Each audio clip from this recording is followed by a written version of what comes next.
Tantor Audio, a division of Recorded Books, presents The Zombie Wars, The Enemy Within, by Joseph Toledo. Narrated by Graham Halstead. Iowa. How many? We don't have to talk about this now. I hate repeating myself. 43. Mother of God. Not your fault, sir? Yes, it is. I sent them in, and they died. Had to be done, sir. I know, and I'd do it again. God help me. I stayed out of the conversation, since this was Charlie's command. We had been on the road for just a few weeks now, making our way across the state of Illinois and into Iowa. At Sarah's insistence, we had waited until the first hard frost had arrived, and then we had set out. We had been on the road for 7 months prior, and had managed to clear out a huge swath of the United States of the majority of zombies. We couldn't get them all, but we had managed to get enough of them that they weren't a constant danger. The cities we had left alone, hundreds of thousands of zombies, possibly millions, was just something we weren't able to deal with. So we used the highways that ringed most major metropolitan areas and turned them into barricades. Chicago was the exception. That one we used cargo containers to keep it locked up, and if I had to do it all over again, I'd have opted for the highway method. We took the biggest earth movers we could find and basically tore up the asphalt, piling it on the city side. Bulldozers followed, creating trenches that would contain an outbreak if the zombies found a way over. It was crude, but effective. I snapped out of my musings when Charlie repeated my name. John? I'm sorry, I drifted away there for a moment. What was the question? I asked, looking from Charlie to the soldier who was waiting by the door. Will you say something at the burial? Charlie asked. Of course. Be glad to. Sorry, I said. Charlie dismissed the soldier with a quick salute. Then he turned to me. Where's your head? He asked. Don't tell me it's with Sarah and your boys. I pointed to the map on the wall of the trailer we were using as a command center. It's a lot of country to cover, brother, I said. Starting to have some doubts about this. Charlie nodded. I hear you, but we're in this to finish it. I don't want my daughter or your sons having to worry about getting attacked when they take a stroll down the road, or anyone else's kids for that matter. There is that. I was thinking about splitting the army again, I said, pointing to the northern states. These states weren't heavily populated even when there weren't any zombies around.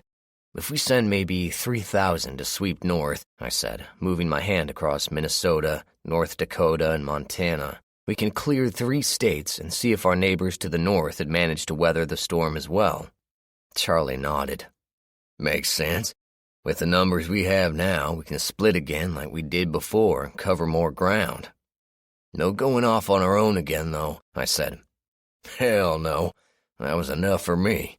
Charlie shook his head. Rebecca was a wreck, was not happy about all the things I told her. Why do you tell everything anyway? I asked. She just gets more worried every time you step out the door. Don't ever want to go to my maker knowing I lied to my wife before I had a chance to apologize, Charlie said simply. Fair enough. Now let's go over this mess we got ourselves into right now. 43 dead? That was a hell of a fight, I said. Charlie pointed to the map of the town in front of him. We did everything we did before. Run through with a vehicle, walk through opening doors, draw them out, and kill them. Pretty straightforward. Worked a dozen times before. But this time they stayed hidden until we came in strength, and they hit us from the rear. 10 people were down in the first wave of the attack. 4 people died from friendly fire, and the rest just got isolated and overwhelmed, Charlie said, shaking his head. I should have seen it. They've been getting smarter, and I didn't see it. It was my turn to shake my head. How could you possibly have known? If anything, I should have set up a research lab at the Capitol to study the Z's and see how they were progressing in their evolution. No one could have known, I said. But if there is any benefit to this, we know now. And what we'll do is set up a second line that walks through behind the first, and if the zombies come out to play, they'll find themselves between 2 really pissed-off groups of survivors. Charlie nodded. Good, good. We'll tell the fighters that. They'll like the trap. Settles that problem, then. When is the burial? I asked, looking out the window. I don't know. Figured we'd get down to it tomorrow and be done with it. No point in waiting, and the ground is getting harder to dig through, Charlie said. All right. Come get me beforehand, and I'll do the service, I said. You okay? You seem someplace else, Charlie asked with a slight tilt of his head. I nodded. Just thinking about the whole situation. I'm all right, I said, clapping Charlie on the shoulder.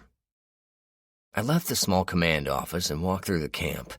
We were in Iowa, and contrary to what most people thought, Iowa wasn't just flatlands and farmland. On the eastern end, anyway, there were rolling hills, deep streams, and about 1,000 places for zombies to hide. We kept the camp mobile, using vans and RVs and trucks to transport everyone. When we traveled, we tended to split into 4 or 5 groups, pick a destination, and clear all of the zombies out of the area we could find before the rendezvous. We took what was useful from unoccupied homes and left alone anyone who was still alive. Most of the time, we gave them supplies as they needed them. We cleared out every small town and home of any zombies, leaving them ready for anyone to come and reclaim. Sarah and Rebecca had put a lot of thought into this. We agreed that it would be best not to try and get everyone to come back to the capital, but to leave them where they were comfortable and 99% zombie-free. As the chief executive, I was given a huge RV for the war, but I downsized it to something a little easier to maneuver through the back roads of America. I gave the RV to a platoon of women to use as their home, while I hooked up a travel trailer to a Ford F-150 King Cab. I preferred the idea of being able to bug out with a truck and not have to try and manage a bus. As far as the platoon was concerned, any group of zombies dumb enough to tackle them was going to have a very short time to regret it before their undead life became their very dead life. The chill air was welcome for a very short time, and then I was hunching my shoulders against it. I pulled my hood up and watched as the November winds played out across the prairie. Old crops swayed with the breezes, and here and there was a rustle of movement as a rodent of some sort made a sortie out for food. I walked to the top of a small hill, and it gave me a slight vantage point for looking over the camp. We were several miles out of Cedar Rapids, and I had sent scouts ahead to see if there was any easy way to deal with the threat. The cold weather worked to our advantage, slowing down the zombies, but they were evolving ever so slightly. They knew enough to try and stay out of the cold if they could help it. Bad news for them, they could never stay inside when food was nearby. Bad news for us, they could never stay inside when we were nearby. But they were sluggish enough that our best defense was a quick walk out of danger. I planned to use the cold to our advantage and clean up as many as we could without taking too many casualties. Charlie's raid blew that apart, but I wasn't going to fault him for it. Who knew an entire middle school had turned and the preteens were going to attack from the rear? As it was, had it been summer and they were as fast as they could have been, they'd have wiped out that entire command. The RVs, trucks, and trailers lined the road. We stayed in contact through CB radios and handheld radios. Everyone was required to turn on their radio at 8 o'clock at night for the next day's instructions. I could see the flickering lights of lamps and candles as I walked past, and I returned the salute of several fighters as they returned from patrol. When I started this fight, I figured to lead the Grand Army to victory. But I learned I was better at small unit tactics and wound up off on my own. I then realized I didn't like letting other people go off and fight for me when I wasn't with them.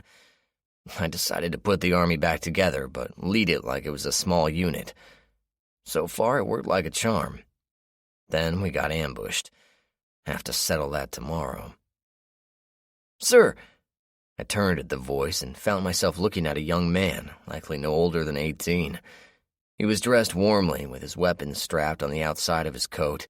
His forearms were covered in sheet metal ductwork, a trick the Deep Scouts used to gain a second if they found themselves in a bad situation. His dark eyes were serious. He had seen more in his young life than many people before him had seen in several lifetimes. I recognized him after a minute. "Hassad, right?" I asked, shifting out of the wind. "Yes, sir. Thank you, sir. I went to Commander James, and he said to find you." The scout of Cedar Rapids is finished, Hassad said. And? I asked. Original population was around 100,000, sir. We counted at least half that, probably more. I thought about it. Good enough. We'll go over the rest of the report in the morning. And Hassad. Sir, shoot that zombie up there, would you? I asked, pointing to the slow-moving figure that had appeared about 500 yards away. It moved with the unmistakable shamble of a ghoul and was headed right for camp. Hassad slipped his rifle off his shoulder and aimed for a second. I could see him adjusting his aim for the wind, and then he let the shot go. I watched for a second, and then the zombie shifted to the side, falling down. Hassad shouldered his rifle and smiled at me. Anything else, sir? He asked. I smiled back. Several heads poked out of doors, watching us and looking out their windows to see if they could see what he was shooting at. He's getting up, Hassad. Shit, not for long.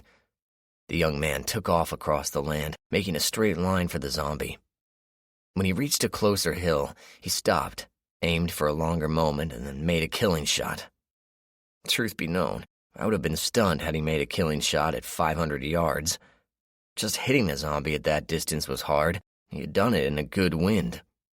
I smiled when I figured he'd be harder on himself than I could ever be with him.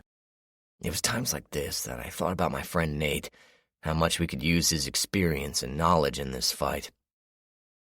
I reached my trailer and stopped for a moment. Around us, the long grasses swayed in the evening breeze. It was cold, but not bad, especially for the Midwest. I had lived here for years, so I knew what the storms could be like, but I also knew that we had long stretches of cold without snow that would serve us very well right now. Keep the zombies slow, but make sure we could see them. Snow-covered Z's were not fun when spring came and thawed them out.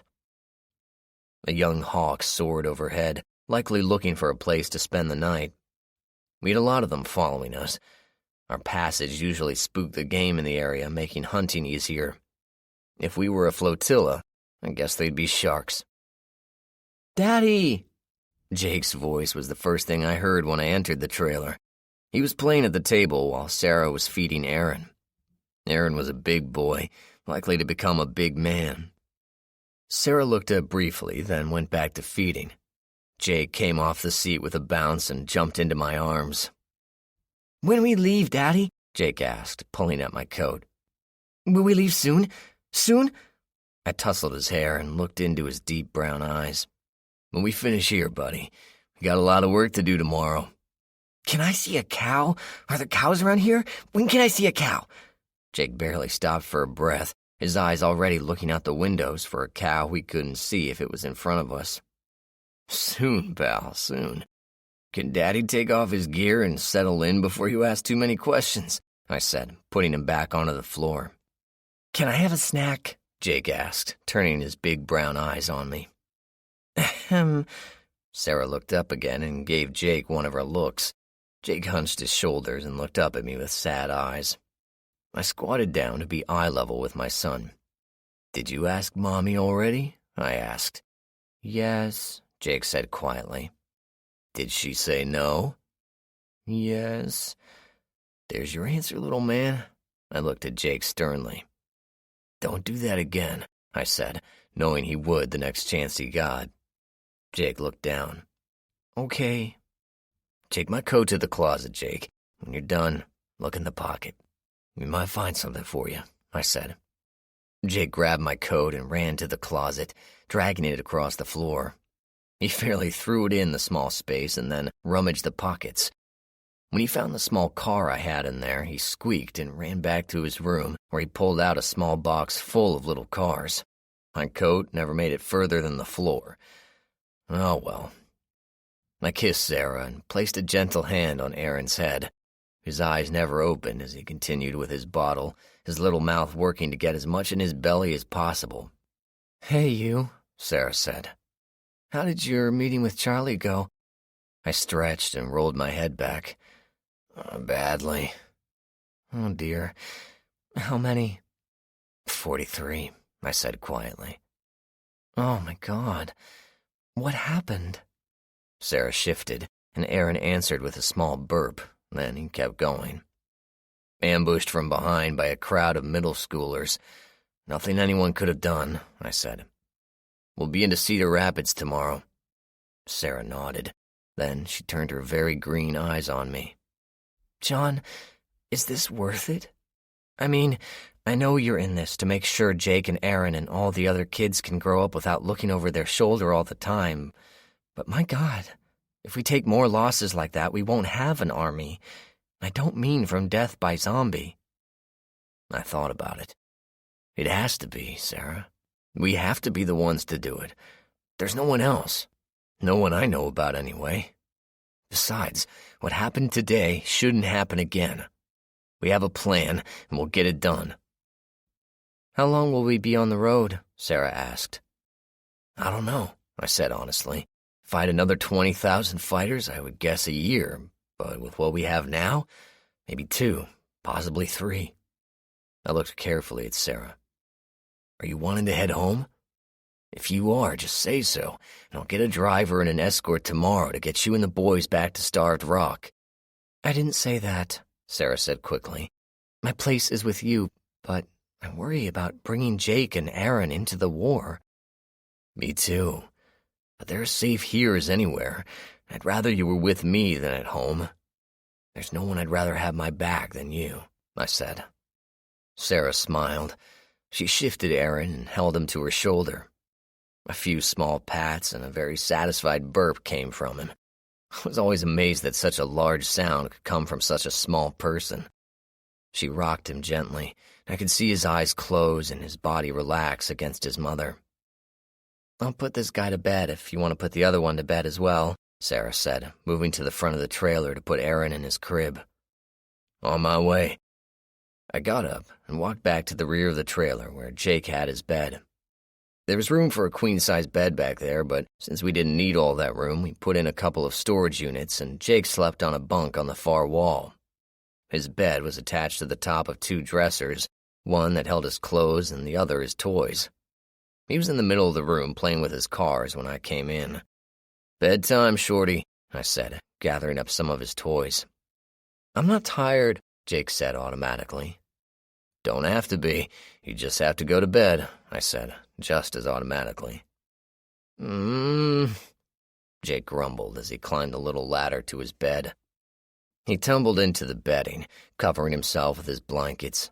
He curled into a ball and turned away from me, another way he expressed his displeasure with going to bed early.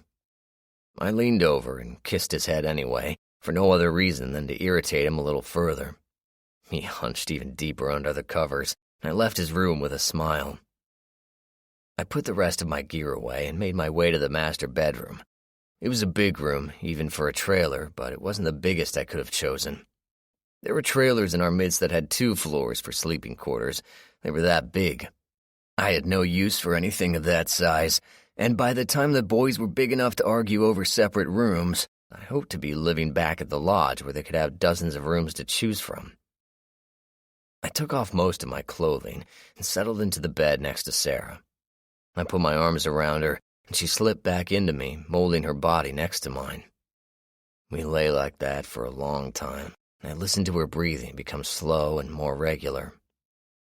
I was drifting off to sleep myself when I heard something quiet but insistent. Daddy? Daddy? I sighed. Jake could be a big pain in the ass when it came to going to sleep. Sometimes he played these games. I was tempted to ignore him and let him figure it out when he did it again. Daddy? It was a little louder, and he squeaked a little. That was different. I was fully awake now, and I could sense Sarah was as well. What's wrong? Sarah could likely feel the tension in me as I listened to the darkness. I don't know. Watch Aaron. I slipped out of bed and quickly put my jeans on. I had no trouble facing danger without a shirt, but it was weird without pants of some sort. I tucked my Glock into the back pocket, grip inward for a quicker draw. Some people liked reverse appendix carry, but I never was comfortable sweeping myself with my own gun. I moved quietly down the trailer and into Jake's room. Jake was huddled into a ball under his covers, and I could tell he was nervous because he jumped when I touched him. Daddy? The little mound whispered again. I'm here, Jake. Daddy's here. Daddy's got you. What's wrong? I looked around and didn't see anything that could have spooked him.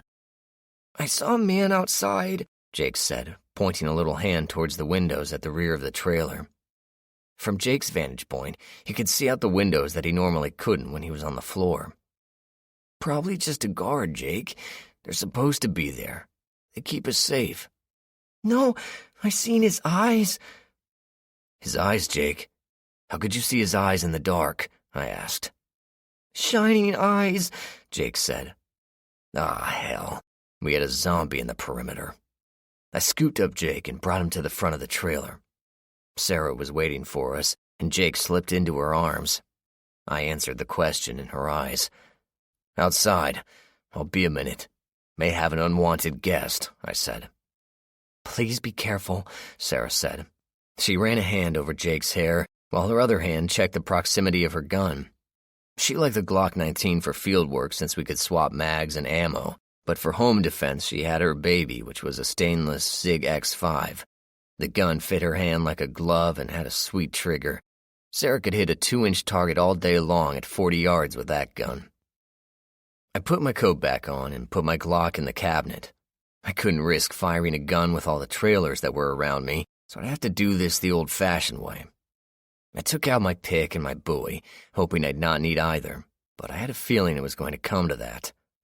I put on a long-sleeve shirt and my vest, giving myself some protection against the cold. Boots and gloves came next, and then I was out the door. I stepped away from the vehicle and circled wide to the rear, trying to figure out which way the zombie might have gone that Jake saw. I didn't doubt he saw something, and he'd seen enough of the real thing to know it when he saw it.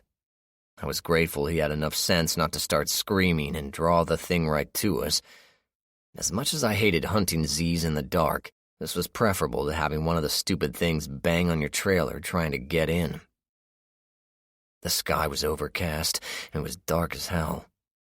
Out in the wild, without any ground lights, it got very black. Things were quiet in the camp, which explained why the zombie was just wandering through. As far as he was concerned, I was sure this was just a weird forest of metal that happened to be in his way. I moved quietly around the trailer and looked at the area where Jake had seen his monster. I didn't bother checking for any tracks since hundreds of feet had passed this way. I thought about making some kind of noise, but I figured that would make me the subject of the hunt, not the zombie. I thought about where it might have gone when I heard someone laughing about 100 feet from where I was. Bingo. If I heard it, the ghoul heard it, and he would go in that direction. I moved quietly, keeping away from the trucks, trailers, and campers that covered the landscape. I didn't want to be surprised by a ghoul that suddenly came out from underneath a trailer or something. I walked quietly, checking behind me and searching for glowing eyes. That was the only thing that made hunting zombies at night palatable. Fun part was, not all of their eyes glowed. Most of them, but not all. Truth was, it was creepy as hell. I listened carefully and thought I heard a sound further down the lane. It sounded like a soft scrape on asphalt and was not repeated like someone was trying to be quiet. I hope to God they weren't evolving enough to try sneaking up on people. That would be just plain unfair. I moved quietly, and ducking around a trailer, I got a glimpse of a dark shape moving silently through the encampment. It moved slowly, glancing from side to side. I heard the laughter again, but this time it was behind me. The zombie in front of me should have turned around, but he didn't. That wasn't normal. As I watched, the shape moved quietly towards a trailer and looked inside a window before moving on. That wasn't right either. All evidence I was seeing was telling me this wasn't a zombie, but a live person. I was about to challenge whoever they were when they suddenly turned around to check their back. I was between two trailers, so I just stepped back out of sight, but I managed to see the man's eyes, and that explained what Jake had seen. The man was wearing some sort of goggles, and they glowed pale green in the night.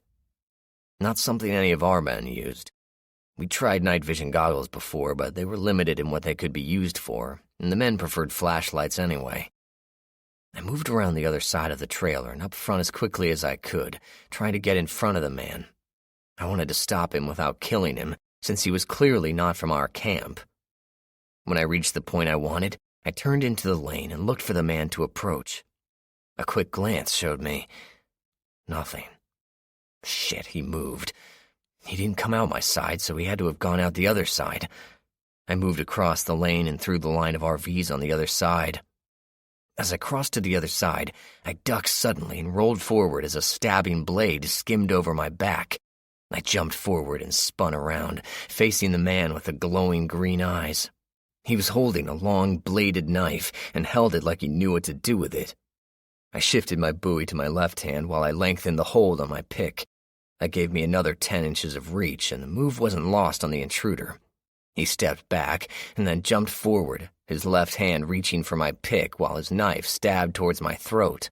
I wasn't going to give up that easily. I flipped my pick under his grasping hand and held it straight out, holding tight as he ran into the metal end with his mouth. His knife never got closer than 8 inches as he fell back, holding his teeth. I swung low for his knee, and as he stepped back out of the way, I stopped the pick and jabbed it upwards again, connecting with the goggles on his face. His head jerked back, and he ripped the eyepieces off, blinking as his eyes adjusted to the darkness. "Who are you?" I asked, waving my buoy back and forth. My pick I kept between us, using it as a barrier against his attacks. "We're not here to hurt you. We're here to clear the zombies away. Who are you?" I repeated. The man stepped back and bumped against a trailer. Suddenly, the man cut down viciously, and I easily blocked the attack with my handle. The sharp blade cut deep and stuck in the wood. I twisted the handle away, taking his weapon with it, and brought my knife to bear, but the man had already let go and was running away into the night. "What the hell?" I asked out loud to nobody. I gave chase, but the man zigzagged through the encampment and out to the prairie. I let him go since I had no idea if he was alone, and I was loath to raise a general alarm. I started the long walk back to my trailer, and back by the first encounter I knocked something with my feet. Reaching down, I found it was the goggles the man had worn. Apparently, he had dropped them in his hurry to get away. I went back to my trailer and stashed the items safely, figuring out what I wanted to do with them in the morning. I took Jake back to his bed, telling him he was a good boy for getting me, and yes, I did get the monster guy. Sort of. Sarah was relieved I was back safe and sound. I told her I would talk to her about it in the morning. I tried to get some sleep, but it was a long time coming. The next day, I took my pick with the knife still stuck on it and went over to Charlie's trailer. After the usual morning greetings, I showed Charlie my items and told him what had happened last night. He was mad for a few reasons, not the least of which at me for not coming to see him last night. The other thing he was mad about was the fact that our security was bad enough that a man had gotten through without so much as a challenge from anyone before he was wandering around the camp. I didn't bother to add that had it been a zombie, we'd be in a world of crap right now with newly infected people to put down. Let's deal with a few things first. Get the burial crew going and we'll have our service this morning. After that, let's get the people in charge of security here and we'll talk to them as well. We have a city to retake and this can wait till later, I said. Charlie didn't like it, but he figured I was right. We needed to deal with internal issues first before we dealt with external. About an hour later, I was standing in front of a series of graves, all marked with the names of the fallen. Sarah was behind me, and Tommy and Duncan were there as well. About 1,000 people showed up for this service, and all of them were sad by the loss of their friends. I started by reading the 23rd Psalm. Then I spoke for a few more minutes. I didn't bother with any cliches or talking about the greater good. I just spoke about how these were people who fought for a cause they believed in, and in this cause, sometimes we died. It was a damn shame, but it was the truth. After the burial, Charlie and I went back to the campaign office where we called in the security detail from the night before. There were questions we wanted answered. 4 men and 2 women stood before us. I brought out my pick with the knife still in it and the night vision goggles. I got right to the point. The pick is mine. The other 2 items came off a man who was in camp last night uninvited and obviously unchallenged by anyone on duty last night, I said. We're not going to waste time with scary stories of what-ifs. He got in, he got out. The only reason we knew he was there was because my son happened to see him outside our trailer. Charlie chimed in. And he tried to kill John. Anyone want to start off, or should we just chalk this one up to stupid and let you guys deal with it? One man stepped forward. Our apologies, sir. Won't happen again. Charlie looked at him for a full minute before answering. Apology accepted. You will deal with this lapse. If anything like this happens again, you will all be sent back to the capital to spend the rest of the war trying to explain to your families and friends why you are there and we are here. Understood? The threat of public shaming was very real to these people, and none of them wanted to face their peers for screwing up so badly. Dismissed, Charlie said.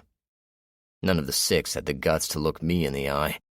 I was angry, but my anger was diminishing at the mystery we had in front of us. Who do you think it was? I asked. Charlie shrugged. No idea. Could be a lone survivor who spent too much time alone, or someone part of a larger group trying to figure out who the hell we are. Both viable options. Would that I could have secured him for questioning, I said. Wishful thinking, Charlie responded. You know as well as I do there isn't anything worse than a man wanted very badly to leave someplace. Remember that guy in Oak Forest back home? He practically crawled up a vent shaft to get away. Nothing was going to stop him. No kidding. If he had to eat through a brick wall, that would not have stopped him. Changing the subject, we ready for the assault on Cedar Rapids? I asked. Just about. We need to get the 3 groups in place, but that shouldn't take more than an hour. Where do you want to be with this one? Charlie asked. I'll take the group from the north. We'll clear the suburbs out on that end while the earth movers take care of boxing in the city, I said. Good enough. I'll be on the east side, and Tommy will take the southern end. Duncan will be working with the earth movers, and he wants you to know he has a few ideas he'd like to bounce off of you, Charlie said. Do you know what these ideas might be? I asked, with more than a little trepidation in my voice. I do. I'm going to keep still, see if you have the same reaction I did, Charlie said. I'm so lucky to have a friend like you, I said. Yes, you are. Go kill something, will you? Yes, sir. An hour and a half later, I was on the north side of Cedar Rapids, fully geared up and looking for trouble. The homes looked like the same kind of homes you would find in any other city or suburb. It really struck me how much the country looked alike once you stopped for a minute and seriously took a good look at everything around you. 4 fighters were with me, and we were the point of our group, walking into infected territory and setting up the zombies for killing. Behind us was a battalion of fighters going into homes and killing zombies. Behind them was another battalion bringing in support for the 1st battalion. The 3rd battalion was clean up and catalog. Any usable supplies were taken by the 3rd group. Anything we didn't need, we just left. Others in the area might need what we left behind. The drill was constant. Hit the door, open it, and back away. Usually we had the chance to put some distance between us and the infected coming out to say hi. Sometimes we didn't. I was back with the other 4 while the door opener, a hulking brute of a lad, kicked the door into a small ranch house on what would have been a very nice street. Even under the dead grass and the trees still holding on to their morning frost in their shaded areas, the suburbs seemed like it would have been a good place in different times. Wide lanes for cars and tree-lined easements with many wooded lots gave the impression this once was a well-to-do section of town. "Back up, Sam," barked the squad's leader. Steve Mendez was a tough man to please, but he kept his squad alive. Sam dodged back as 3 zombies worked their way to the front of the house. A man, a woman, and a teenage girl all came slowly out of the house. They moved stiffly, as if the act of walking hurt them, but they kept coming anyway. The man looked to be in the best shape, while the 2 women were ripped and torn. The mother's gut was torn open, and I could see she was missing a few organs. It didn't take too much imagination to figure out who had turned first and then turned on the others. Steve took out the man, cleaving his skull with an axe handle that had 2 spikes driven through it. Sam took the teenager down, just slamming a knife through the top of her skull. I killed the third, using a side swing and the pointed end of my pick to let her rejoin her family in the afterlife. "Keep moving. Get to the next house," Mendez said. We moved to the next house, and this time it went more smoothly. We came, we knocked, we got away. It was a pattern that worked for us most of the time. However, there were 43 graves that proved it wasn't foolproof. We just kept going, up one street and then the next. Behind us came the sounds of combat and death. We used the zombie's tactics against him. Where he once had the superior numbers, now we faced them 2 or 3 to 1, and we avoided the major confrontations. We weren't going to win those anyway. The cities we left alone, hemming in the zombies and leaving them there. If anyone wanted something from the city after it was closed off, he was welcome to try it, but don't expect any sympathy when the mission failed. Down the 3rd Street, we found a house that was different. It was boarded up tight with just a little space on the top of each window. The doors were sealed shut, and I could see wedges had been pounded into place all around the door.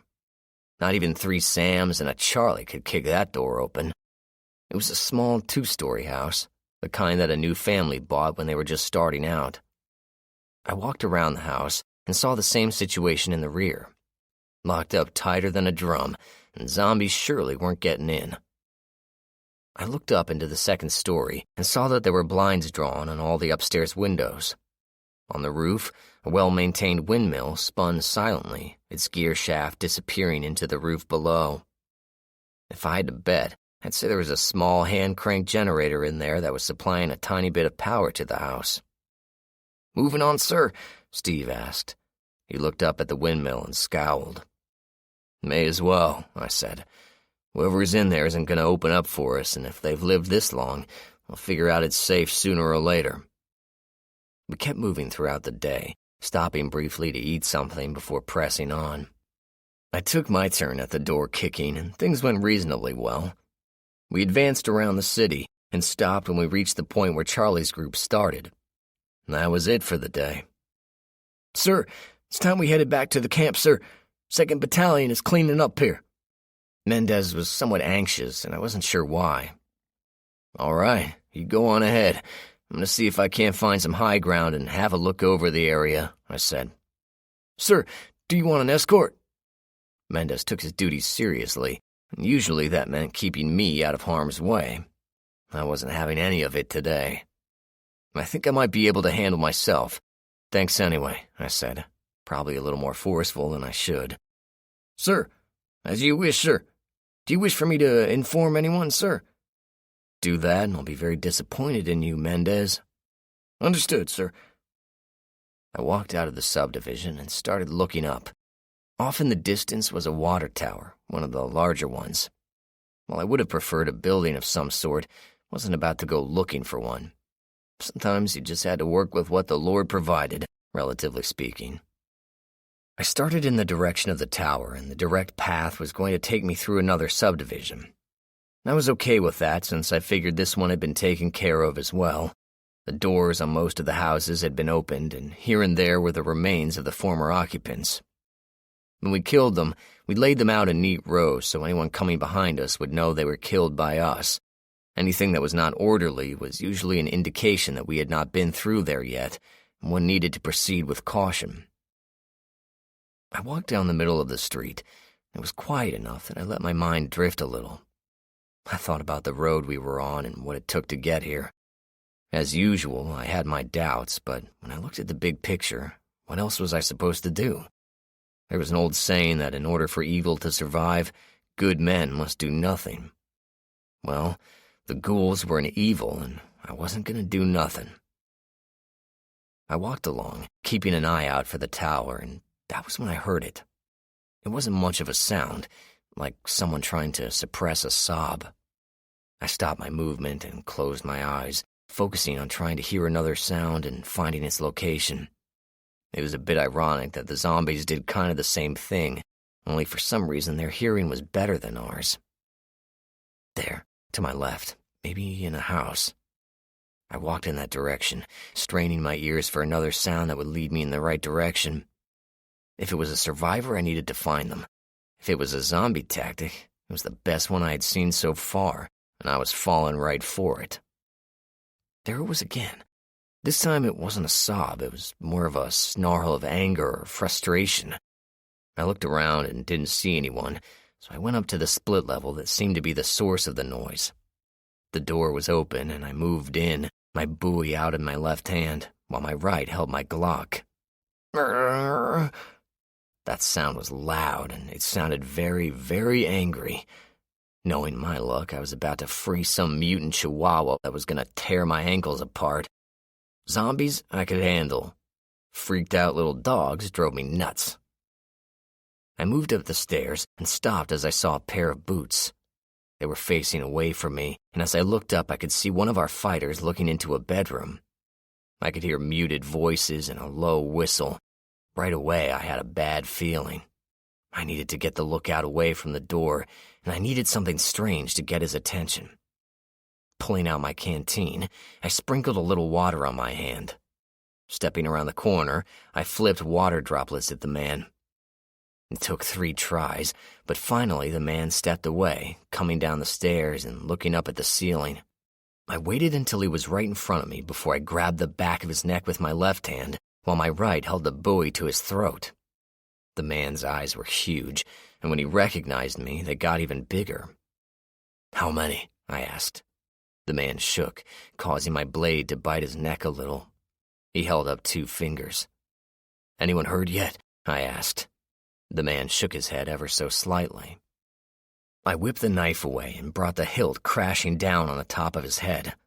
The man slumped, and I had to act quickly to keep his falling body from making too much noise. I cut his shoelaces to make makeshift cuffs, and then headed back to the stairs. I didn't waste any time. I just took the steps in stride, and at the top of the stairs brought my gun to bear on the scene in front of me. 3 of our fighters were in there, 2 men and a woman. One of the men was holding the woman by the arms, pinning them back and keeping her from moving. Her shirt was open, and one breast was already exposed. Sitting on her feet with a knife in his hand was the other man. He was systematically cutting away her pants from her legs, one strip at a time. The woman couldn't move, and a dish towel had been stuffed in her mouth, keeping her from expressing the obvious rage I could see in her eyes. "I'd say this violates most of the rules we have for conduct in the Army," I said. "Let her go," I commanded, pointing the gun directly at the face of the man holding the woman. The man on the floor shifted, and I kicked him hard in the head, knocking him over. His knife slid out of his hand as his head bounced off the floor. The man holding the woman released his grip, and I had to give the woman credit. She didn't even bother to cover up or take the gag out of her mouth. She just spun around and slammed a fist into the side of the man's throat, putting him on the ground and causing him to gasp for air. After that, she took the gag out and threw it on the man on the ground. She covered herself and fastened her coat over her torn top. There wasn't much she could do with the pants, so I helped her take the pants off the man I had kicked, and she put those on. "Thank you, sir," the woman said. "What happened? What's your name?" I asked. I already knew what happened at the end. I was curious as to how the story got there. Melissa Durant, sir," she answered. "These 2 were in my squad, and when we cleared this house, asshole here grabbed me, and the other 2 just went along."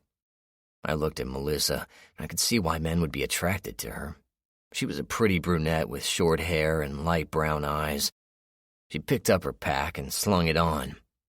When she looked up, her eyes got huge. I spun around, bringing my Glock to bear. The man I had taken down on the lower level had returned, and he was coming through the doorway like a charging bear. I fired point blank into his chest, stopping him cold. He took a step back and placed a hand on his heart. The awful realization of what had just happened to him turned his face ashen, and then he fell to the floor. I shrugged at Melissa. "Guess that saves us the trouble of a trial," I said. I turned to the man on the ground. "Get up, or I'll shoot you next." The men got up painfully but cooperated. I marched them out of the house ahead of me, and our little procession headed back to the camp. Outside, I had Melissa cover the men while I switched from my Glock to my rifle.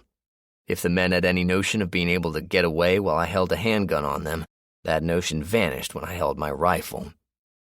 We got back to camp, and I handed the 2 men off to Steve Mendez. He didn't even want to know why one of the men wasn't wearing pants. He just put them under guard and left them in the cold.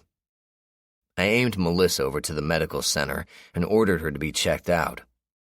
Next, I found Tommy and told him what had happened, and after a brief discussion, he went over to the medical center to talk to Melissa. I found Charlie a little while later. He was in the process of getting reports from squads about zombie encounters and numbers. I gave him a brief on the situation, and he looked grim, but nodded. Finishing that, I went outside and realized I had never gotten to my vantage point. Oh well, it was a moot point now anyway. I walked back toward my trailer, checking my rifle in the process. One of the scope mounts seemed loose, so I stopped to give it a little tighten. Figuring I'd lost my zero, I now had something to do. I walked to my trailer and called for Sarah to come out. "What's up?" Sarah's beautiful face popped out of the trailer just inches from mine. I took advantage of the opportunity and gave her a quick kiss, which she returned enthusiastically after her surprise. "My rifle scope came loose.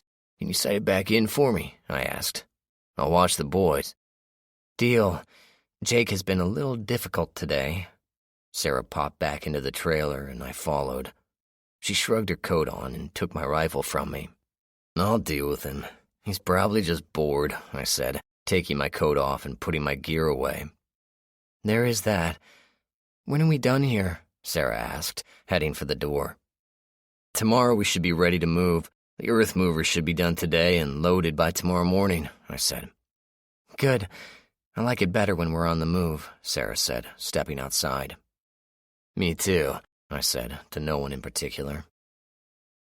A half an hour later, Sarah came into the trailer. She handed me the rifle and nodded. 200 yard zero, you weren't far off. By the way, out by the range, there was a man with binoculars studying the camp. He scampered off when I started sighting in. I was suddenly very interested. "You don't say. Too bad you didn't get around his way. Might have scared him off for good." I was thinking about my encounter the other day and wondered if it might be the same man. "Thought about it, but he was gone before I could get a bead on him," Sarah said. "Anything else happen today besides your rifle being out of whack?" I told her about the encounter today with Melissa, and Sarah's eyes narrowed, but she kept quiet. I knew she was completely okay with whatever I decided to dish out to the 2 men, but as I had time to think it over, I realized we only had one real course of action. "What are we going to do to these men?" Sarah asked. "Unfortunately, we can't do what we would really like to do. Are they guilty of attempted rape? Yes. Are they guilty of rape? Probably at some point in the past, yes, but right now, no," I said. "And before you jump on me, think about it first." I could see the storm building in Sarah's eyes, and I was trying to head it off. To her credit, Sarah did think first, and I knew precisely when she reached the same conclusion I had. These men would be dealt with, but we couldn't mete out the justice they likely deserved. I gave Sarah a hug. "Don't worry, it'll be fine." The road crews finished the encircling of the city sooner than expected, and Duncan was very pleased with himself as he presented his report. I took the reports from the other commanders and then had a brief meeting about our 2 offenders from the day before. As much as we wanted to hang the 2 of them, it wasn't in the cards. I didn't want to keep them prisoners since I didn't want to waste resources on them. Tommy came up with the best answer, which suited me just fine. We would banish them upon pain of death should they ever return to any populated area. In the morning, I held a brief meeting with the 2 men and the rest of my commanders. I had each commander take a very long look at each man, and then sat everyone down. The 2 men I left standing. "I'll keep this short. I never was long on speeches, and I had hoped never to give this one. You 2 are a disgrace to humanity. I'm sure that had I not intervened, you would be guilty of at least rape, and then likely murder, since a witness would turn you in. But I didn't catch you at rape. I caught you at attempted rape," I said. "Lucky for you, because if I had caught you in the act of rape, I would have killed you both right then. As it is, you are hereby banished, never to return to any community within the new United States. You will be taken to a place outside the jurisdiction of the laws of the Constitution to fend for yourself as best you may. I continued. You will not be given any supplies save for the clothes on your backs. As you cared so little for the well-being of a fighter sworn to protect you in battle, we will care as much for you. Should you try to rejoin the new United States, you will be executed on the spot. I turned to Charlie. Deputy Chief Executive, do you have a place in mind for the banishment of these men? Charlie stood. Yes, sir. He signaled to the door, and 4 men entered, followed by 6 women fighters, one of whom was Melissa Durant. Her face was a mask, and her eyes cold as she approached the men. The 4 men took the 2 prisoners and marched them out of the room, followed by the women. Where's the nearest place outside our jurisdiction, Deputy? I asked. That would be the city of Cedar Rapids, sir, Charlie said. That will do, I replied. Throw them over the wall. Let them try and rape the zombies over there. It wasn't necessarily within the law, but it was justice nonetheless. Montana, Center Mountains. Report. The word was ripe with meaning, and none of it boded well. The speaker was a large man, over 6 feet, with heavy, sloping shoulders. His calloused hands were clasped in front of him, resting easily on the oak table he sat behind. His muscular arms strained at the confines of his shirt, and his large head was topped with dark brown hair streaked with gray. His face was scarred from several battles over the course of the last 3 years, yet his deep blue eyes had lost none of their fire. He looked like a mature panther, waiting for his moment to strike. His pose was casual, yet he was capable of explosive movement at any time. Cole Hobbs was a simple man once upon a time.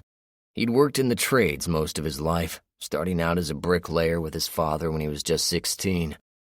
Long days of work had filled him out, and the rough-and-tumble bars his father eventually brought him to had taught him many things about life he had never learned in school or on the job. By the time he was in his 40s, he had buried his father, gotten married, and had a son, and basically looked forward to the day when he could teach his son about the value of a hard day's work. All that changed when the upheaval hit. Cole had been different from his contemporaries, taking advantage of what the internet had to offer when his son had shown him the way. On the web, he found reports and sightings, things that didn't make sense. He'd seen the end coming long before others had, and when the end finally arrived, he was already on his way to a safe haven, family in tow. He'd secured a decent-sized cabin in the wilds of Montana and set about making sure his family was safe. Heather Hobbs never questioned her husband and was grateful every day that her family was still together after so many had lost so much. Cole had sent a simple message to his friends and coworkers. Heading to the wild. Here's the coordinates. Cole never expected anyone to arrive, but in the months after the upheaval, they began to trickle in. Men with skills, men used to working with their hands, men who figured out problems that CEOs could never get in a decade of trying. Society used to look past these men, never noticing them until needed. Here they found their friends and brother tradesmen. Here they built a society with their bare hands. Here they created a haven from the wild ghouls that had torn so many others apart. And here, Cole Hobbs was the leader of them all. We've expanded the outer perimeter, expanding the wall well past the canyon.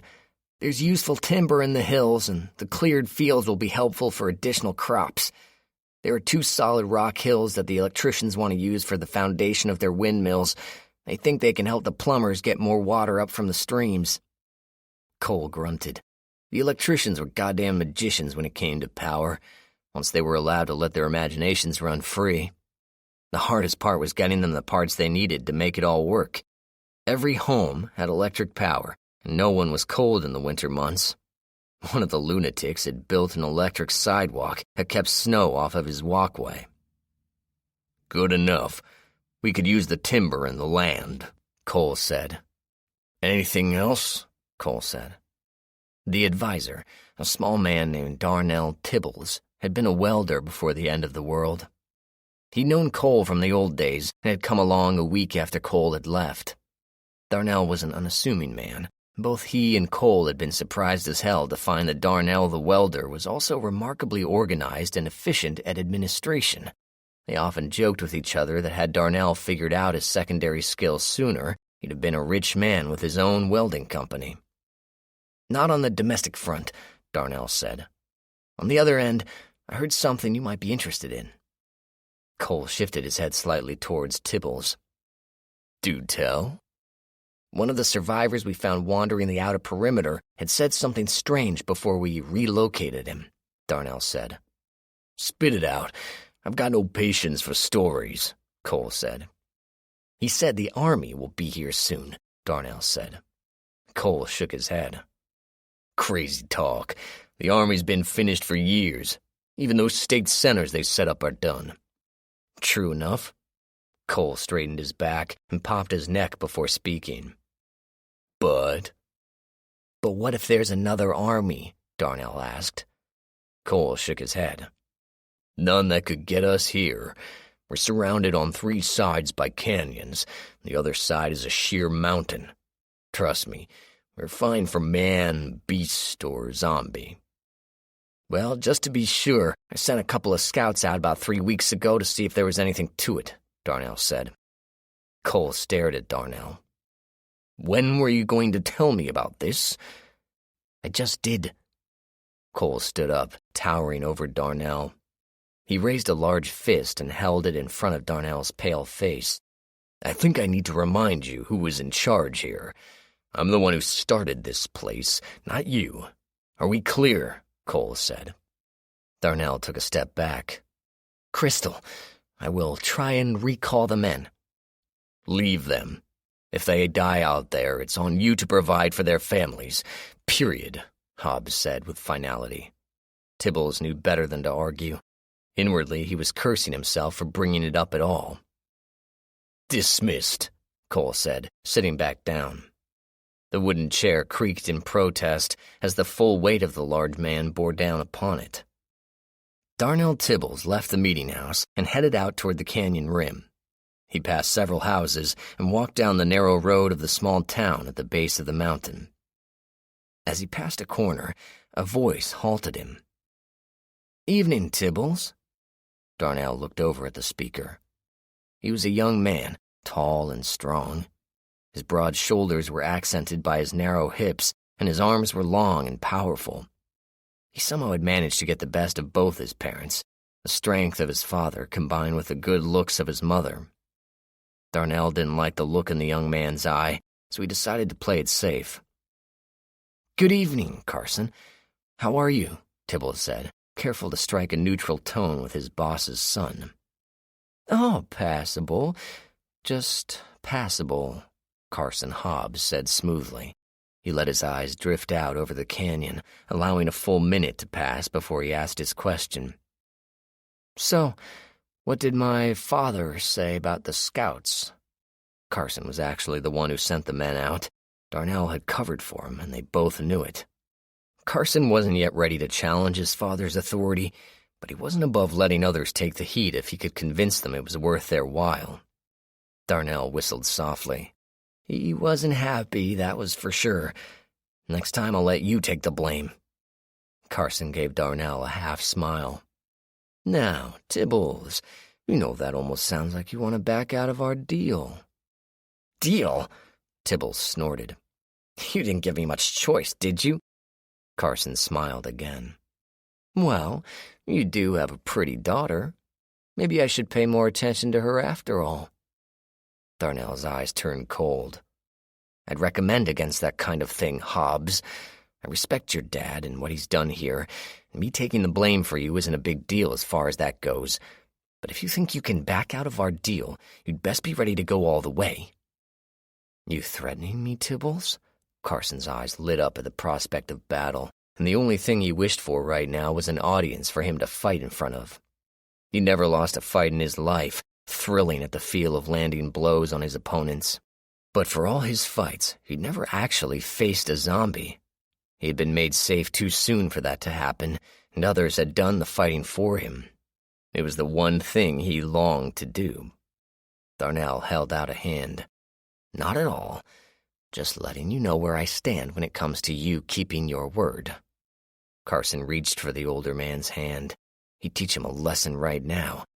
Carson had a strong grip, and he liked to prove it whenever he shook hands. Grasping Darnell's hand, he gave a hefty squeeze. Carson's grin fell off his face when his hand exploded in pain. His knuckles felt like they were being folded in half, and his fingers were suddenly numb. He very nearly fell to his knees when the pain stopped abruptly. Darnell Tibbles gave Carson a smile of his own as he explained. "What do welders do all day, son? They grip things and hold them steady. I've been a welder a long time, boy, and no one besides another welder could try that little game on me." Darnell winked at the young man.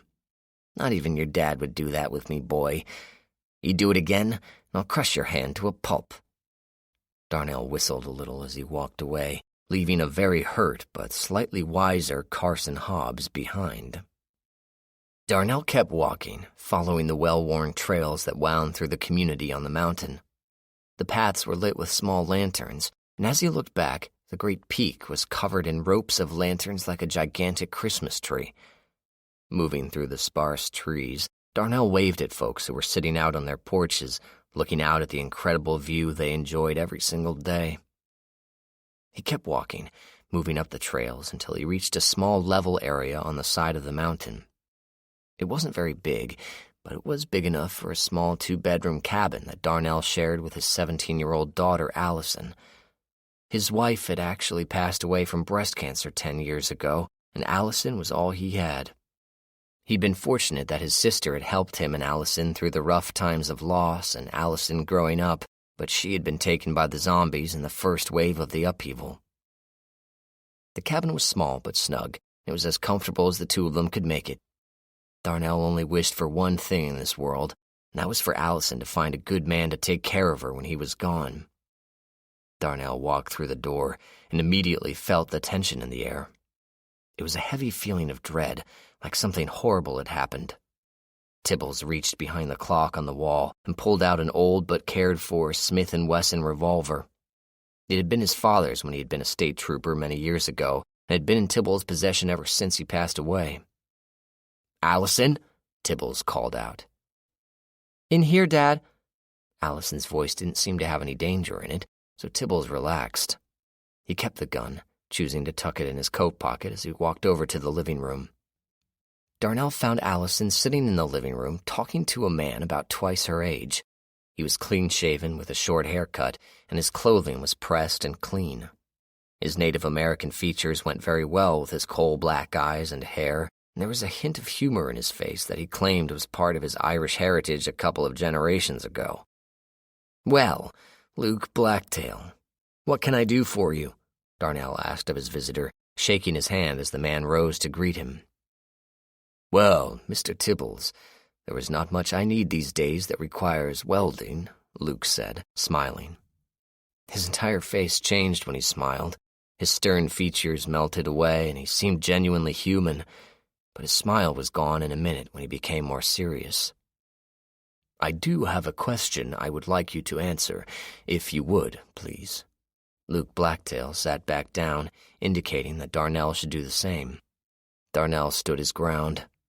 "I'll stand, and I'll excuse my daughter from this conversation."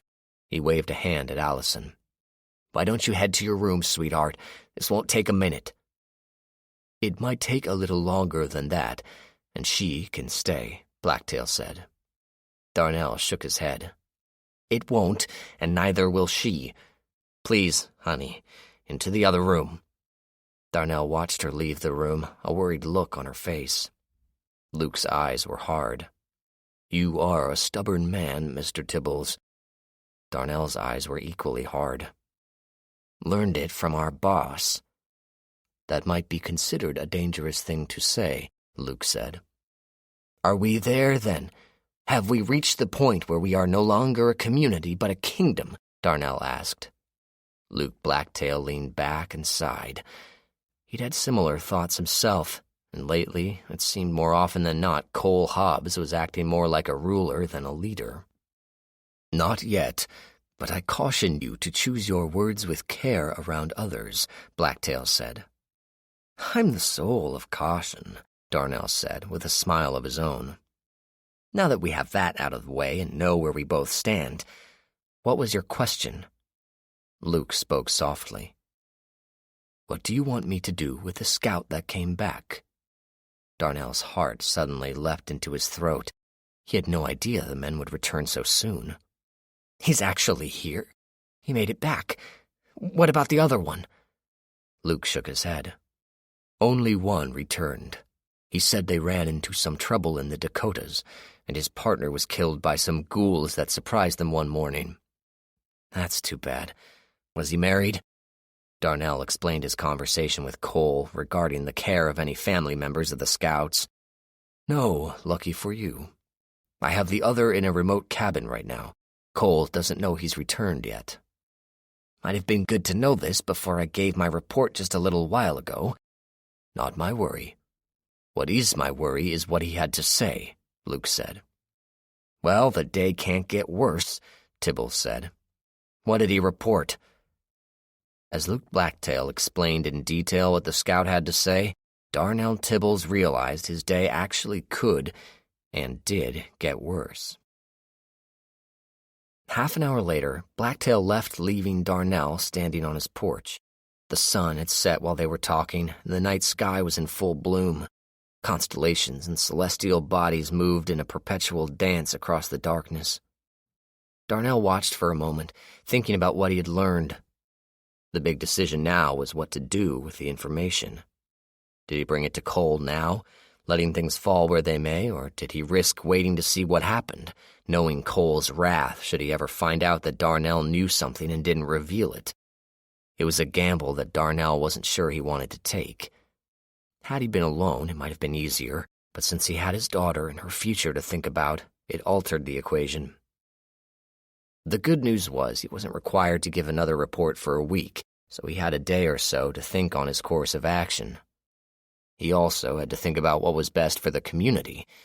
Did he run the risk of a hostile takeover, or did he take his chances that the army the scout reported on was benevolent and would be good for the people at large? In the end, Darnell decided that the best plan was to just report on what was seen and let things fall where they may. If the army was as large as the scout had reported, then there wasn't much Cole Hobbs could do about it. If all of them were as good a shot as the one the scout talked about, there wasn't much Hobbs could do about that either. At least, that's what Darnell thought as the night grew darker and colder. In the morning, Darnell walked back around the mountain and back to the main lodge. The community always looked different in the morning, and to Darnell's eyes it just felt better. The row of homes that made up the main street were close together and represented the first families that had arrived behind Cole. After that space had been taken up, the rest spread out around the mountain.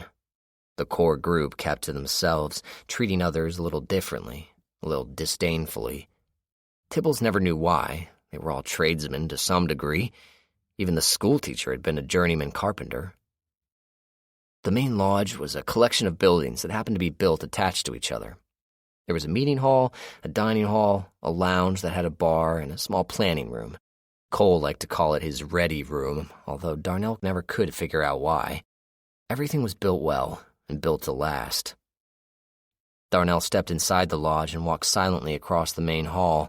He headed towards the door that led to the Hobbs family cabin when voices in the ready room stopped him. He stepped over to the doorway, keeping out of sight. He could hear 3 distinct voices in there and recognized them all. So, the scout returned the other day. Funny Tibbles didn't mention it. Darnell scowled. That would be Carson speaking, the little shit. Should have broken his hand, Tibbles thought to himself. He did not know until I visited him last night and gave him the news, so he could hardly be faulted for not wanting to tell you in the middle of the night. Darnell's scowl deepened. Luke Blacktail was here selling him out. Son of a bitch. Darnell's mind raced ahead, trying to figure out what this meant. Well, we'll see what he does today. He's always been a loyal man, so I have no reason to doubt him now. That was Cole. Darnell breathed a small sigh of relief when he realized Cole wasn't going to do anything stupid. But what was he to do now? If he walked in, they'd know he had been listening. The only thing he had to worry about was the other thing he and Luke had briefly spoken of. He listened while Luke outlined what the scout had told him, and it was telling that Cole just let Luke talk without much bluster, in a way that was actually more frightening. At the end of the description, Carson was the first to speak. "What can they do to us here? We run this land. We own this mountain. We have our own army should it come to that. Let them come. I'll be happy to tell them to fuck off as I piss over the canyon rim at them," he said. "I doubt it would come to that," Luke said. "But you have other things to watch for right here." Luke went on to discuss the controversial items he and Darnell had talked about the night before. Darnell didn't bother to hear the end of the story. He retreated out of the lodge as quickly as he could and as silently as he could. Once outside, he bolted for his home, grateful that most people were still asleep at this early time. His progress wasn't as quick as he would have liked, for he slowed to walk by the houses that were next to the trail. He didn't want to give the appearance of anything being out of the ordinary. It seemed like forever, but he finally reached his cabin. Getting inside, he was grateful his daughter was already awake and had finished her breakfast. "Allison, sweetheart, we need to leave here, now," Darnell said, going to the closet and pulling out 2 large backpacks. Allison was confused. What? Dad, why? What happened? Did you see Hobbs? Darnell stopped his packing to look Allison in the eye. "Luke was there, and he told Cole everything." Inwardly, Allison groaned. She knew what loyalty meant to Cole and how difficult life would be for them here if word got out that Darnell was causing trouble. But her loyalty was to her father, and she immediately began pulling out canned and dried goods for their trip. Darnell paused to take his daughter's hand. "I'm sorry it came to this, honey. It's my fault. I should have watched what I said," he said sadly. Allison gave her dad's hand a squeeze. "I was getting bored on this mountain anyway." She smiled and went back to her packing. Darnell shook his head, grateful he had such a wonderful daughter. He wished briefly that his wife could have lived to see her now, but as he always reassured himself, her mother was always watching over them both. They didn't have much, and in the end were able to get most of their belongings into the 2 packs. The rest they would have to leave. Darnell helped his daughter get her pack on, and she helped him with his. As they adjusted straps, Allison asked the question of the day. "Which way do we go?" Darnell smiled. He had been thinking about that since last night. "We get over the canyon, and we'll head southeast. Come on, let's head out the back and get to the East Bridge. There shouldn't be anyone guarding it at this hour." Allison turned out the lights and shut everything off.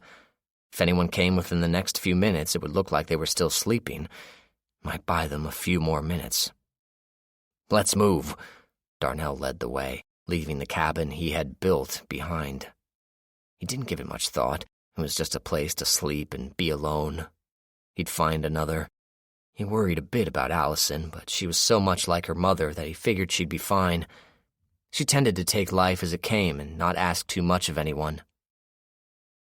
They worked their way through the back trails, avoiding the homes and cabins that spread out a little more.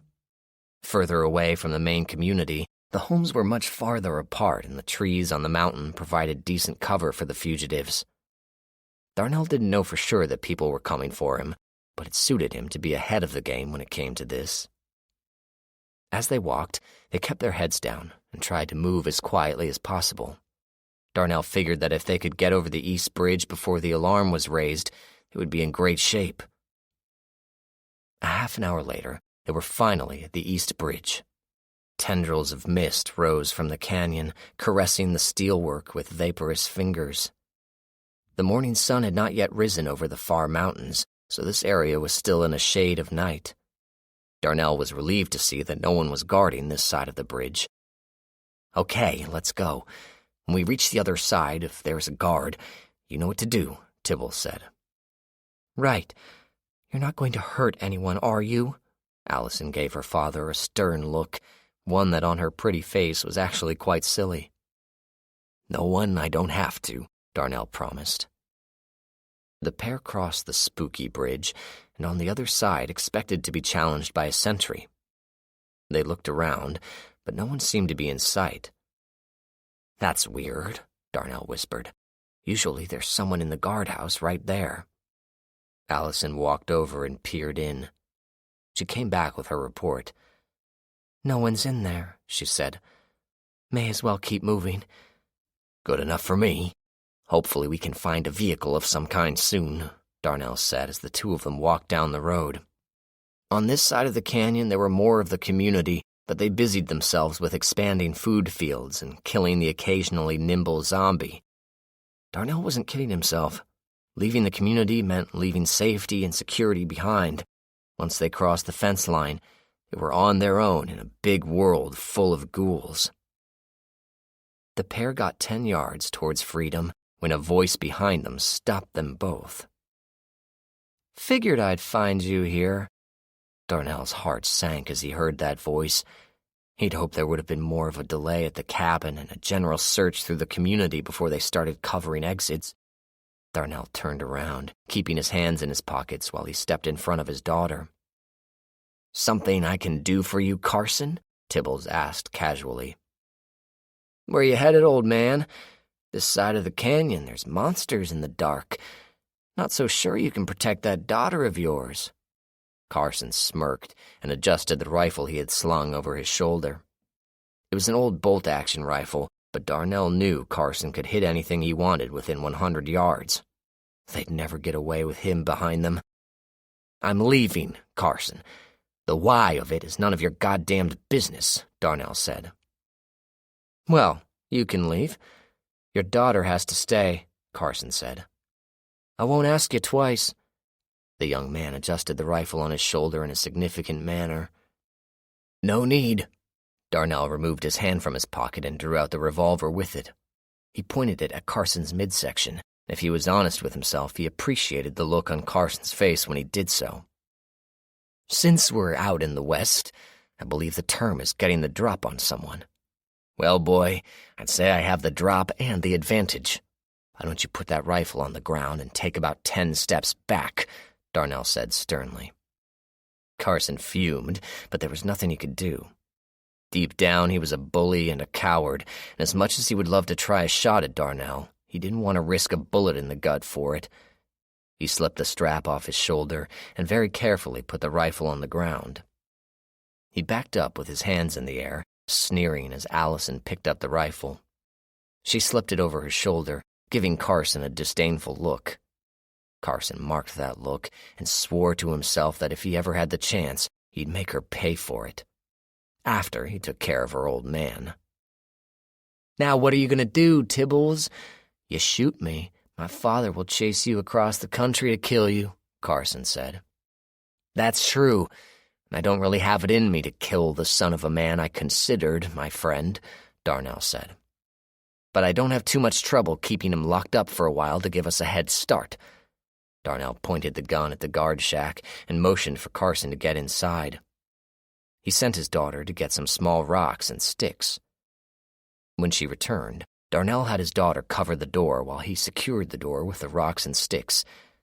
Several sticks jammed in between the door and the frame was almost as good as a lock. Rocks jammed under the door worked just as well. Carson watched from the small window, cursing at the pair the entire time. When he ran out of threats, he went over to swearing again and then back to threats. When he was done, Darnell spoke to Carson. "You can break out of here in about an hour and then go running to your daddy. When you do, tell him I said not to follow me. It will go badly if I'm followed. Leave me alone, and I'll not tell that army out there where to find you," he said. "You understand, you big pile of stupid?" Darnell didn't need to insult the man, but he'd swallowed enough from this punk to last a lifetime. Carson answered by hitting the door frame, rattling the shack. He cursed incoherently again. "Let's go, Allison. The door will give way in about 20 minutes, and we need that time to get past the fence."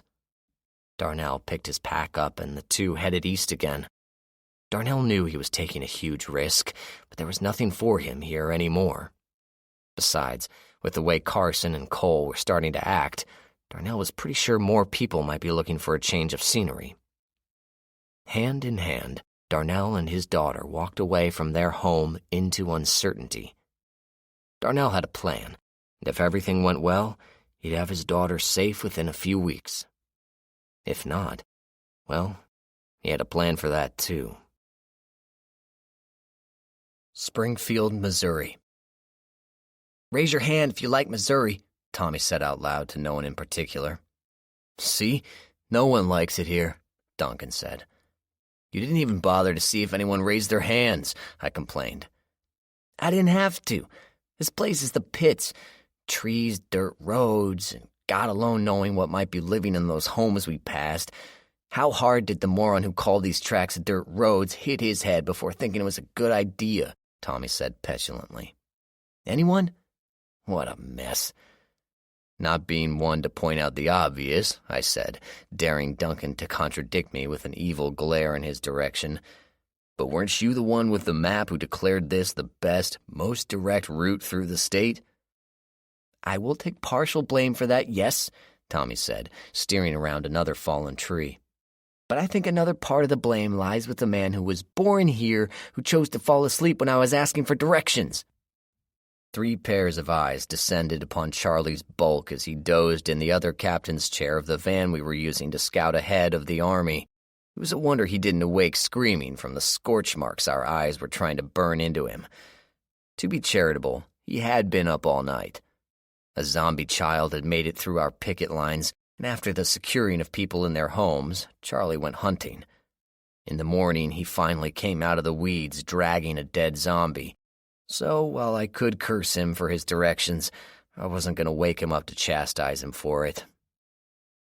We'd cleared out Jefferson City and Columbia a week ago. I had sent half of the remaining army to follow Interstate 44 and work on clearing the towns along that route. The way we worked it, the army spread out after a major offensive, casting themselves in a wide but traveling net thrown in the same direction. The goal was to clear out as much real estate as possible. 100 4-man teams searched out every farmhouse and small towns as they made their way to a single goal: kill every zombie they find. For our part, we led a 500-man team straight toward the objective to scout it out and see what resources we needed. We hit the bigger towns as well, which was why we were headed to Springfield. We'd then swing the entire army north to Kansas City and see what we could kill there. Along the way, we picked up and lost parts of our army. It was the way I had wanted it when we started this campaign. I wanted to clear out the dead and replace them with living people to bring back the country as much as possible. If we came across a nice town that looked like it might have weathered the storm fairly well, some people elected to stay behind and rebuild. They knew they were on their own, but I wasn't too worried.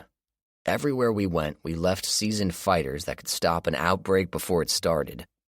The people we picked up were survivors and fighters, usually looking to contribute to the new world we were building, but sometimes they were just looking for a change of scenery. "Why up north?" "What?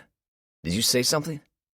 I looked back from watching the 40 millionth tree go by to refocus on something that was being said in my direction. Duncan shook his head. "Why, yes, John, I did. Please pay attention next time." Duncan really played up the sarcasm. It took a great deal of self-control not to kick the back of his chair. "I'd listen more if you were more interesting," I said, trying to match his sarcasm. I must have succeeded because Tommy chuckled. "Anyway, what I said was, why did you send nearly a quarter of our army north when winter is nearly upon us?"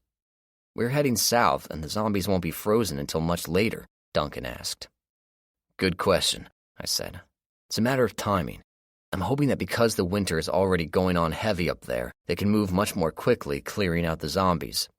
The idea is to have them go through Minnesota, clear the Dakotas, and be through Montana before spring. By the time the snows are melting, they should be heading south.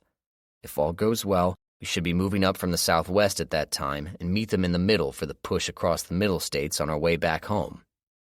Duncan looked back at me, and even Tommy took a quick look back. "What?" I asked. "I don't know, John. It's a hell of a lot of planning. Not exactly your strong suit. "Wow," Duncan said, lurching forward. That time I did kick his seat. Are we there yet?" Charlie murmured from his chair. Tommy chimed in from the front. "Not yet. You just missed Climax Springs, which I'm sad to say wasn't, and we were having a hard time keeping the van on a road that refuses to stay a proper road." Charlie took a look outside. "It will become road again on the other side of the creek. Keep going until you hit Max Creek. Wake me then." With that, Charlie was out again. I shook my head and looked back out the window.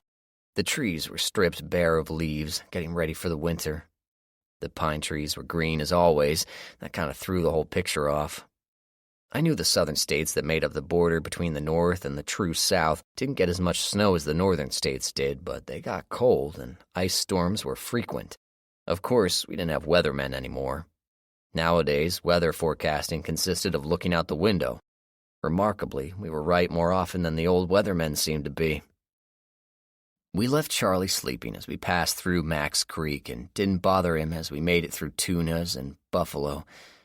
Both towns were very much alive, and we had good conversations with both of them. This just confirmed what I had always suspected. Small-town America was much better suited to survive a zombie apocalypse than any major city. Tommy eased up when we reached 65. It was pretty smooth going to Fairgrove. Charlie woke up just as we reached the outskirts of the town. "This isn't Max Creek," he said, rubbing his eyes and looking around. "Nope, we made it all the way to Fairgrove," Duncan said, looking at his map. "We figured you could use a sleep." "Not that I don't appreciate it, but I would have liked to have been awakened when we reached Max Creek," Charlie said. "Not to be a pain, but why?" Duncan asked. "The towns all look alike around here." "My first wife and daughter are buried there. I would have liked to have paid my respects," Charlie said quietly. "Aw, hell, Charlie, I'm sorry," Duncan said. "We can stop by on the way back if that would work." Duncan sounded genuinely sorry. Tommy nodded. "Not a problem at all, bro. I'm used to the roads. We'll get back there in no time. You can have a nice long visit." Charlie looked sad but grateful. "Thanks, guys. It would mean a lot to me." We got out of the van and stretched our legs.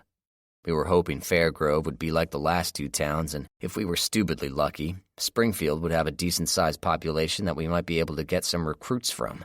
I didn't have high hopes for the last, but these days you never knew. As I got out of the van, a cold wind blew right in my face. It reminded me we weren't all that far south, but if we could get cold without snow for a while, then we could make some serious progress.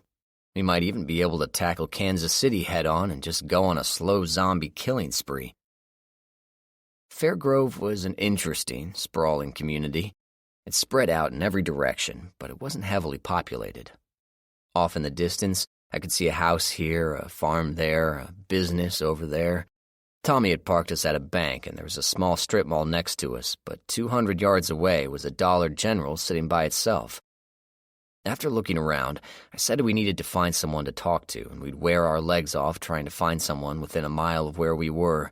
I didn't think anyone was dead here, but they were just far apart. As we walked back to the van, I hung back with Charlie until Tommy and Duncan got back in the vehicle. When they were out of earshot, I whispered to Charlie, "When are you going to tell them that your first wife and child actually died in Springfield, Illinois?" Charlie shrugged. "Not sure. But I think after all the crap I take from those two, I deserve to milk this for all it's worth, don't you?" I shook my head. "You're on your own with this one." We got back in the van and drove towards what looked like a promising collection of buildings. There was a truck mechanic shop, a clinic, a bait shop, and some low building that we couldn't identify. A quick search showed no one was at any of the buildings. "Okay, which way?" Tommy asked.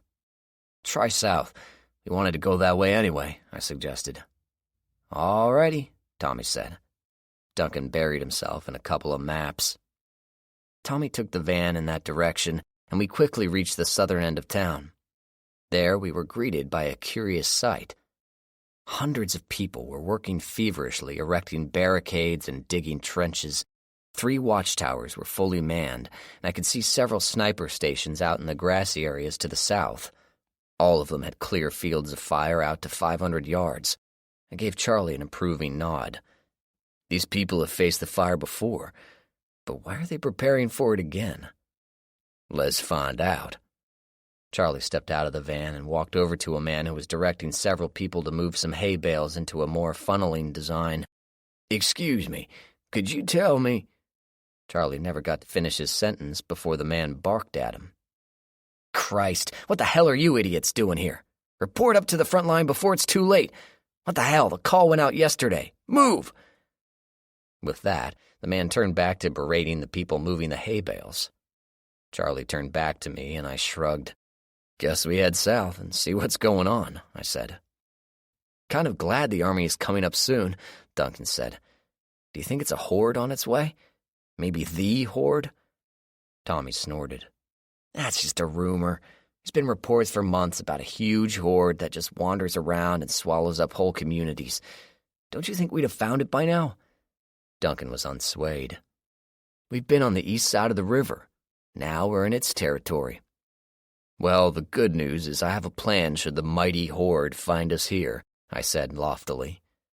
Would that plan involve running for the nearest high ground? Charlie asked. When did I tell you my plan?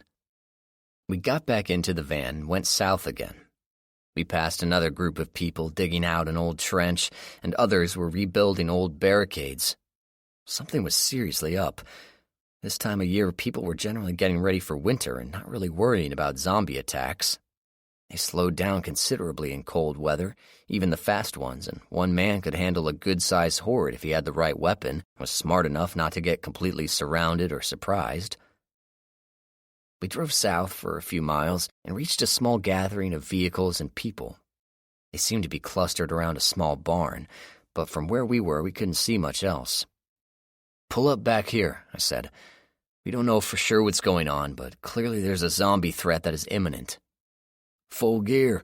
Charlie asked. I nodded. Packs too. We took a moment to get our gear on, checking our mags to make sure they were full.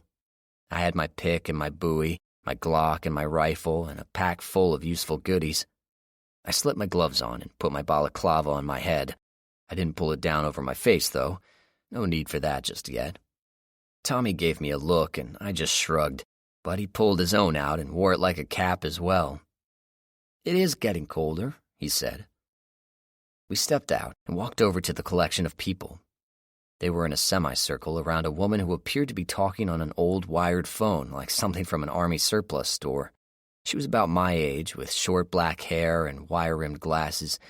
She was wearing a simple wool coat, but I could see the bulge of a handgun where the shoulder harness she wore rode up on the left side. Who are you? A voice at my left distracted me before I could talk to the woman. The speaker was a short man, about 50 years old, and looked to be as hard as the rock he was standing on. His thick arms held a long pole that was topped with heavy chunks of jagged steel. No matter how he swung that thing, it was going to kill something. His face was a mass of black beard that was streaked with gray. I could see dark scars down the side of his neck. 3 of them equal distant apart, like a hand that had clawed at him. I held out my hand. John Talon. My friends here are Charlie James, Duncan Freeze, and Tommy Carter. What's going on? Can we help? The man took my hand in a very strong grip. Brian Wright. Pleasure. If you boys want to help, and by the look of you, you surely can, then I'll get you up front to talk to Maggie right now. Follow me. Wright worked his way through the crowd and up to the woman. I could hear her end of the conversation, and it didn't sound good. You don't understand. We had a hard growth season this year, and there isn't any extra. As it is, we'll probably have to forage this winter just so we can keep ourselves fed. Maggie was clearly agitated. If you set them loose, we'll be finished, and so will your food supply forever. Have you thought about that? Maggie looked over at me and my companions. Her eyes got a little wide at our war readiness, but she recovered quickly enough to answer to whoever she was speaking to. I'm not holding anything back, but I will say this. If you turn them loose, our agreement is over. And if we survive the attack, it will be open season on you and your gang. Do you understand me? Maggie surely had had enough of the conversation, but then she looked at me as she listened to the phone. I have no idea. They just showed up. They don't live around here. What? Why do you... No, I didn't hire them. You're crazy. I've never seen them before. Maggie was suddenly defensive. I turned to my crew. Someone has eyes on us. I want eyes on them. You got it, Charlie said. The three of them left the group to find covered places to start scanning for threats. I turned back to Maggie, who was looking at me again. I don't know what he just did or why those men left. What? Fine, hold on.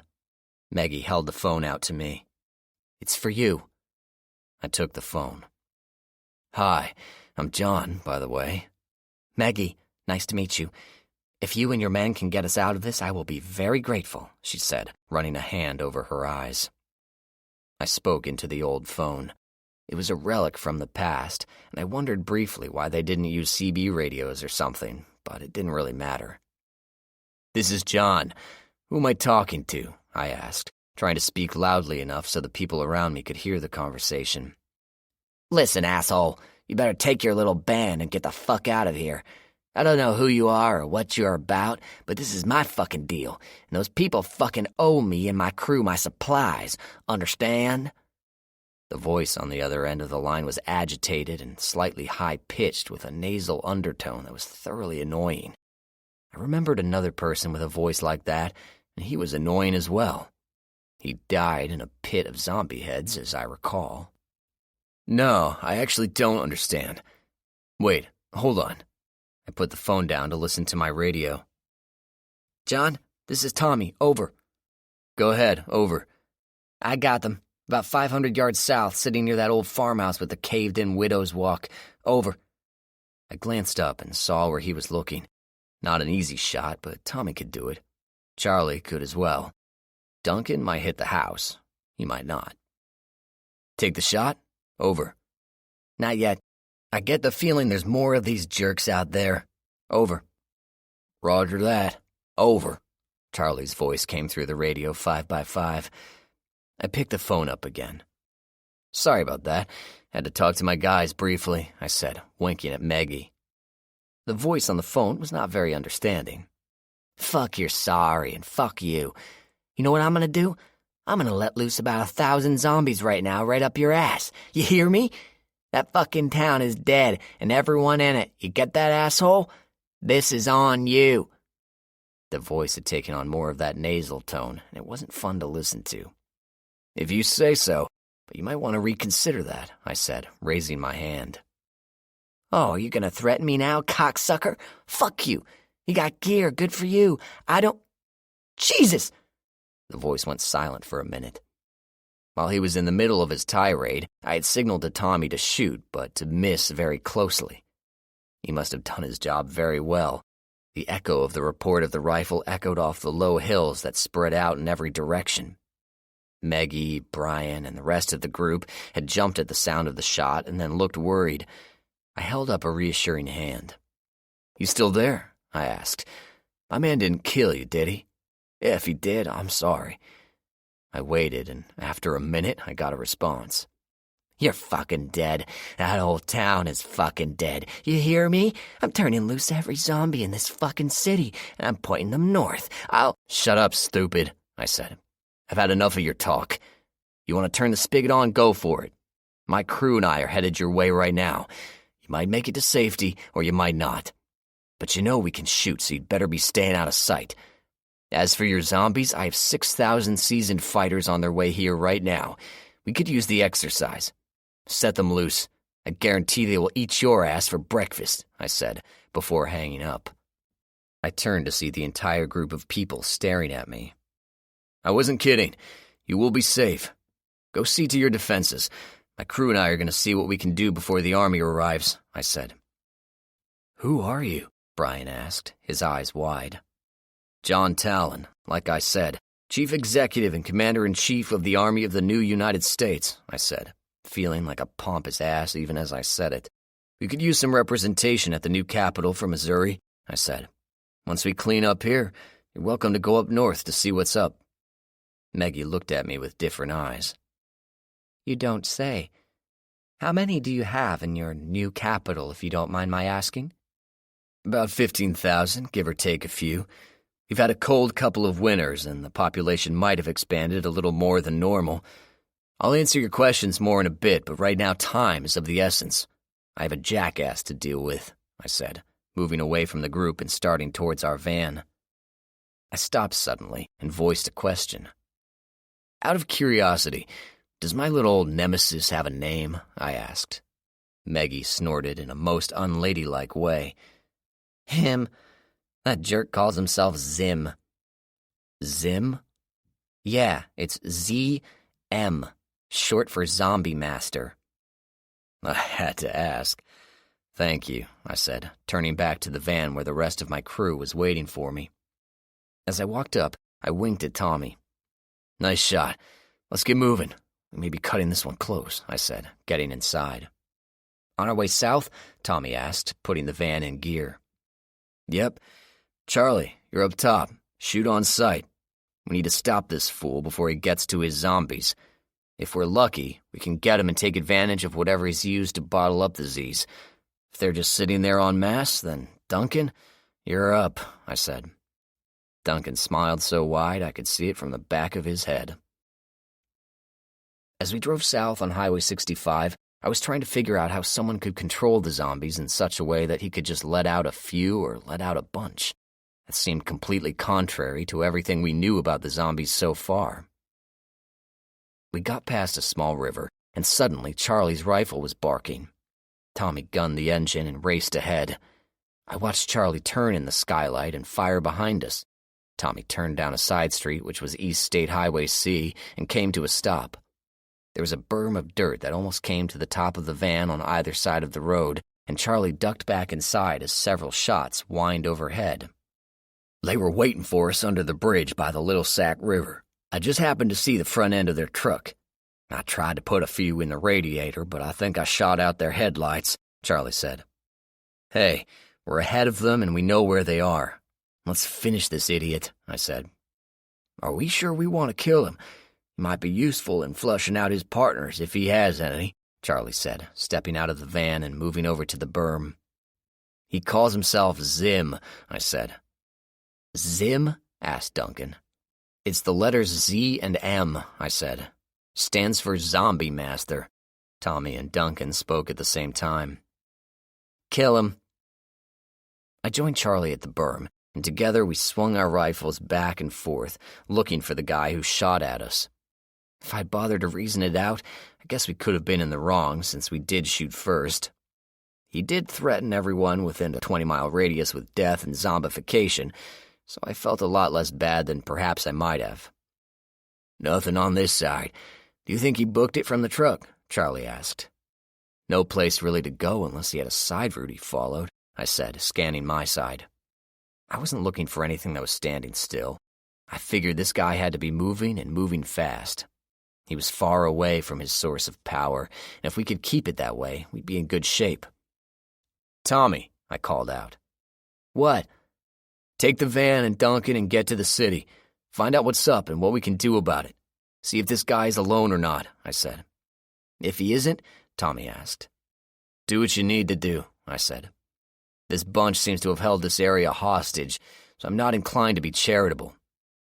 Hey, Duncan, Charlie called. Yes? Try not to let the zombies out if you can help it. Only for you. Charlie turned back to me. You figure if he sees the van drive off towards his city, he'll break cover and chase it? He asked, scanning the area with his scope again. That was the plan, I said, trying to see through trees and brush anything that might hide a vehicle. Not bad. Let's see if he takes the bait. The last shots came from over there. We haven't heard any since, so he must have moved around us or he's sitting tight, hoping we go away, Charlie said. I scanned the trees by the lake and the creek and didn't see anything. I looked behind me and watched our van get smaller and smaller. I was starting to think I had made a mistake when Charlie tapped me on the arm. Here he comes. A dark green pickup truck slowly emerged from the small copse of trees in front of us. It was moving slow, like it had a problem with its engine. As it got closer, I could see the driver, a young man of about 20 or so. He was keeping his speed about 40 miles an hour, and I could see in my scope that he was extremely impatient. He kept shaking the wheel and slamming his hands on the console. Charlie chuckled. "Guess I hate him after all," he said. "How do you know?" I asked. "He'd be driving faster if he could," Charlie explained. "You can drive your car up to 40 miles an hour for about 15 minutes when you don't have any antifreeze. After that, you'd better find a place for lunch because you're not going anywhere." "When do you want to take him?" I asked, watching the truck get closer. "I'd say we let him pass, then take the tires out. Should be an easy shot from behind," Charlie said. We ducked down and waited, keeping ourselves out of sight. At that speed, he'd see us for sure if he hadn't already. I asked Charlie what he planned to do if the truck stopped in front of us and Zim started shooting. We were pretty well exposed out here on the road. Charlie shrugged. "I guess if he stops, we open up on him first and get to cover behind these hills." I was good with that. The truck wheezed its way towards us. We were forced to wait a lot longer than I thought we needed to. But then I remembered that scopes on rifles made things seem closer than they really were, and the truck was a lot further away than it really was. Experience taught me not to mention this thought to Charlie while we waited. Charlie took a peek over the nearest hill and gave me the signal to get flat on the hill closest to the truck. A casual glance would pass us by, but a good look would find us quickly. I was hoping Zim would be more focused on getting to his pet hordes than looking for enemies. After a minute in the grass, the truck ran past. I don't think the driver gave the side road a glance at all. Charlie sprang off the ground and practically leaped to the top of the hill on the other side of the road. I wasn't as graceful, but I got there a second after he did. Looking through my scope, I saw the lovely rear left tire in intimate detail as it rolled along the road. I was sure Charlie saw the same thing, only on the right side. "Ready? 3, 2, 1, now," I said, squeezing off my shot at the same time Charlie did. The rear tires blew out immediately, and the truck lurched back on its haunches as the rear end dropped to the ground. The brake lights shone brightly as the driver slewed the vehicle first one way and then the other. Finally, it stopped in the middle of the road, and the man known as Zim popped out of the truck like he had a spring in his ass and started sprinting towards the south. Charlie and I fired again, putting a bullet on either side of his running feet. He got the message clearly and stopped, putting his hands in the air. We came down the hill, and I walked around to the front of our extortionist to see what it was we were dealing with. Zim proved to be different than I thought. I expected to see some sort of nasty, pasty-faced loser who probably had no friends in the world before the zombies. What I got was a young man of about 25, with model good looks and piercing dark eyes. "Well, Zim, it seems like your plan of unleashing a horde of zombies on me just came to a crashing halt," I said, casually aiming my rifle at his chest while Charlie tied his hands with a zip tie. "I still have friends. When they see I'm not back, they'll let the whole horde loose. You'll see. Whatever is left of the population around here is toast," Zim said. "Does it bother you that you'll be part of the toast?" I asked. "Fuck you. What are you going to do now, kill me? Go for it. The zombies get out. Put me in jail? Fuck you, the zombies get out. Face it, jackass. Even as a captive, I have more power than you," Zim snarled. I had to admit he had a point. As much as I wanted to just shoot him or leave him out for the zombies to eat, I had to figure out a way to contain the threat. "Let's walk, asshole," I said, gesturing with the barrel of my rifle. "If I refuse? Same rules, jackass," Zim smirked. His smirk lasted a second, and then it was replaced with a look of shock as Charlie brought his fist crashing into the side of Zim's head. Zim went down like the proverbial sack of crap. He didn't get to lay there. Charlie grabbed him by the shoulders and lifted him back on his feet. Zim's eyes were glazed over for a moment before he recovered and figured out what had just happened. "Ow, motherfucker! You can't... Wait!" Zim's sentence was cut off as Charlie hit him again, let him fall, then put him back on his feet. It took a little while longer for the effect to wear off. I had a little sympathy for him. I'd been hit by Charlie before in training, and it always felt like getting hit with a sack full of rocks. This time, Charlie spoke. "These are the rules, jackass. You open your stupid mouth to be insulting, and I will punch you to the ground. If you do not learn this rule, I will beat you half to death. If you insist on being a nasty little prick for the rest of your short life, I will finish the job I started." Charlie grabbed Zim by his long blonde hair. "Do you understand?" Fortunately, Zim was a quick study of human behavior, and he must have concluded that the next few minutes of his life depended entirely on his ability to control his natural, albeit misplaced, and potentially deadly character flaws. We marched Zim back the way we had come, since it was a shorter walk to Fairgrove than it was to Springfield. He didn't have much to say, but I could see he clearly was not liking the fact that we were bringing him back to the place that he had exploited for so long. A half-hour's hike brought us to the small shed and the table where the original phone conversation had taken place. The people of Fairgrove were finished with their preparations, and when we arrived, a small group came out to meet us. Meggie was with them, as was Brian. "Here's Zim. He's not so scary once you knock some sense into him," Charlie said. Zim glared bloody murder at Charlie, but he should have been paying better attention. Brian came up and slammed a fist in Zim's gut, folding him in half and dropping him to the ground. Brian raised a hand to strike again, but I held up a hand. "There's been enough of that, thanks," Brian snorted. "I don't take orders from you." He raised his fist again, and I stuck the barrel of my rifle in his face. "Now you will. Hit him again, and I will see how many of your teeth I can blow out the back of your head. I figure I'll be protecting someone from murder." I must have had a serious enough look on my face because Brian backed off. Meggie came to the rescue by pulling Brian off. "Thank you, Mr. Talon. I appreciate your help. What has become of your other crew members?" She looked past my shoulder, but I doubted she would be able to see where Tommy and Duncan were.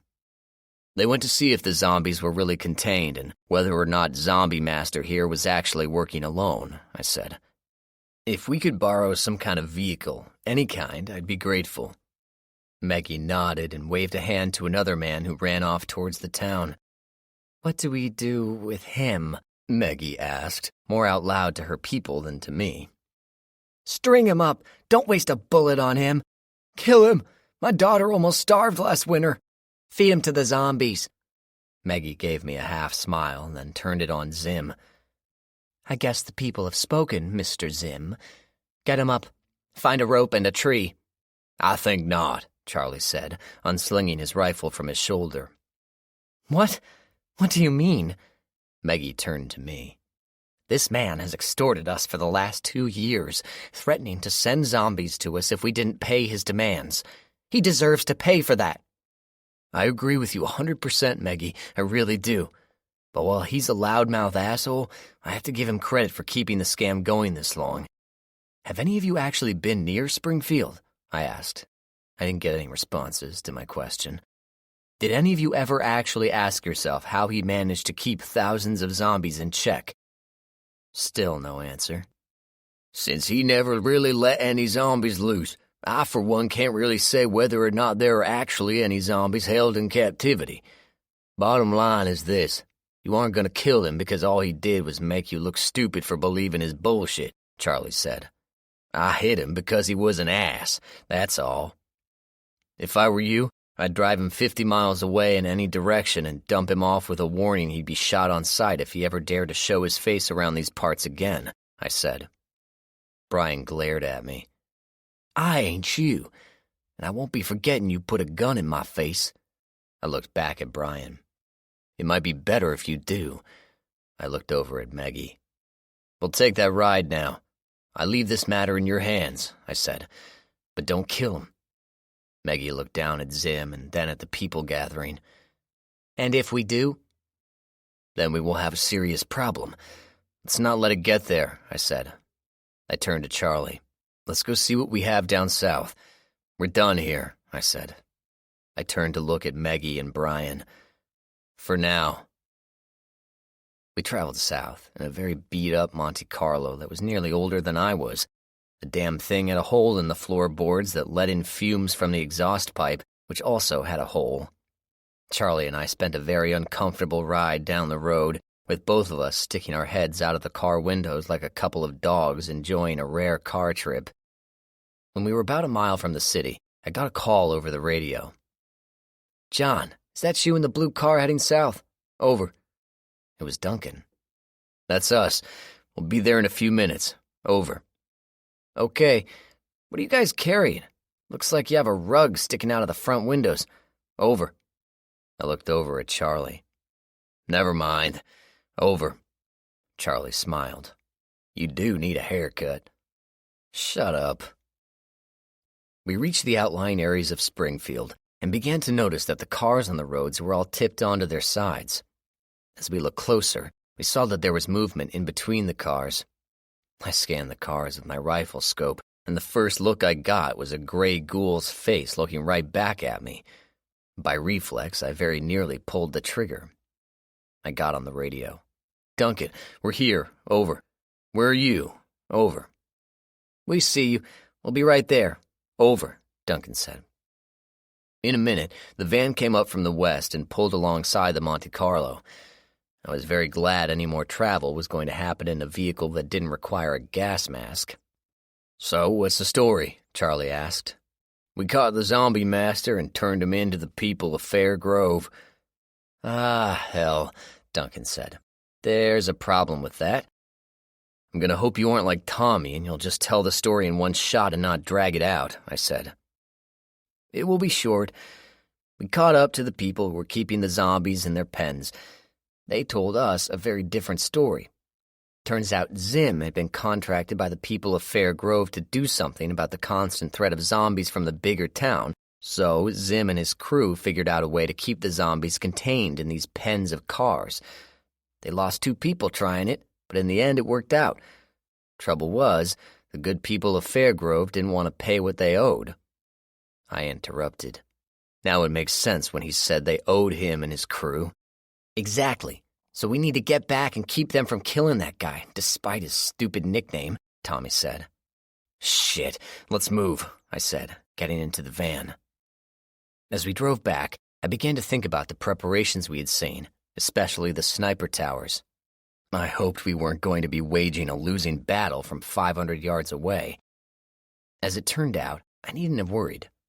A literal sea of trucks, trailers, and other vehicles were scattered all over the road and stretched back for miles. About 200 fighters were in a semicircle around the small group we had left earlier. About 20 of them were keeping their rifles pointed at the smaller group. I could see a short, dark-haired woman keeping things under control at the center of the standoff. We pulled up, and I immediately got out, walking over to the group. I was glad things had not gotten out of control yet, but I was pissed that the town had duped me. I went over to Sarah and gave her a quick hug as thanks for keeping things under control. She smiled, and I nodded to 2 unit leaders who gave a hand signal to their troops. Immediately, the rifles that were pointed at the townspeople were aimed in a more safe direction. Brian was there, as was Maggie. I directed my comments towards them. "So, you made a deal, and when it went your way, you tried to keep from holding up your end of the bargain, yes?" I asked quietly. "And then you let us think that Zim was the bad guy?" I went over to Zim, who was standing by 3 of my fighters. He looked very relieved, yet mad at the same time. I didn't blame him. He'd been treated badly all around. "My apologies for my comrades' actions and for mine. We acted in haste, and we should have taken the time to get your story," I said. Charlie nodded. "Sorry for roughing you up there." Zim was more calm now that things seemed to have gone his way. "Just glad your friends showed up. They were gonna kill me," he pointed at Brian and Maggie. "Looks like you and your friends down at Springfield need to relocate," I said. "There's a lot of good places across the river if you're interested in a change of scenery." "Thanks. Let me get back to them and talk to them," Zim said. Zim rode off on a small motorcycle, and I turned back to Maggie and Brian. "Don't send anyone from your town to represent this area. We don't want your kind up in the new capital." Maggie glared, but Brian spoke up. "You ain't the boss here. We didn't elect you, so why don't you take your army and fuck off?" he snarled. Presently, I said. "We are moving on, and you are on your own.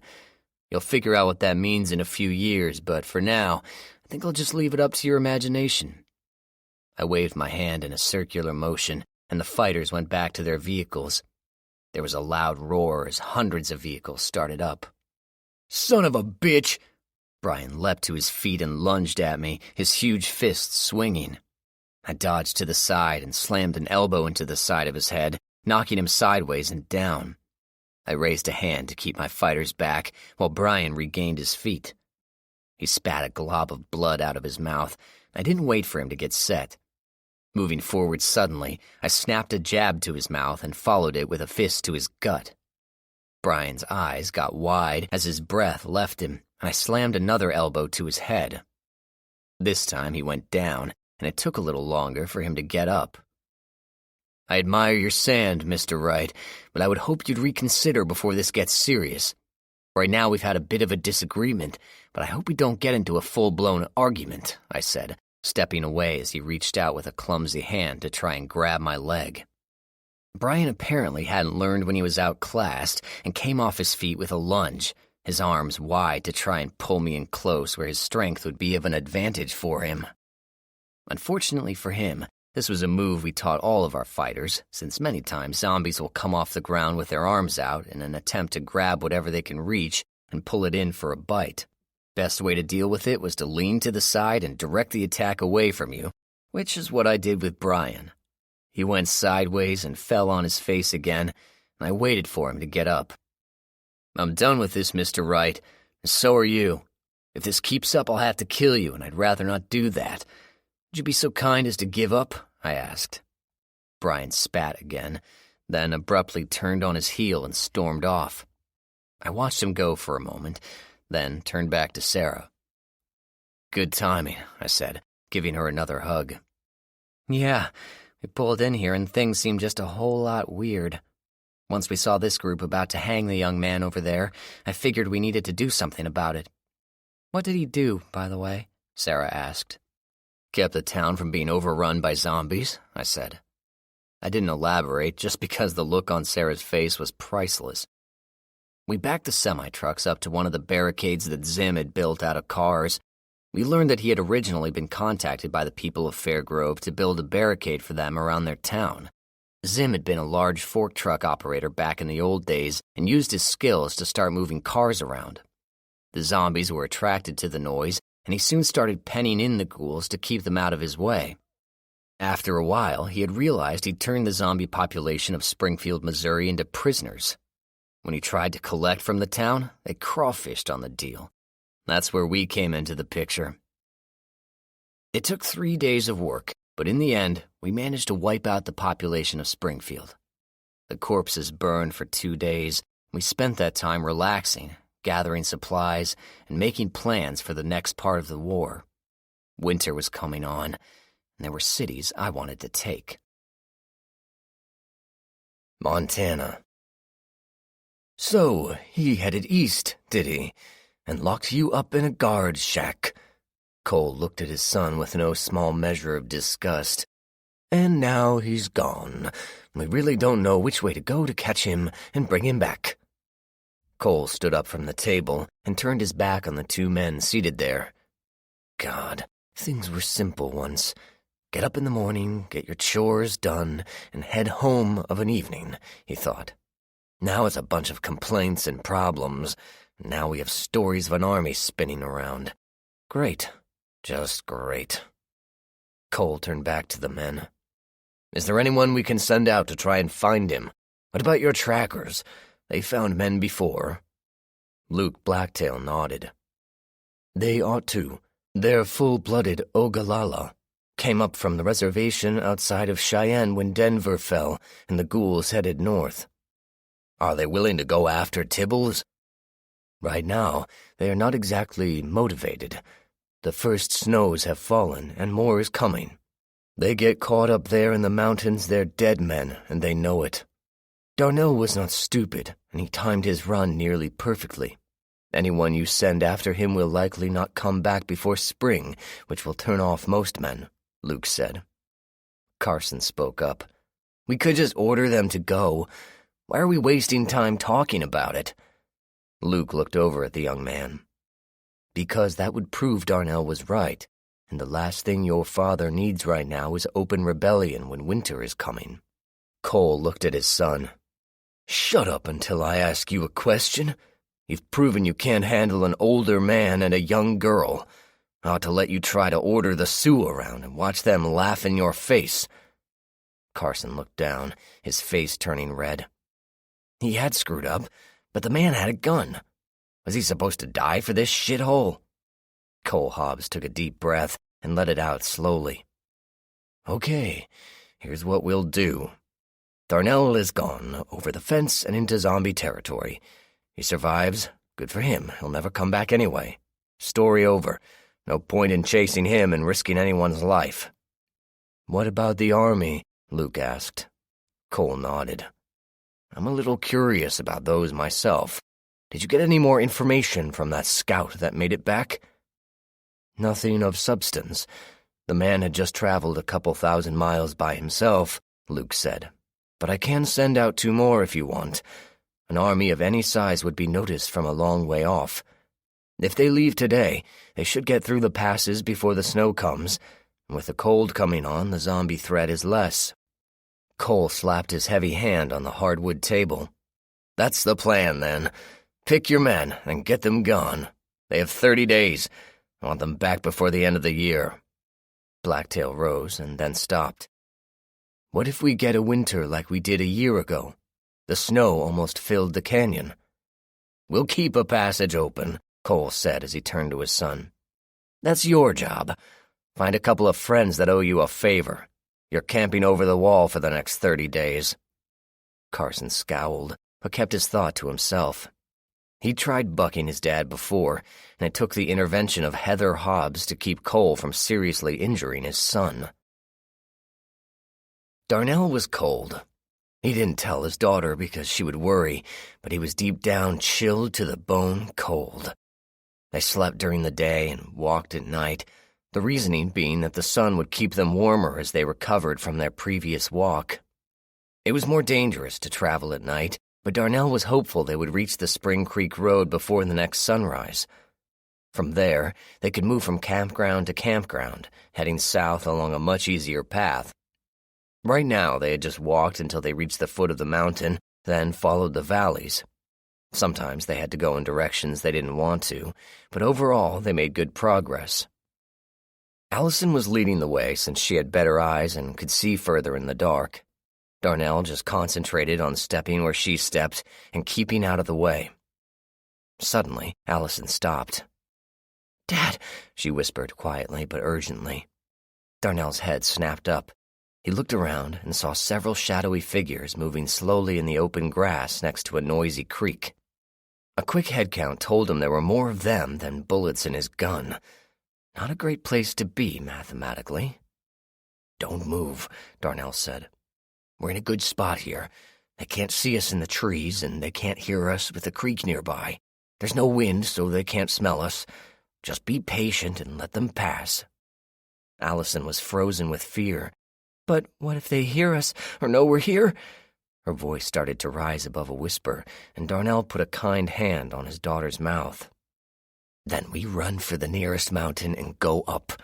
It's too cold for them to follow, and they're moving slow as it is.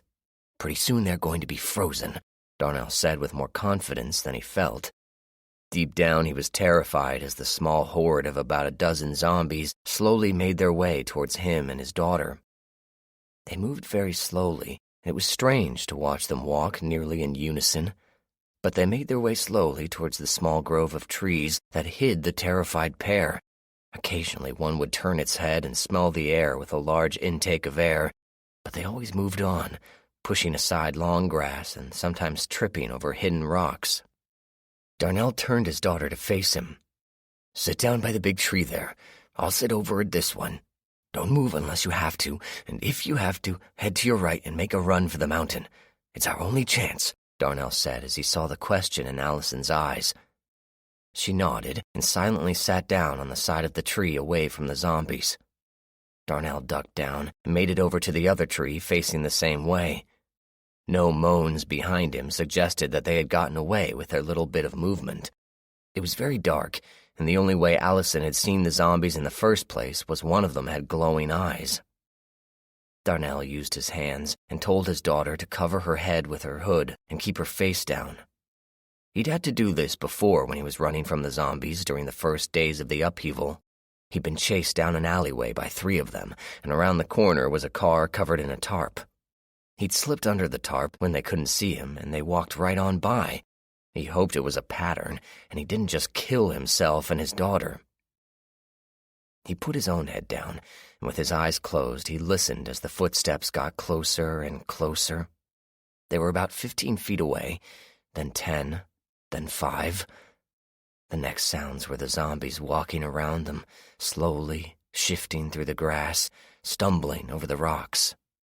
From under his hood, Darnell could see a foot stepping inches away from his own foot, just fuzzy blurs in the darkness, but Darnell could sense the ghoul beside him.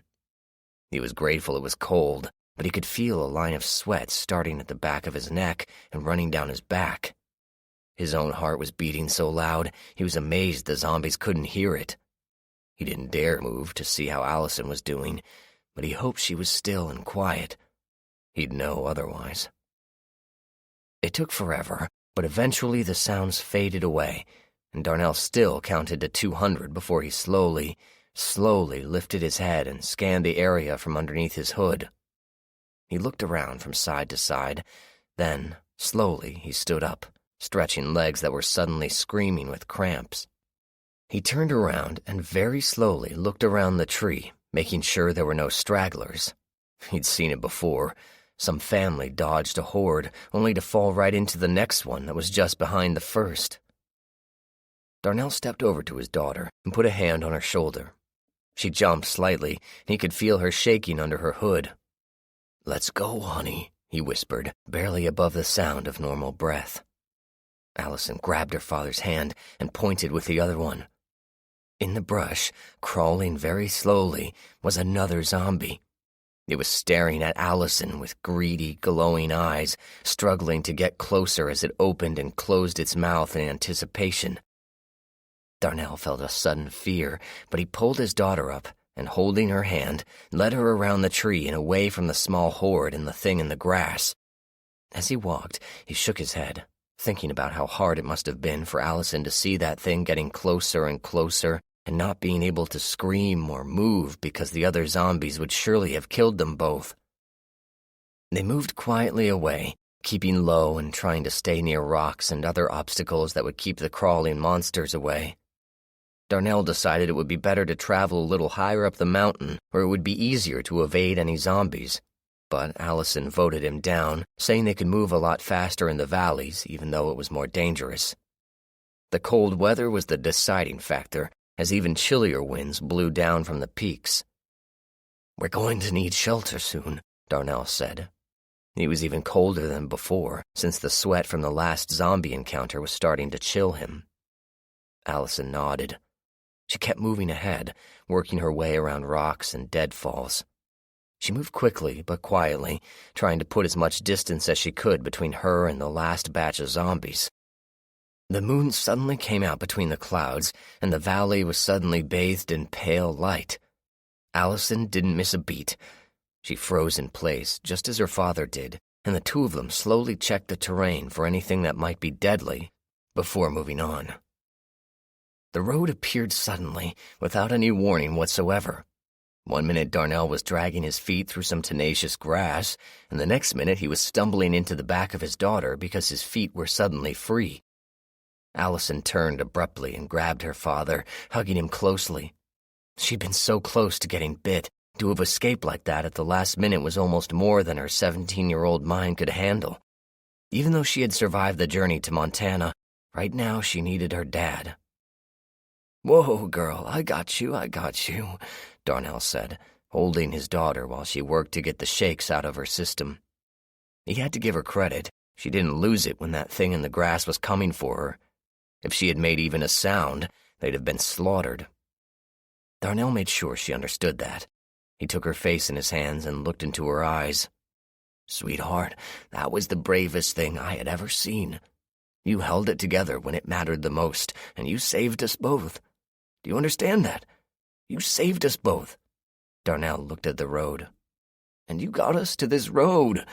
Do you know what that means?" Allison shook her head, her eyes gleaming with unspent tears. "We made it.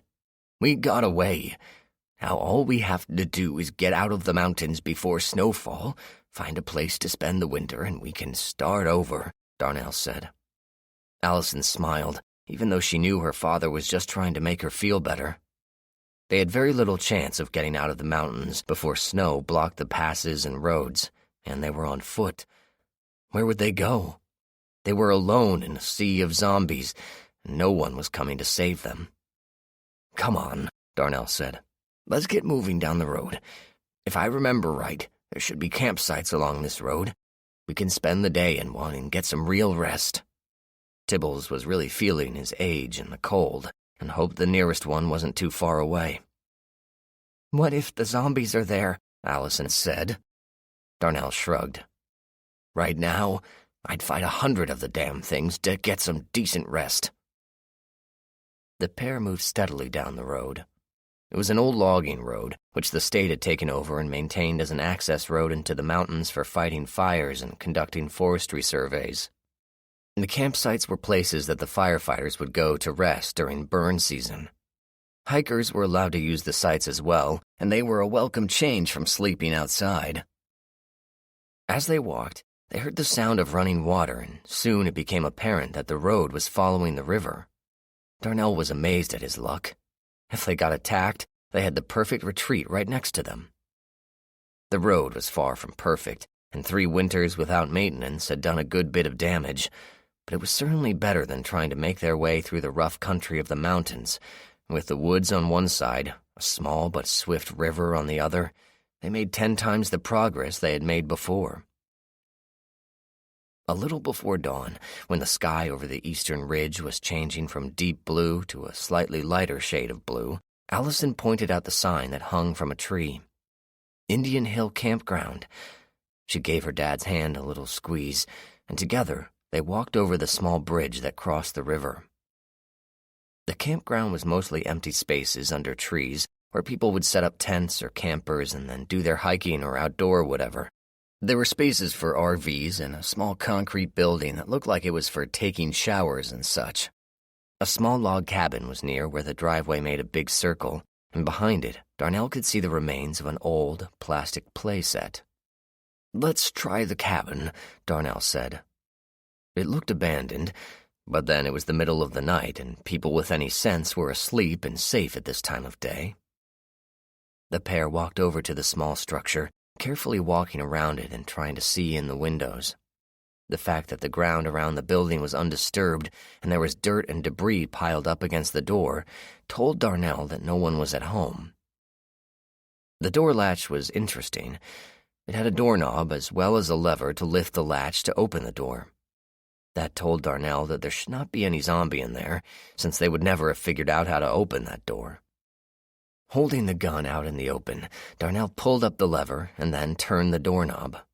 The door hinges squeaked in protest as the dirt was moved aside. Darnell walked into the small foyer and took a look around. Apart from the slight layer of dust over everything, the structure seemed to be sound and in decent shape. Darnell couldn't see any sign of activity, either from the 2- or 4-legged kind, and that was actually a welcome relief. The building consisted of a front room that held a desk, a small stand that held maps and flyer, and a couple of captain's chairs. In the room behind the reception area, there was a small kitchenette, a bathroom, and a back room that had a cot, a tiny wood-burning stove, and a small writing desk. There was a phone on the desk that Darnell was tempted to pick up, but stopped himself when he realized that even if it had a dial tone, he didn't have anyone to call. "You take the cot, sweetheart. I'll crash in the chairs up front," Darnell said.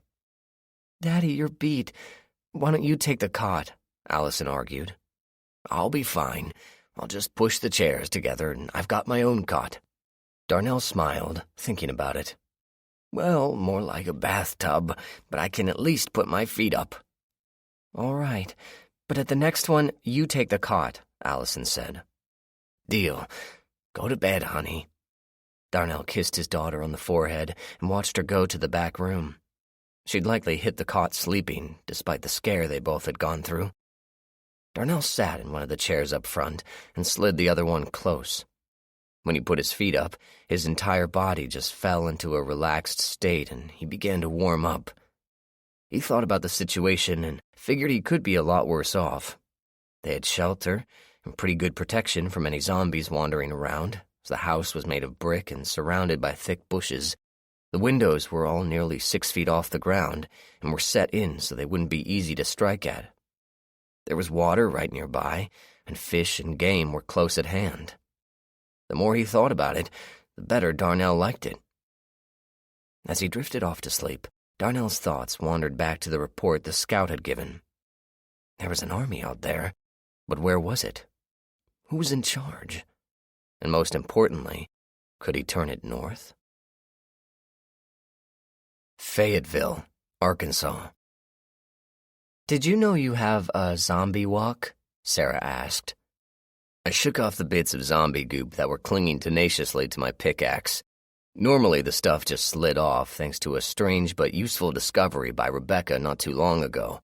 She found that if we sprayed WD-40 on our weapons before a fight, they didn't get as messy as when we didn't. I stopped when it registered what Sarah had just said. "I walk like a zombie?" I asked. "No, silly.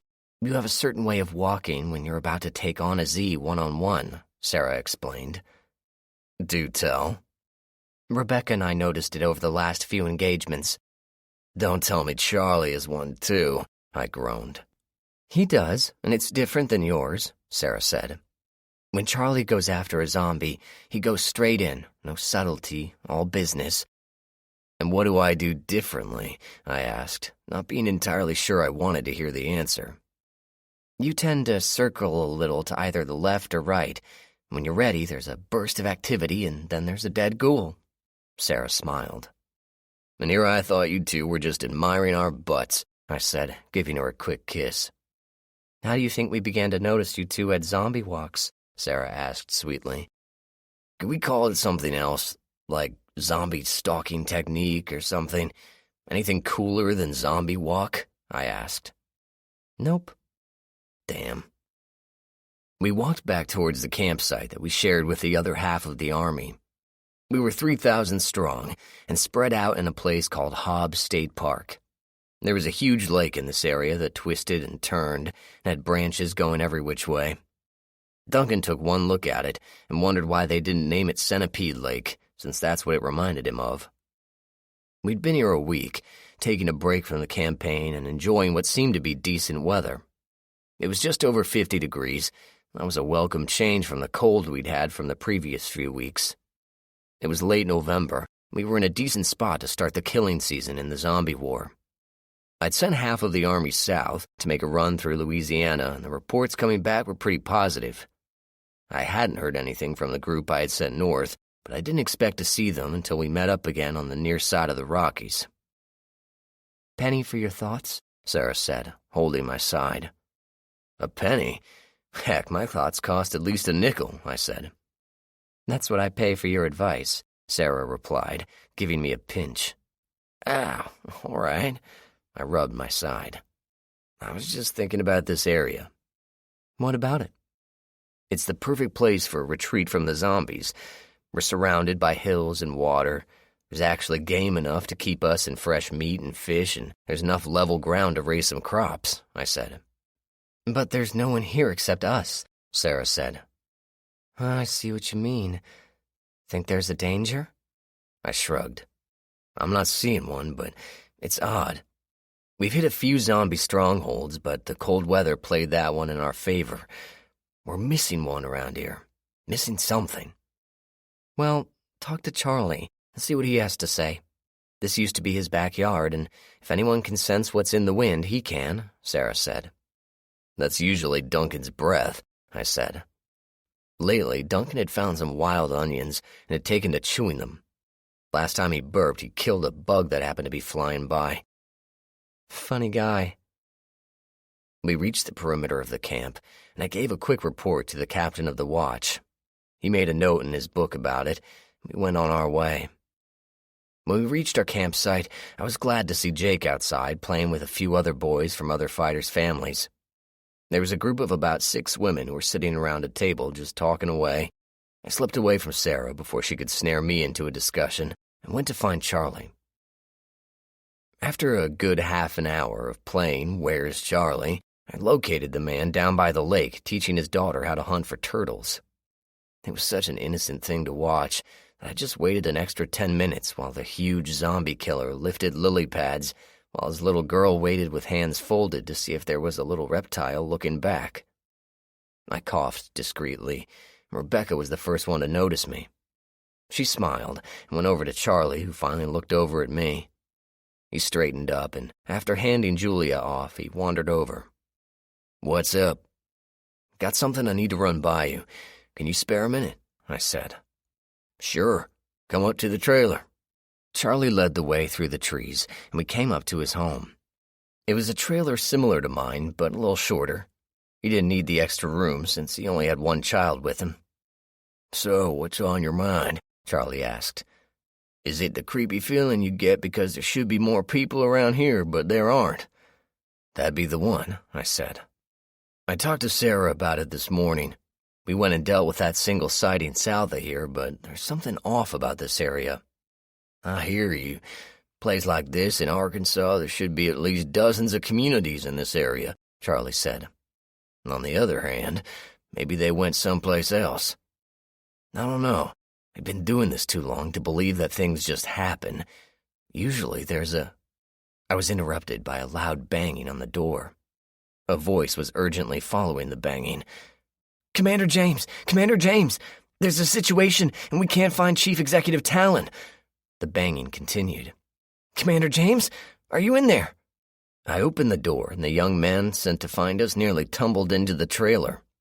I put a hand on his chest to stop his movement and gently pushed him back out the door. He recovered quickly enough. "Sir, what a relief to find you, sir. I've been looking all over for you and was told you were over this way. No one told me you were in the trailer, but that's okay, you're here, and that's what matters." "Situation, son?" Charlie asked politely, once the linguistic tornado had subsided. "Sir, we've lost 4 scouts, sir." "Where? How? Dead?" I asked, not wanting to believe it. Our scouts were valuable members of the army, clearing the way for the larger group and avoiding any obstacles or traps. Oftentimes they had to act as ambassadors, smoothing the way for survivors to enter into the fold. "Don't know, sir. One pair went over the hill into an area that looked like it might be occupied, and they didn't return. A second group went after them to see what had happened, and they never returned. Commander Hanley said he won't risk any more men until we figure this one out." Smart man. This was a job for a small team or the whole army. Trouble was, with the area around us seemingly clear of zombies, the potential for a whole bunch of them nearby was possible. "All right," Charlie said. "We'll go have a look." He looked at me. "You want to grab Duncan and Tommy for this?" I shook my head. "We'll keep it simple. Look, learn, and leave. We'll decide if we need more men once we figure out what's going on." We dismissed the young man, and Charlie set about getting himself together. He put on his vest, his backpack with his tomahawk sticking out on either side, and his sidearm. He put his main knife in its place on his left hip and put 2 knives into the sheaths sewn into his boots. He wrapped his neck in a wide scarf and left only his eyes showing. "Rifle?" Charlie asked. "May as well. I'm going to stop and get mine," I said. "AK or AR?" Charlie asked. That was a good question. If I picked AR, then I only expected to hunt zombies, but if I picked the AK, then I had some thoughts about living targets as well. The AR was a great weapon, but the AK was a killer, pure and simple. "AK," I said. "All righty. Let me talk to Rebecca, and I'll meet you over at your trailer," Charlie said. I left his home and wandered over to mine. A brief conversation with Sarah left her nodding in approval for me going after the scouts. I took out the AK, and that raised eyebrows. "Expecting trouble?" she asked as I put extra magazines in my vest. "Always. Something about this just makes little sense," I said. "Our scouts are too good to be ambushed or overwhelmed, which means they must have been tricked." "Do you think they're still alive?" Sarah said. The rest of the ladies in the group grew quiet at that. "If they are, we'll bring them back. If they aren't, whoever killed them will regret it for a very short time," I said, meaning every word. Sarah and the rest of the women nodded. In another world they would not have approved, but in the one we lived in, vengeance was not taken lightly. Charlie joined me, and together we went over to where the Army's vehicles were being kept. We took a small car that was reasonably quiet. An electric car would have been great, but since they were rather difficult to keep charged, we'd stick with the gas ones. We drove south, keeping an eye out for the vehicles our scouts usually used. The scenery was pretty much the same as what we had left, rolling hills and a lot of trees. We crossed 2 small creeks as we drove, and I kept on looking for any sign that they might have turned off the road or taken a different way. The day was clear, and the high clouds off in the distance had the slight promise of rain, but it was far off. Charlie drove the vehicle with purpose, but we weren't rushing. At every intersection and driveway, we slowed down to take a look to see if the other vehicles had passed this way. Nothing we'd seen so far led us to believe that they had driven any other way than straight. Suddenly, Charlie slowed down. We were coming to a clearing in the roadsides, and the trees that had surrounded us were thinning out. "What's up?" I asked, scanning around for threats and not seeing any. "Something flashed in the air up ahead," Charlie said. "Pretty sure there's nothing up there that should be flashing." "Right." I waited until Charlie backed the car up and exited the same time he did. We picked our way carefully through the trees and brush and made our way towards the edge of the trees. I couldn't see anything out of the ordinary, but then I saw a flash. There was a small grove of trees ahead of us, and the flash came from the air next to the tree. "Saw it. Wonder what it is?" I asked. Charlie thought about it. "Those trees are well placed to see anything coming for a long way off. Any bets there's a lookout platform up there?" "No bet, but we can't approach it without being seen. We left our scoped rifles at home," I said. Charlie smiled. "Duncan laughed at me when I tucked this into my backpack, but it's worth it now." Charlie shrugged off his pack and rummaged around a little bit.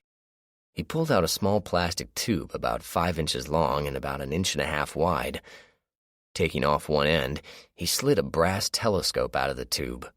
It extended out to about 1 foot and had leather covering the front tube. "Very nice," I admired. "Good picture?" "It's actually very good.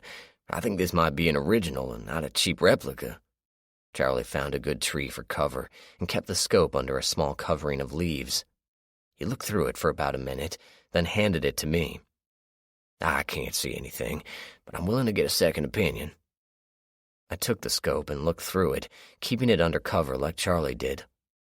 The grove of trees leapt at me, and I could easily see the branches and leaves. I followed the base of the tree up and looked for anything that hadn't grown there. I did see the flash again, and looking hard, saw a thin line from the tree to some place over the hill and into the forest. I mentioned it to Charlie, and he looked through the telescope again. After a minute, he put it away. "I saw what you meant. I can only think of 3 things that line can be. It's either a zip line, a power line, or a communication line," Charlie said. "Well, we won't learn anything more from here," I said. "If it were a communication line, then they may have seen our scouts and could give us a better idea of where they went. If it's a power line, why do they need power in a tree? If it's a zip line, then where does it go, and why is there an observation station up in the tree? All our answers lie over there." "Since I didn't see anyone up there, shall we take a walk?" Charlie asked. "No," I replied. "You can if you want to. I'm taking the car." Charlie looked sheepish. "I actually forgot about that for a minute." We drove over to the tree and took a quick look. There was a large ring nailed to the trunk and a series of 2x4s that went up the tree like a kid's ladder to a treehouse. At the top of the ladder was a platform with an open trapdoor on the bottom. I looked at Charlie and he held out a fist. I held mine out and we counted to 3. I came up with rock while he came up with scissors. He was going up the tree. While he climbed, I scouted around, circling out from the tree. I found old horse manure, several wrappers, a few cigarette butts, and what looked like an old entrance to the nearby field. I figured it had to be some farmer's old access to the now overgrown land. I also found where a vehicle had turned in and had driven across the field. It looked as if this had happened recently. Charlie came down a minute later. "Well, this is a zip line," he said. "It serves no other purpose." "Where does it go?" I asked. "Over into those trees. I tried to use the telescope, but it's nothing but leaves." "Let's go take a look," I said. "Take the car?" Charlie asked. "May as well." We drove carefully, trying to move as quietly as possible. The field was pretty flat, so we traveled well, and we eventually came to the edge of the woods. The trees were hard at work trying to reclaim the land they had lost generations ago, and as we got closer, I could see a kind of fence among the trees. "Stop here," I said. Charlie stopped, and we both got out. Following the fence, we made our way along until we reached a building. It was a 2-story structure with several openings in the side, which resembled ticket booths. A faded sign read, "Arkansas Renaissance Fair." In front of the entrance were our 2 scout vehicles. "Are you kidding me?" Charlie said. "Apparently not," I said. "Wonder where our scouts are." "John, over here," Charlie said. He was standing by the front of the vehicles. I went over and saw 4 dead zombies, 2 males and 2 females. They were not as old-looking as some we had seen lately, so I figured them to be locals who turned recently. "Okay," I said, "these aren't our scouts, so that's a hopeful sign," I said. "I guess so," Charlie said. "Well, they all came this way, and the zipline guy isn't around, so let's see what we can see," I said, slipping my rifle off my shoulder and making sure a round was chambered. We walked to the entrance and found the heavy doors were locked. Charlie went over to the side of the gate and climbed up, slipping over quietly. A second later, the gate opened and I passed inside. The interior of the fair was surprisingly well maintained. There were rows of structures and dwellings with large trees providing a decent canopy over everything. There seemed to be a town square in front of us with a fountain, several fruit trees, and a small kid park. Down to our left was a massive building, which in its day was likely the admin offices for the fair. The place was easily as large as a good-sized house, rising at least 3 stories in the air.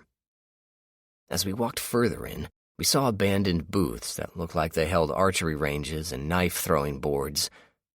"Do you think anyone lives here?" Charlie asked. "Right now, I would say yes," I said, looking around. The open lanes that wound through the trees were flanked on both sides by various shops and living quarters. It looked like the people who ran this place retreated here when the world ended and just stayed. From a tactical standpoint, they had shelter, a high fence to keep out the zombies, water, game to hunt, and land to grow food in.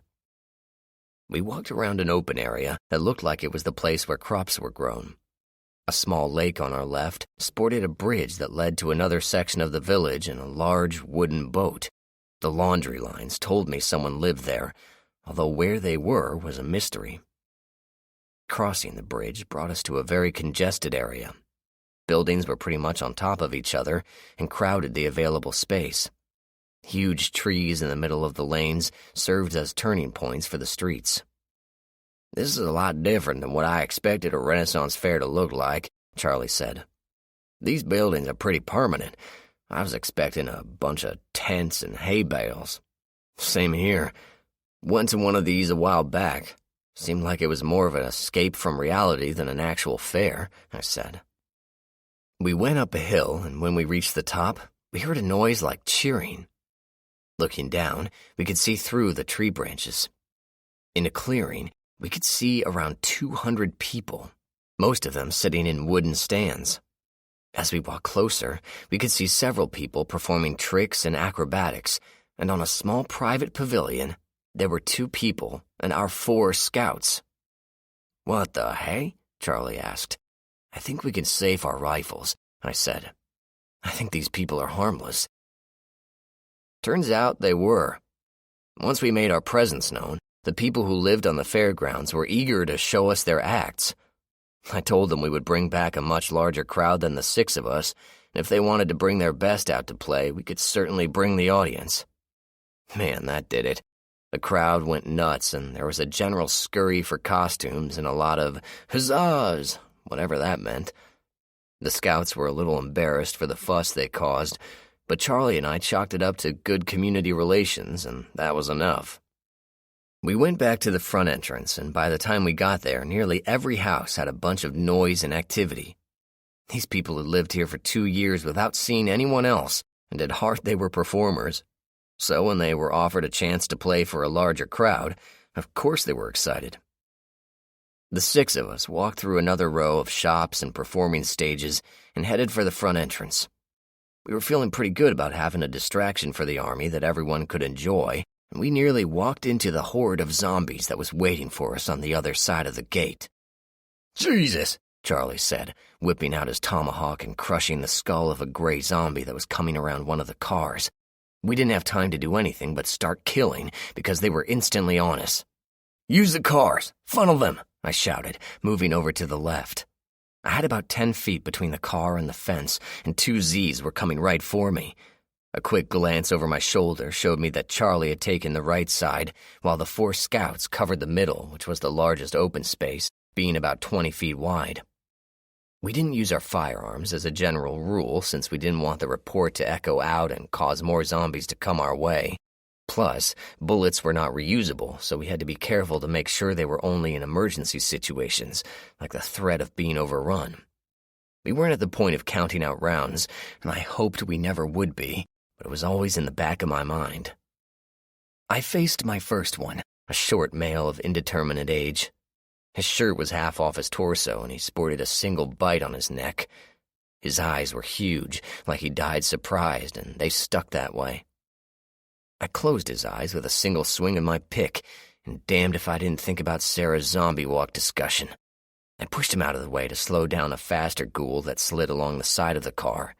She caught a backhanded swing to her temple and dropped for good by the wheel well. The next 3 were going to be a challenge, and I was about to draw my pistol when one of the zombies suddenly fell to the ground. An arrow stuck out of its head, and I spared a glance upwards to the archer standing on the roof of the ticket building. He gave me a thumbs up, which I didn't return since the other 2 were nearly on me. I hooked the one on the left and pushed him into the one on the right, holding them both against the car with my pick. Black teeth snapped in my hand, and they missed me by inches. I pulled my knife with my left hand and stabbed the left one in the eye, killing him. The right one pushed back, and I gave him the same treatment. I turned back to the fight, and a zombie plowed right into me. I dropped my pick and knife and pushed back, trying to keep the teeth from connecting. It was a young female. She must have been into working out because she was unbelievably strong. My leverage was bad, and her teeth kept getting closer and closer to my neck. I didn't want to put my hands up any higher because she'd bite those. I spun around, using the inertia to gain a little distance, and got my hand on her neck. She looked down and tried to work her teeth into my hand, but I was angry now. Another zombie was coming up, and I kicked him in the hip to get him away while I dealt with his girlfriend. I had the leverage, and I twisted again, slamming her head into the wall. Once, twice, and the 3rd time was the charm as her head cracked. I dropped her when I felt her grip loosen and went back to my other zombies. The one I had kicked was getting up, and another was working his way along the wall. Another arrow killed the first one, and that gave me time to get my pick and bury it in the skull of the Z by the wall. I leaned against the wall and caught my breath. Anyone that tells you combat is easy is either a liar or has never done it. I looked over at the rest of the crew, and we were all in a state of catching our breath. Several zombies were dead by arrows, and I made a mental note to look into that for the army. Reusable weapons were not a bad idea. Charlie was leaning on the wall on his side, his tomahawks held loosely in his hands. The 4 scouts were leaning on the cars, having amassed a pile of corpses in between them. "All clear?" I asked, picking up my knife. "All clear," came the response. I waved at the archer on the rooftop.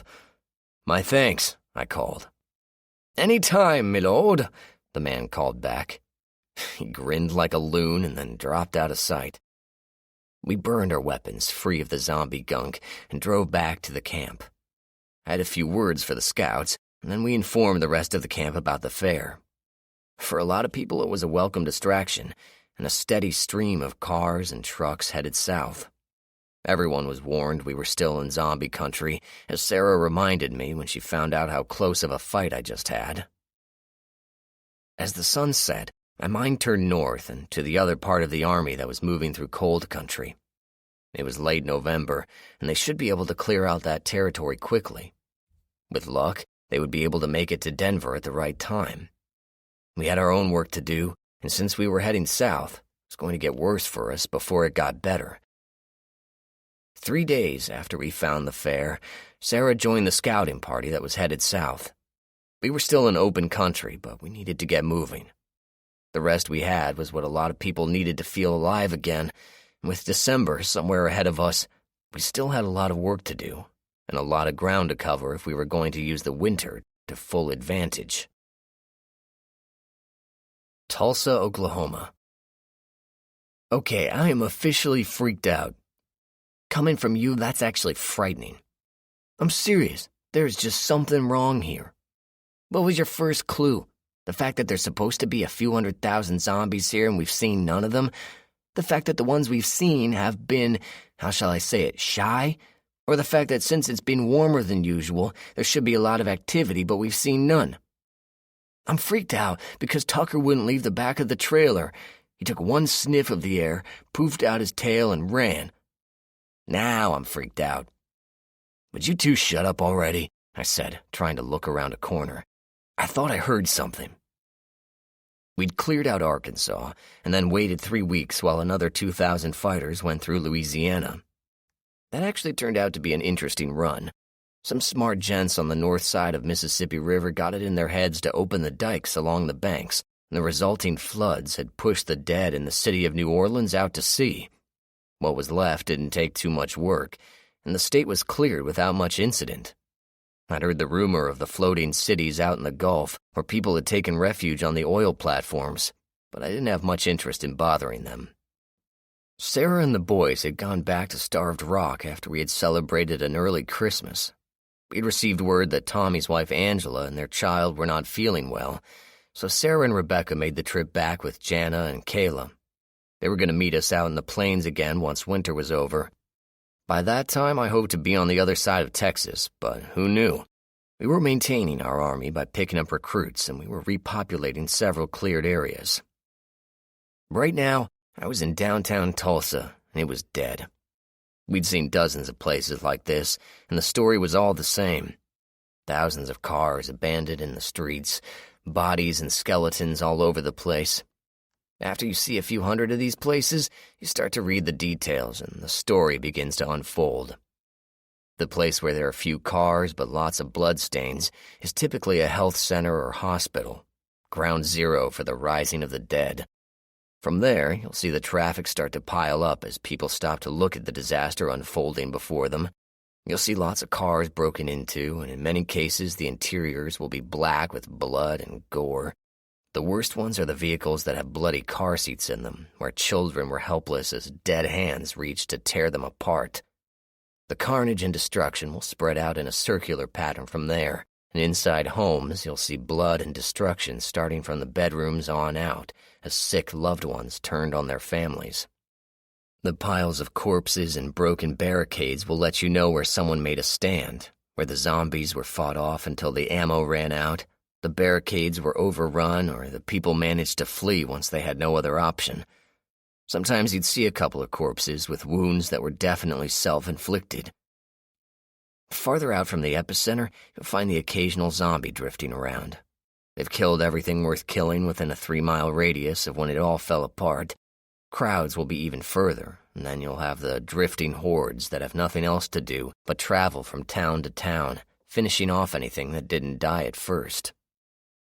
In a weird kind of irony, if everyone had just stayed home during the first 2 weeks of the sickness, it likely would have been contained.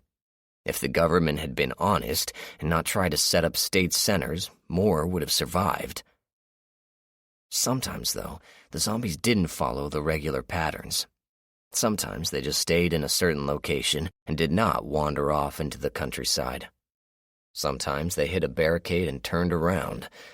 That was what kept a lot of zombies inside cities. I looked around the corner and checked the street. There was a line of rusting cars from here to the end of the block. Most of them had been abandoned, although some had been broken into. From where I was, I could see most of them were not occupied, but there were a few I wasn't sure of. I waited a minute while the wind stirred a bunch of papers and leaves. Nothing came out of the buildings to investigate the noise, so I ruled out the option of fresh zombies.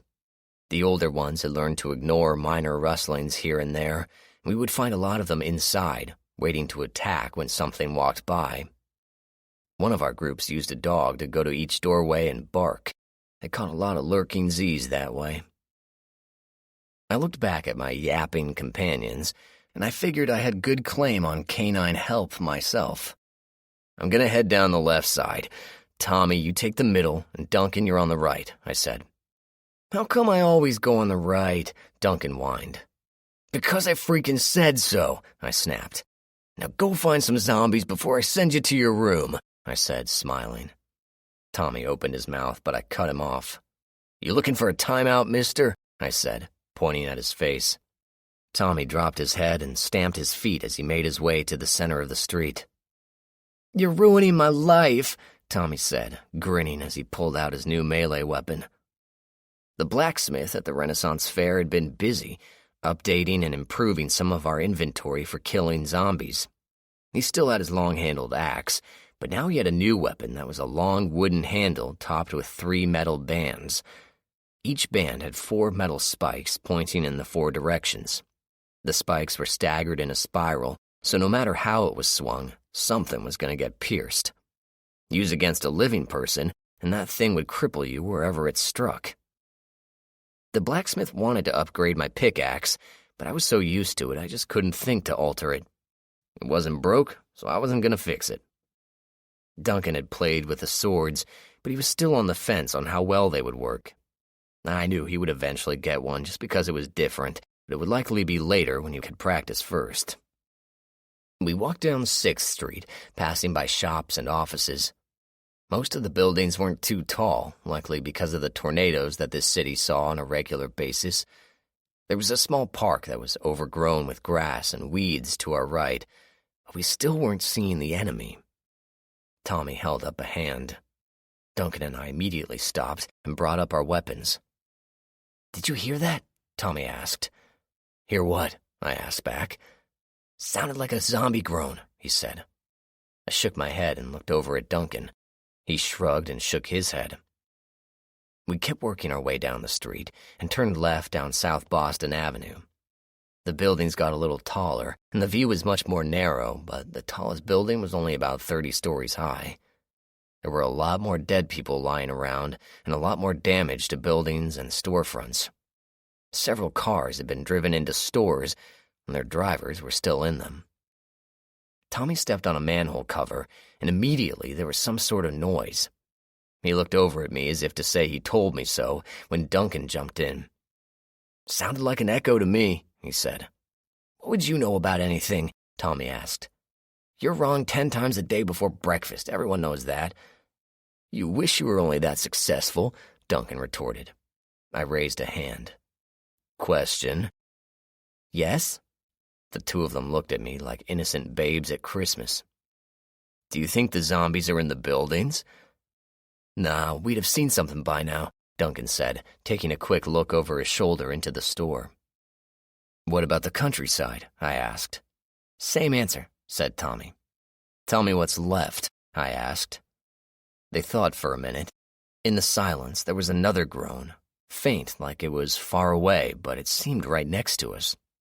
Tommy looked down. You don't think... Duncan looked at me and I shrugged. I've never been to Tulsa before. Do they have a subway system? Not that I know of. Sewers? Duncan asked. Could be. Might be an opportunity here, I said.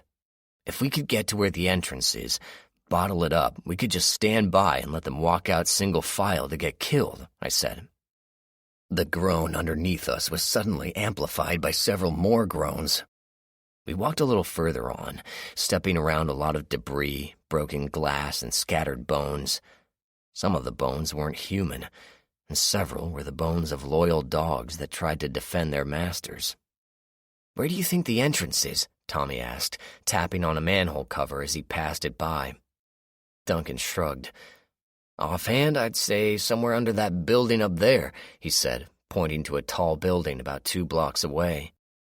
The building looked like it had been built in the 1930s, with a lot of decorative masonry and stonework. It was a good-sized building, about 25 stories tall, with a rich green roof. On the ground floor, there looked to have been a bank and a restaurant of some sort. There was also about 1,000 zombies literally pouring out of the front entrance. They were moving slowly thanks to the cold air of December, but they were moving with the same level of determination as a nice warm zombie in the middle of Georgia in August.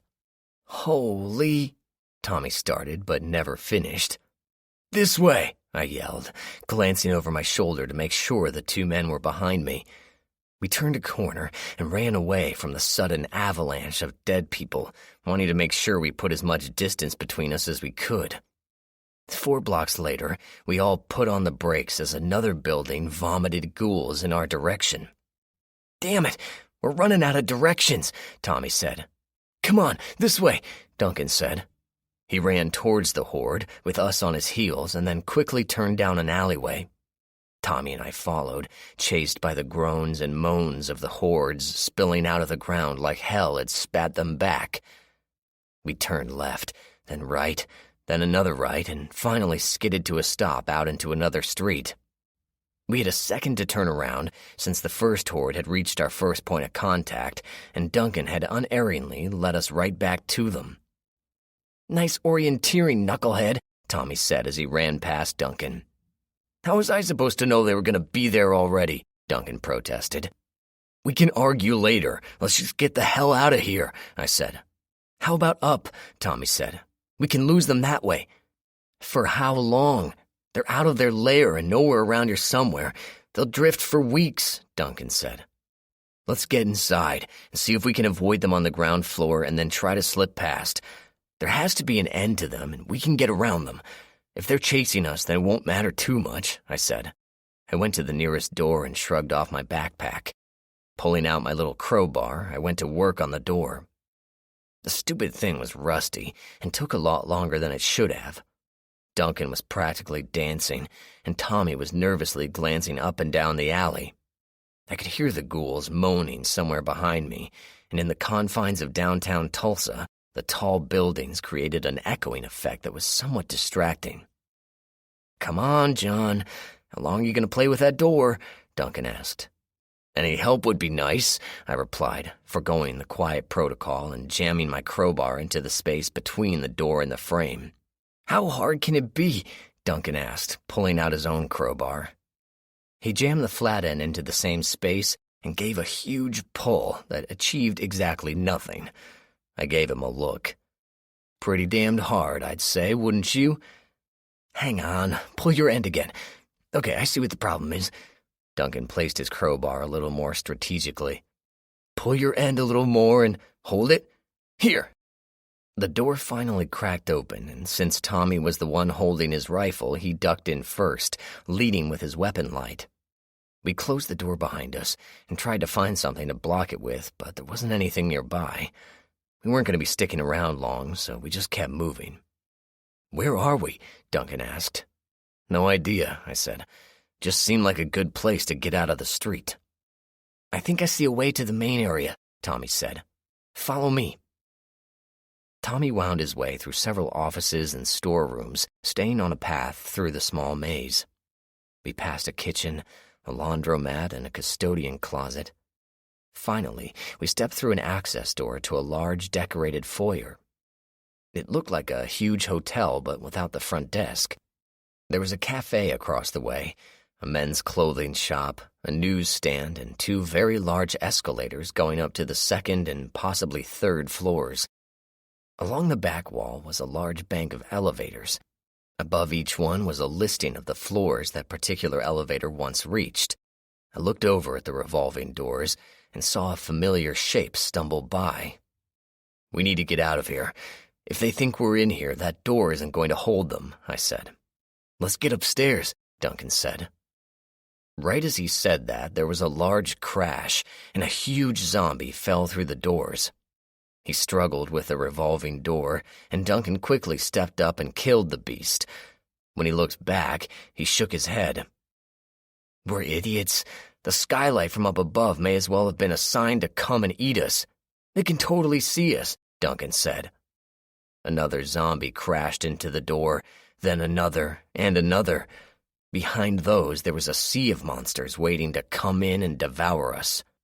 "You were saying something, Duncan?" Tommy asked. "Just get moving." We bolted for the escalators, taking 2 at a time. At the top, we wedged a nearby table into one opening and put 2 chairs onto the other. It wouldn't hold for long, but if we could get a few tumbling down, it might buy us a few minutes.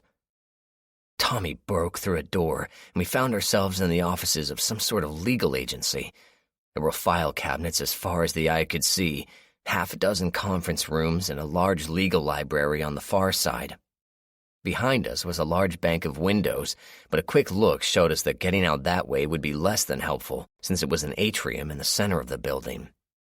It was then that we realized the entire building was built in a square, so anything that chased us around one floor would just run us into their friends that were a little slower getting up the stairs.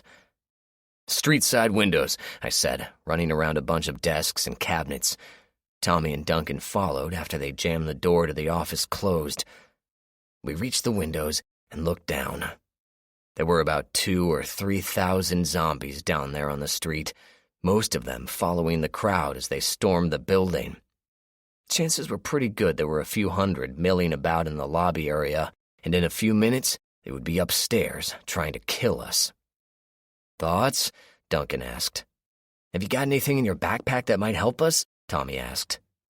"Nothing that wouldn't kill us as well," Duncan said thoughtfully. "And you carry these things around with you," Tommy said. "Remind me not to get too close in the future." "I have an idea," I said, "but it's going to take timing." "Lay it out," Tommy said. "Anything besides blowing up." A large crash at the door answered for me, and we looked at each other. "Looks like time's up," Duncan said. "Help me with the glass," I said. I took my pick out and cracked a small hole in the glass. I stuck the pick through and pulled back, cracking off a large piece that Duncan cleared away. I used the pick again, and Tommy was able to pull out a substantial piece. Pretty soon we had the window cleared and were able to look down onto the street. The height was deceptive.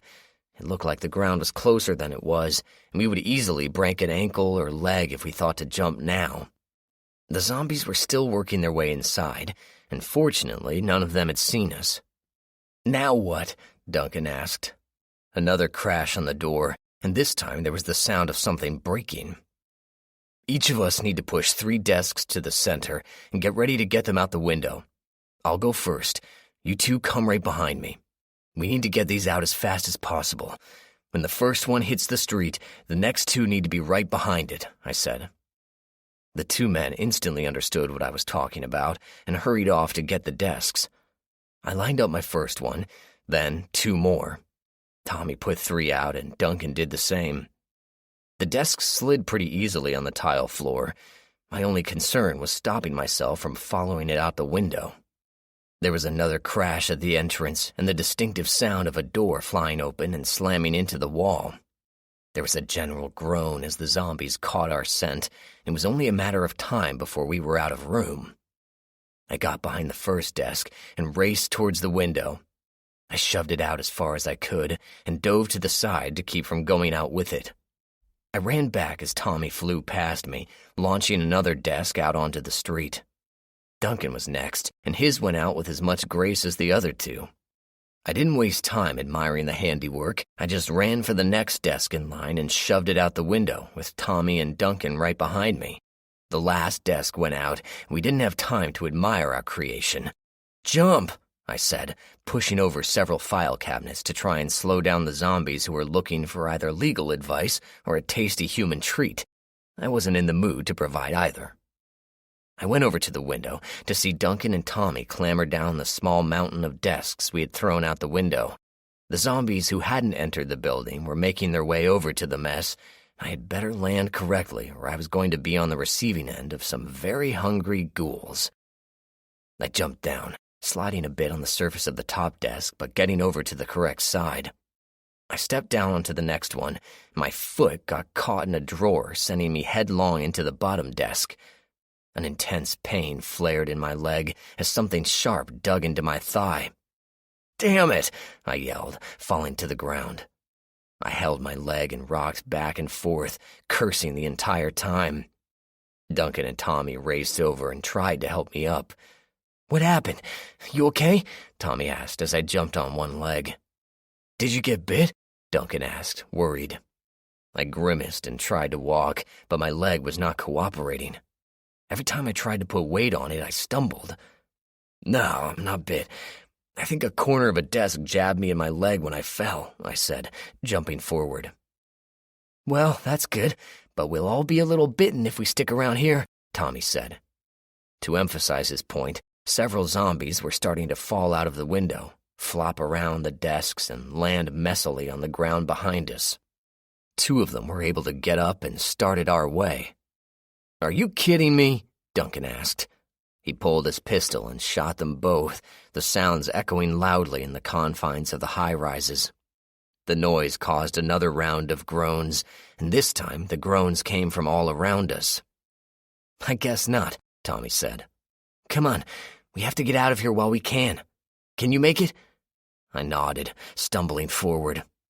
My leg was feeling better, although I figured I was going to have a hell of a bruise in the morning. We moved slowly away, keeping ahead of the zombies that were getting colder the more time they spent out of their tunnel. That was a good thing, because I could still only move at a slow walk, and was a limping one at that. We moved up a street and around another, trying to put as much distance as we could between us and the horde. The cars in the street were good for slowing them down, and I made use of them by leaning on the hoods and trunks as I passed by. "Do we have any idea at all where we are?" I asked, stumbling a bit when my hand slipped. I looked at Duncan. "And before you say Tulsa, I suggest you think about it first." Duncan grinned, and as he turned away, he shook his head. I knew him better than he hoped I did. Tommy looked at the skyline, then checked a small map he pulled out of his coat. 2 minutes later, he gave us the bad news. "We actually ran in exactly the opposite direction that we needed to go. We've got about 2 hours of daylight left," he said. Shit. I had nothing else to say. I didn't want to spend the night in a city with thousands of zombies roaming the streets, only to have to run for it again in the morning. "Well, things could be worse," Tommy said. "How?" I asked. "I don't know, just something people say. How's the leg?" "Slightly better." "Where's Duncan?" I asked, looking around. "Not sure. Wait, there he is. What's he doing?" "I'll be damned. He's riding a bike," I said. I shook my head as Duncan rode up on what was clearly a kid's bike. It had a large rear tire, a long banana seat, and a long front fork for the little tire on the front. It was a pedal-powered chopper. If I had had a bike like this when I was a kid, Michelle Braxton in the 4th grade would surely have wanted to be my girlfriend. Duncan hopped off the bike with a smile and ran back to the bike shop he had found tucked in between a bagel shop and a locksmith. He came out leading a small mountain bike and another kid bike. This one had large front and rear tires with a tall set of handlebars. It was probably one of the strangest bikes I had ever seen. "Ready?" Tommy asked as I settled onto the mountain bike. Duncan was not about to give up the chopper. "Let's get the hell out of here," I said. "We have to get the containment crews in here fast before these guys spread all over the place." "Oh, right. Wait a minute," Duncan said. He turned his bike around and fiddled with his pack. He came out holding a handful of small boxes and started putting them on top of random cars we had already passed. Behind him, a lone zombie turned the corner and groaned like there was no tomorrow. Duncan put a finishing touch on a box, left it on top of a car, and ran back to us, plopping himself down on his seat. "That should work," he said, pedaling away. Tommy and I had to work a little hard to catch up, and I needed to keep my leg from cramping. "Don't you ever worry about one of those things blowing up in your pack?" Tommy asked. "No, not really," Duncan replied. "Color me unsurprised." We rode through the city, circling wide to avoid the zombies that had come out to play. It took us an hour, but we finally reached the outskirts where the containment crews had been waiting for us. We got more than a few odd looks regarding our transportation, but that didn't matter a bit. I got off my bike and limped painfully over to the captain of the containment crew. "There's several thousand zombies wandering around the downtown area," I said. As I spoke, there was the sound of several explosions, and the ground trembled slightly underneath our feet. I looked at the captain again. "Maybe a few less. I'm not really sure," I said, as if nothing had happened. The captain, a former road crew foreman, grinned and pounded on his earth mover 3 times. The men climbed aboard their machines and fired them up. The ground trembled again, this time as the machines rolled past. I limped my way into camp, following Duncan and Tommy as we made our way back to the trailers. I practically fell through the doorway and clawed my way into the bench seat by in the kitchen. Charlie was sitting in a captain's chair reading a small book. He looked up as we sat at the table. "How was the walk?" he asked. "Busy," I said.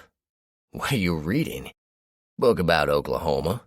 Did you know Tulsa had secret tunnels under several buildings and hotels? They used them to transport illegal booze during the 20s.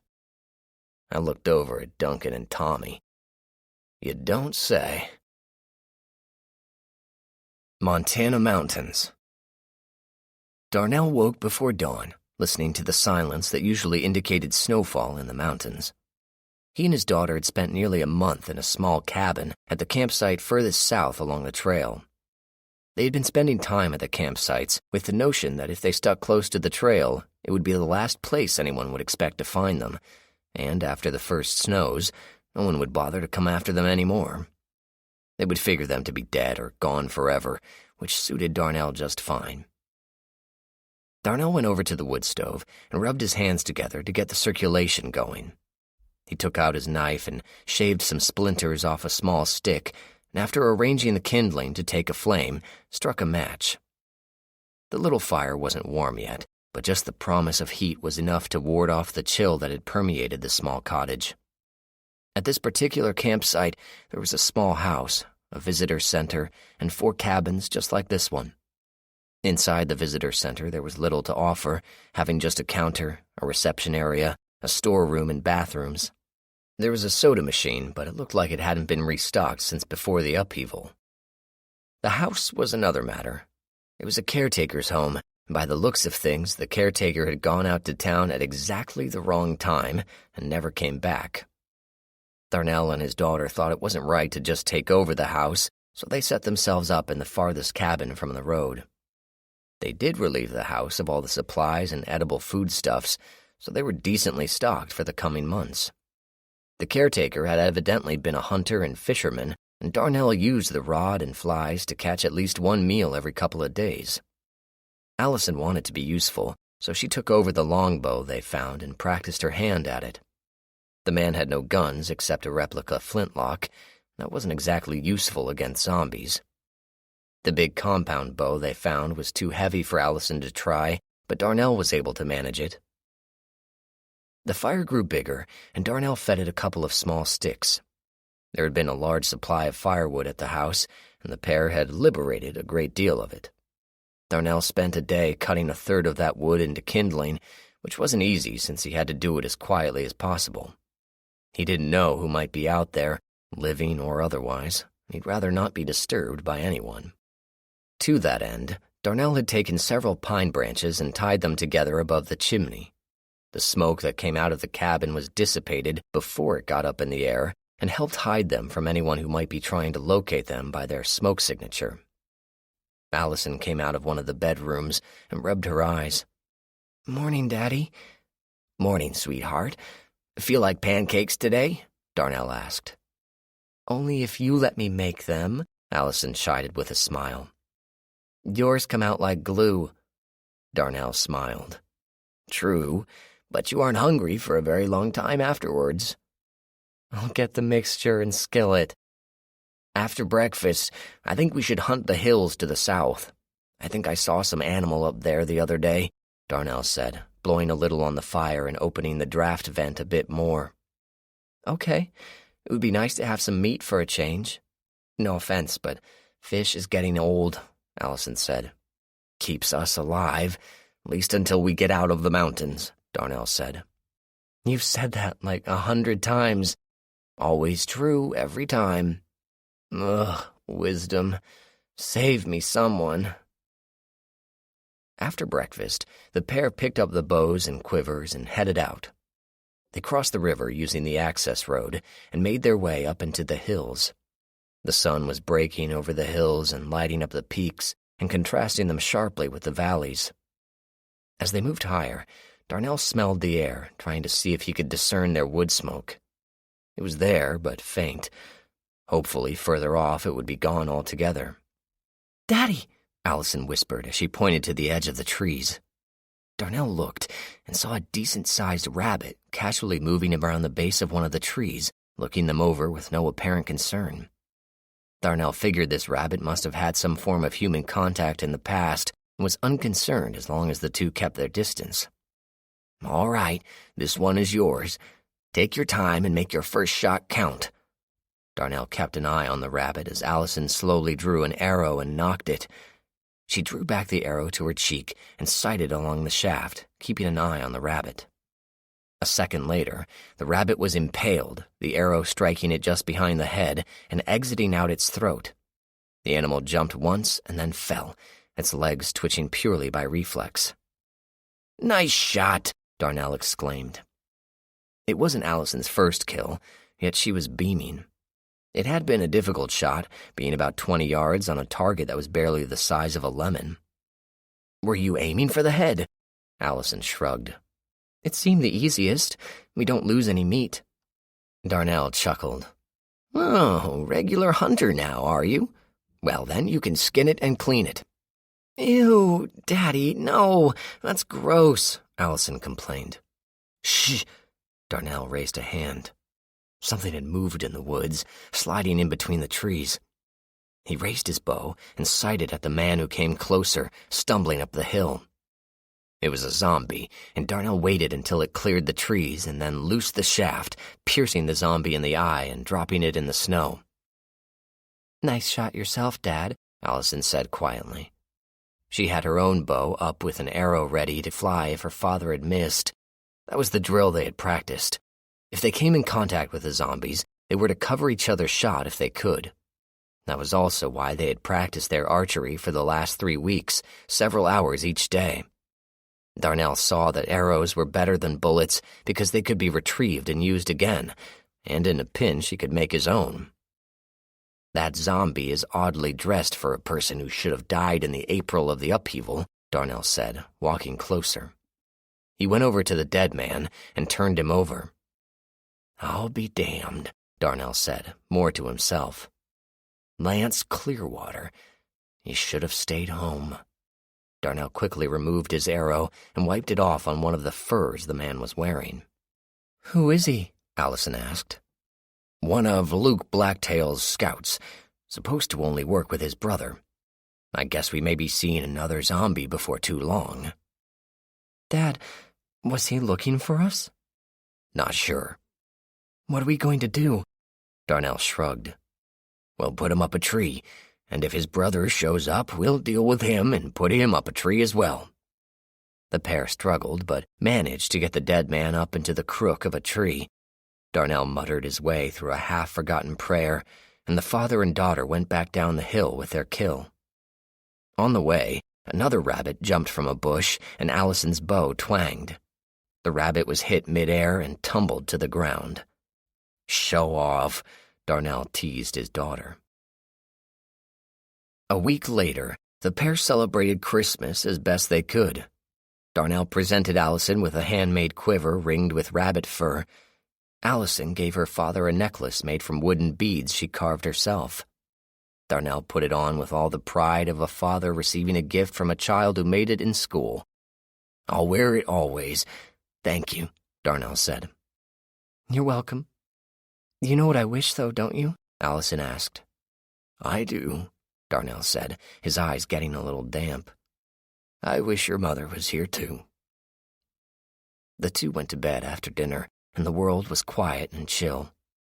The snow fell in a light blanket, and the temperature dropped below zero for the first time that winter. A cold wind blew from the north, and the promise of more snow swirled over the mountains. Darnell woke up in the middle of the night, wrapped in his blankets. He'd gotten used to the sounds of the quiet woods, so when a new sound appeared, it woke him instantly. That's not a sound I've heard in a while, Darnell thought to himself. I wonder where they're going. The noise became louder, and Darnell rose out of his bed to see a small car drive by. But it was not like any car he had seen before. It was like a little station wagon, but prepared for war. It was resting on oversized tires and shocks, while the windows were covered with metal blinds. A roof rack held 2 cargo containers and several gas cans. Darnell could make out one person driving, but there seemed to be another person reading in the back. The car drove on through the snow, heading north. Pretty soon they would reach the upper pass and head towards the community Cole Hobbs built. Darnell doubted they would be welcome with open arms. He turned back towards his bed, his concern over the car fading. It wasn't his problem. Allison was. Running out in the middle of the night to warn complete strangers was a good way to get killed. The sound of the car faded away, to be replaced by a much louder, harsher noise. Darnell went back to the window, and the next sight took his breath away. Dozens of cars and trucks rode past, following the first car. The dozens became hundreds, and after a while Darnell stopped counting. He wasn't even aware of Allison standing next to him. "Who are they, Dad?" Allison asked with a small voice, startling her father. "Not sure, but that's a lot of people moving through the territory," Darnell said. "Wonder if they are that army the scouts were talking about," Darnell asked, more to himself than to Allison. They watched the procession move through the woods and up the road, eventually disappearing into the dark, the trees and mountains swallowing up the sound of their passing. Darnell sent his daughter to bed and went back to his own. He thought for a long while about what Cole might do about an army coming up his back door. If they're half as competent as they look, Hobbs might not have much to say about it, Darnell thought as he drifted back to an uneasy sleep. Montana Community. "So, what do I do with you?" Cole Hobbs said, looking over the man before him. He wasn't impressed with what he saw before him, but it took a lot to impress Cole Hobbs. 2 days ago, word came to Cole that a large force had come through the mountains, following the old logging roads. Cole knew them well, been over them himself when he first came to Montana. Over the course of the last 2 years, he'd been through them several times and knew how treacherous they could be. What this fool before him thought about moving a force that large through the trails, Cole would never know. There was a fork in the trail, and one path took you to the mountain, the other took you to the canyon. The small army of 2,000 men and women had taken the wrong trail, got themselves stuck in the canyon, and now were trapped at the base of the mountain. They couldn't get out without Cole's help, and he wasn't inclined to offer any. "You came to my mountain with the thought of putting us under your control, didn't you?" Cole said. Tom Haggerty shook his head. "That's not why we're here. The Commander-in-Chief has ordered us to clear any zombies from the northern states that we find and leave the communities that have survived the upheaval to themselves that want to be left alone. That is the extent of my orders, and that is what I aim to do." Cole looked at Luke Blacktail, who was standing nearby. "Did your scouts ever come back?" he asked. Luke shook his head. "I figure they are not coming back. I don't have any idea what has happened to them." Cole turned to Haggerty. "Did you kill them?" "No, we've seen no one, living or dead, since we entered the mountains," Haggerty protested. He was livid, more angry with himself than the situation. It was his decision to take the south trail to try and get off the mountain, and he led them right into that box canyon. The noise of the passing vehicles caused an avalanche, which closed the trail behind them with thousands of tons of rocks and snow. Perhaps. Cole was enjoying himself, like a bully always does when his prey is helpless. Well, I ask you again, what do I do with you? If I give you shovels, it will take you a year to dig out the mess you're in. If I bring you up, you'll run us out or take us over. No, we would not. We would take what we could, head south, and rejoin our army, Haggerty protested. And bring them back here, I am sure, Carson Hobbs said. Cole looked at Blacktail. Take him back to his people. They have enough supplies to last a while, and the river at the bottom will feed them if they know how to fish. Hobbs looked at Haggerty. Maybe you'll have luck when the snow melts. Probably around May, these parts. You can't. There's 2,000 people down there, Tom argued. Cole waved a dismissive hand. Your problem. You brought it with you. Tom knew when he was not going to win an argument with this man. He'd seen them before, and they were all the same. Community leaders who let the power of their position get the better of them. It always ended badly. He looked down and missed the look that passed between Hobbs and Blacktail. Haggerty allowed himself to be led back to the rope swing that had brought him up. He tried to think about what John and Charlie would do in a situation like this. John would probably have told the Cole son of a bitch to go fuck himself and promise him that he'd be back to make him wish he'd played his hand smarter. Charlie would have probably upended the table and beat them all with it. He smiled to himself as he walked to the canyon edge. It was an amusing thought, but not practical. John always said, put the most number of people first, and even if you're wrong, you can't be blamed. They reached the edge, and Haggerty set himself in the swing. He stepped over the edge with 2 men holding the rope. Haggerty looked at Blacktail and shook his head. I wish he had been more reasonable. Blacktail waited until Tom was suspended over the canyon edge. He was. Luke slipped his knife out and with a slash sent Tom hurtling to the canyon floor. No! Haggerty watched the jagged rocks rush towards him, and his last thought was he hoped John would show up soon. Luke Blacktail looked over the edge of the cliff and watched as the people below ran towards their fallen leader. Several faces looked up, and Luke stepped back as several bullets whistled past his head. Probably should have disarmed them first, he thought. Oh well, we can negotiate for them later when they're hungry enough. Set a rope by the cliff. Do not let anyone walk near it. No point in giving them a target to shoot at, Luke said to his lieutenant. Blacktail walked back to the main hall, ignoring the questioning looks coming from the people who lived in town. He went back to the conference room and sat down. Is it done? Cole asked. It is. They won't trust us ever again. Not until they have to, Luke said. Good, Cole said. Now then, listen to me. I want to talk about a few things, but I need to know if I can count on you for complete support. Luke bristled.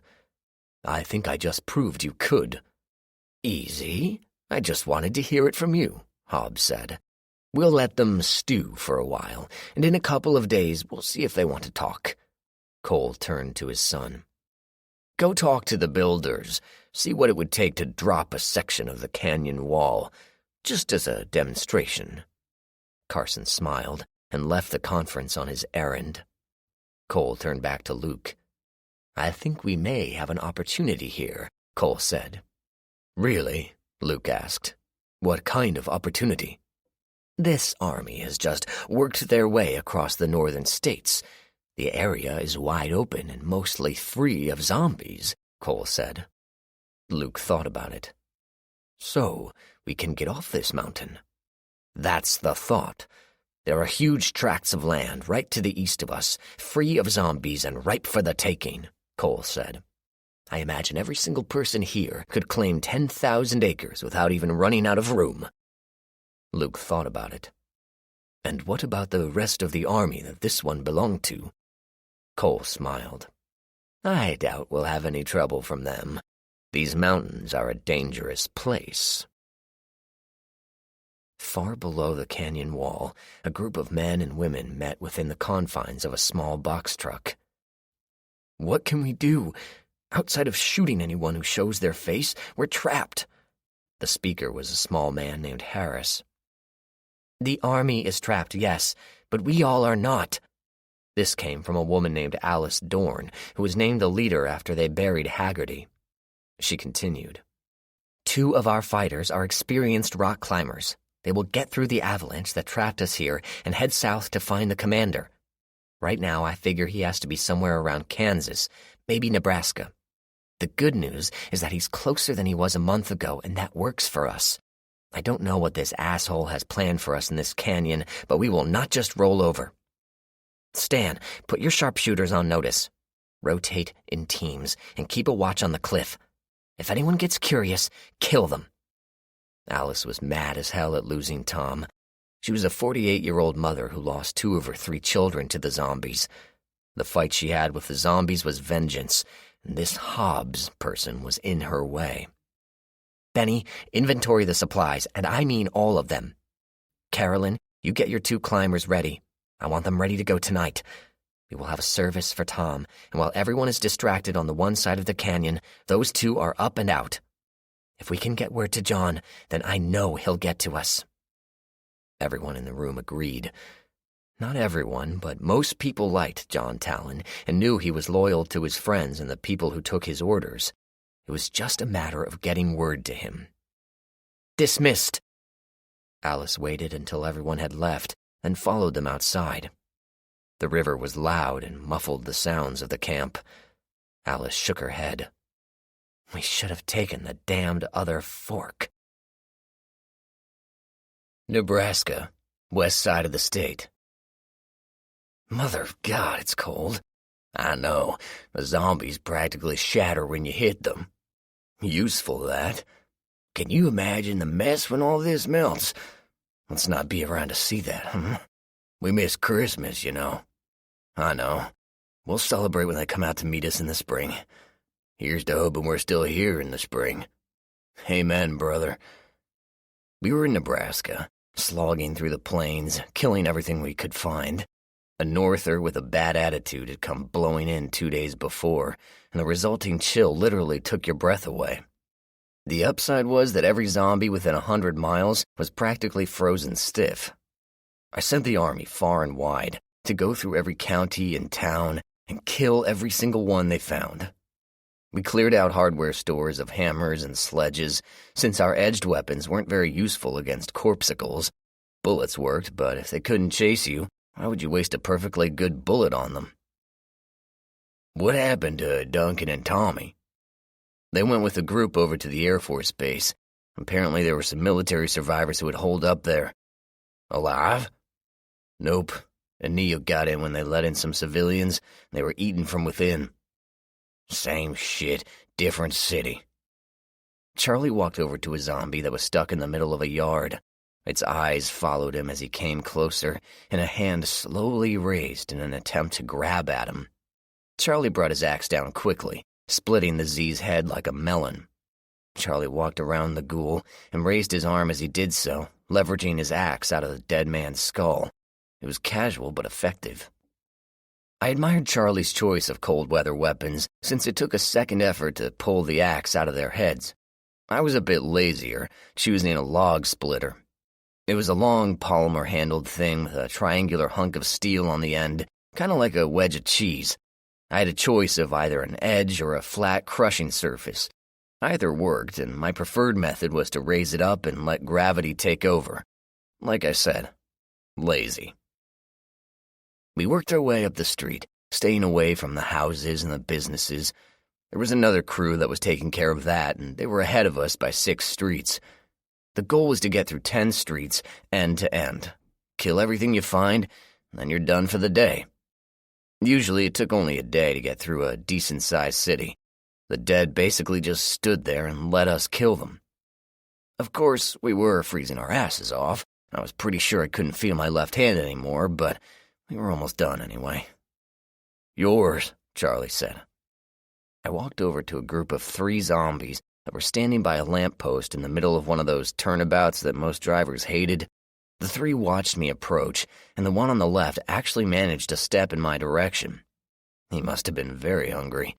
His skin was grayish blue, and his eyes were freaky, being nearly all black. I mean, there wasn't any white at all. I was actually fascinated, staring at his eyes while he reached up for me. John, you hypnotized or something?"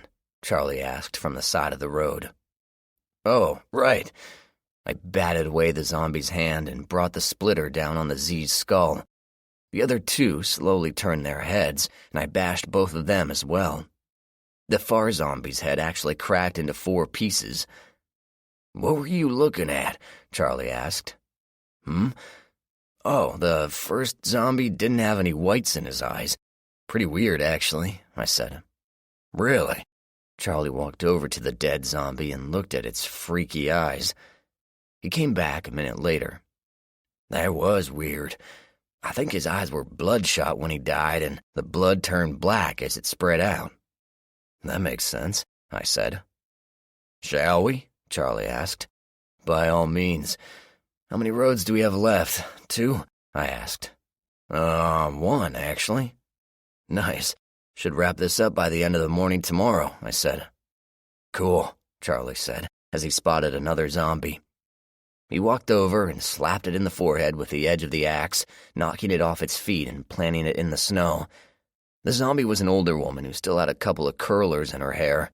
When Charlie hit her, 2 of the curlers went flying, and when she hit the ground, a few more flew up.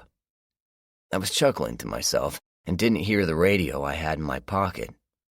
It took a few times before I realized my chest was calling my name. I fumbled with my mitten before I could get the radio out of my pocket.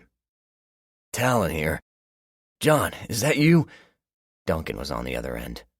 Charlie heard the response, and I swear he sprained his eyeballs rolling them so hard. I opted for sarcasm. It had been that kind of day.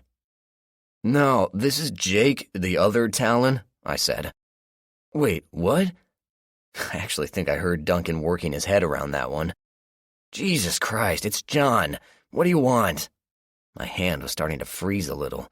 If the wind chill was over 20 below, I think I would have been surprised.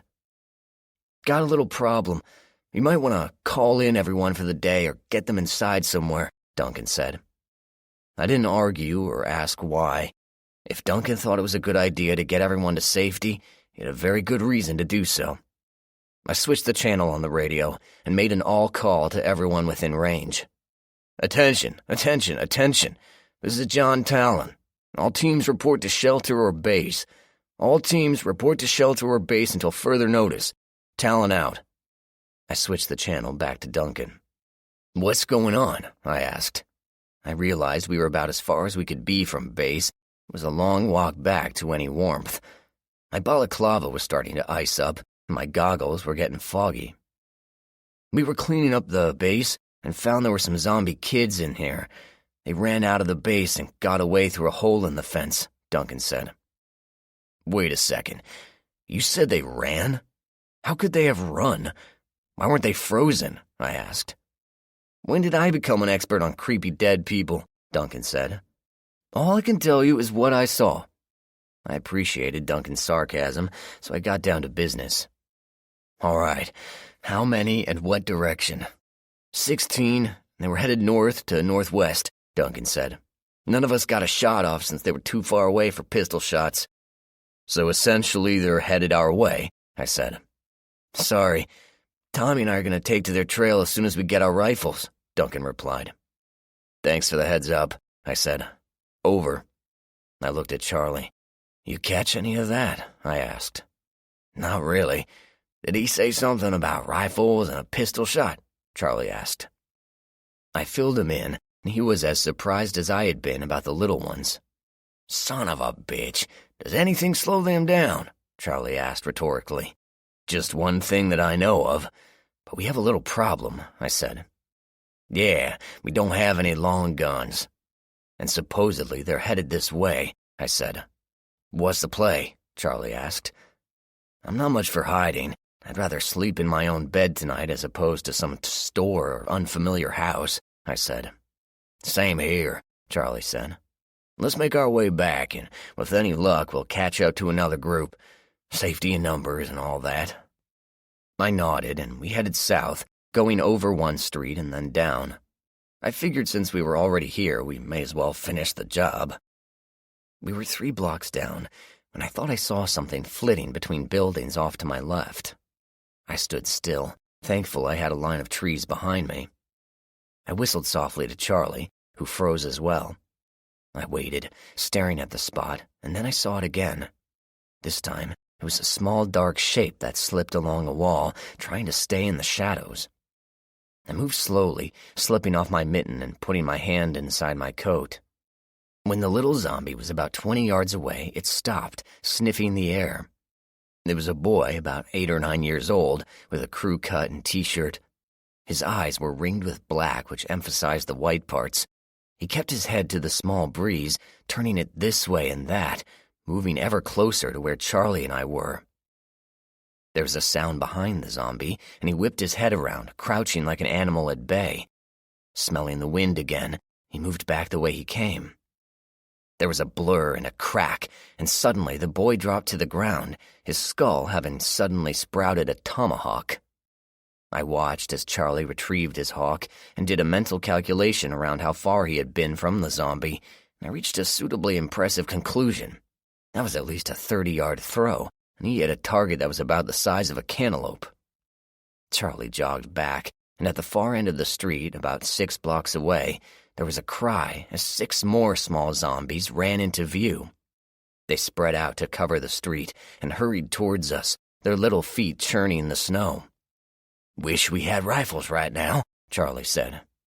"Got a handgun, but that's good for one if you're lucky and they hold still long enough," I said, watching the little horde get closer. They dodged around cars and trees, keeping us in sight as they got closer and closer. "We gonna run?" Charlie asked. "Nope," I answered. "Don't feel like wasting my breath when it's this cold." "Let's restrict their access, at least," Charlie said. "Yeah, that'd be good. I like that box truck over there," I said, pointing to a roofing company truck parked in a driveway. "Perfect." Charlie and I ran over to the truck and pulled on the back handle. The door was stuck fast and padlocked to boot. "Not so perfect," Charlie said. "Another idea?" "I like that porch over there," I said. It was on an older house that had a long porch covering the front. The porch had large brick arches going from one end to the other, and the owner thoughtfully had put wrought iron decorations that blocked the porch off.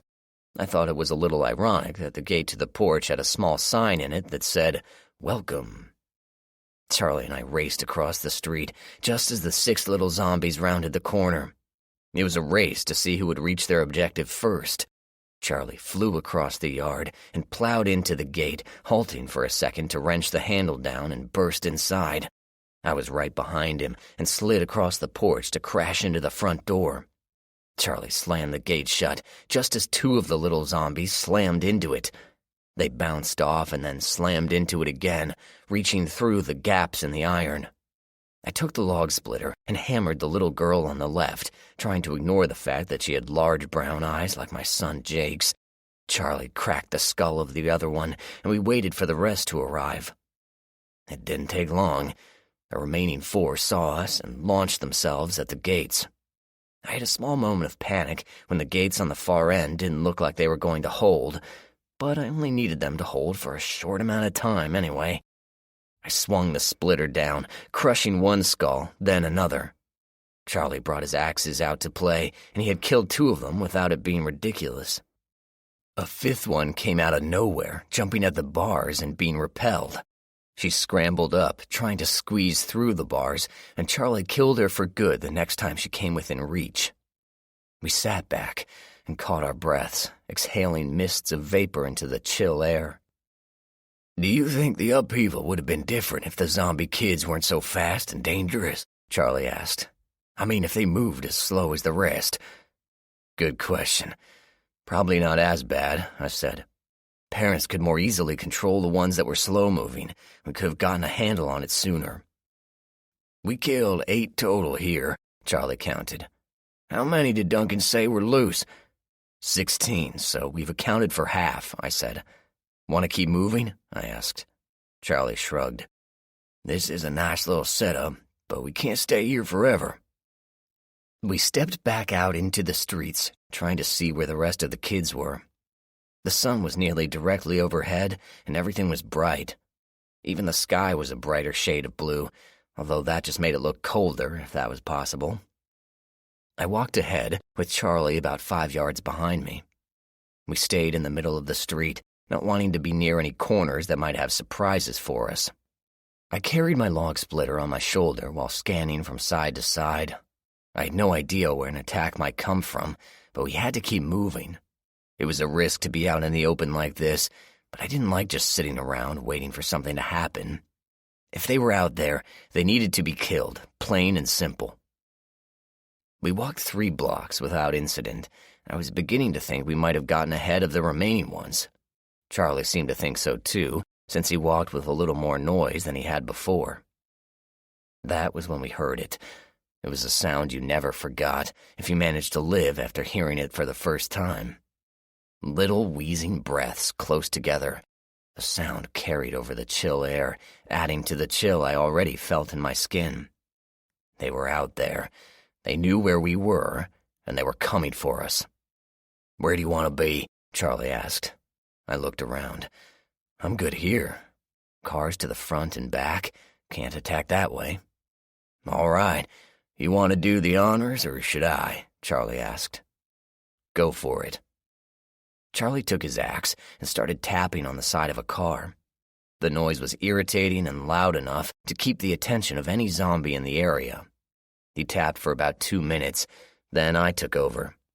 I laid the flat part of my splitter into a car roof and just tapped it back and forth. I was able to get more rhythm out of my instrument than Charlie, a fact that was not lost on him.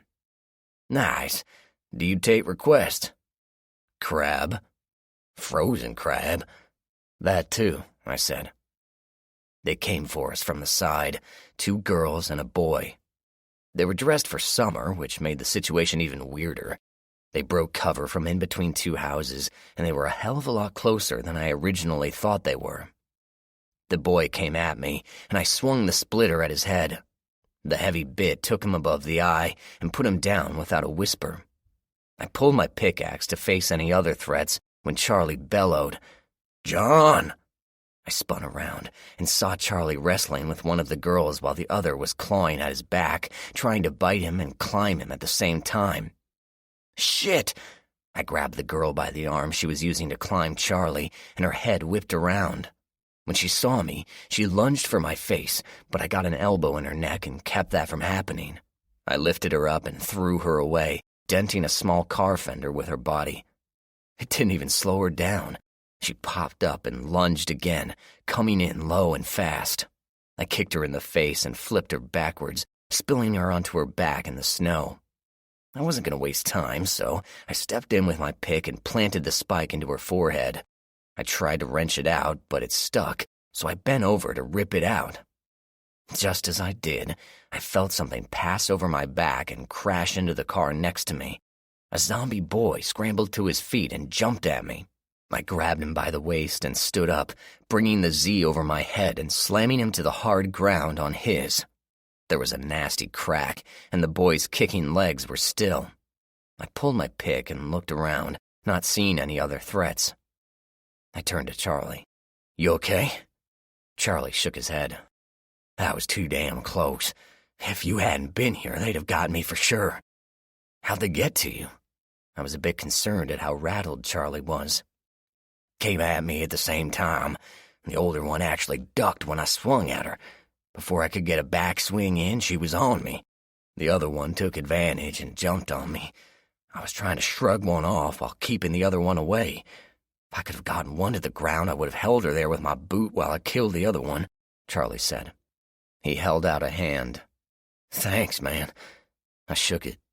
"Hell, we stopped keeping score a long time ago. Gonna have to ask God when we see him." Charlie grinned. "Well, let's hope you're not too disappointed in heaven."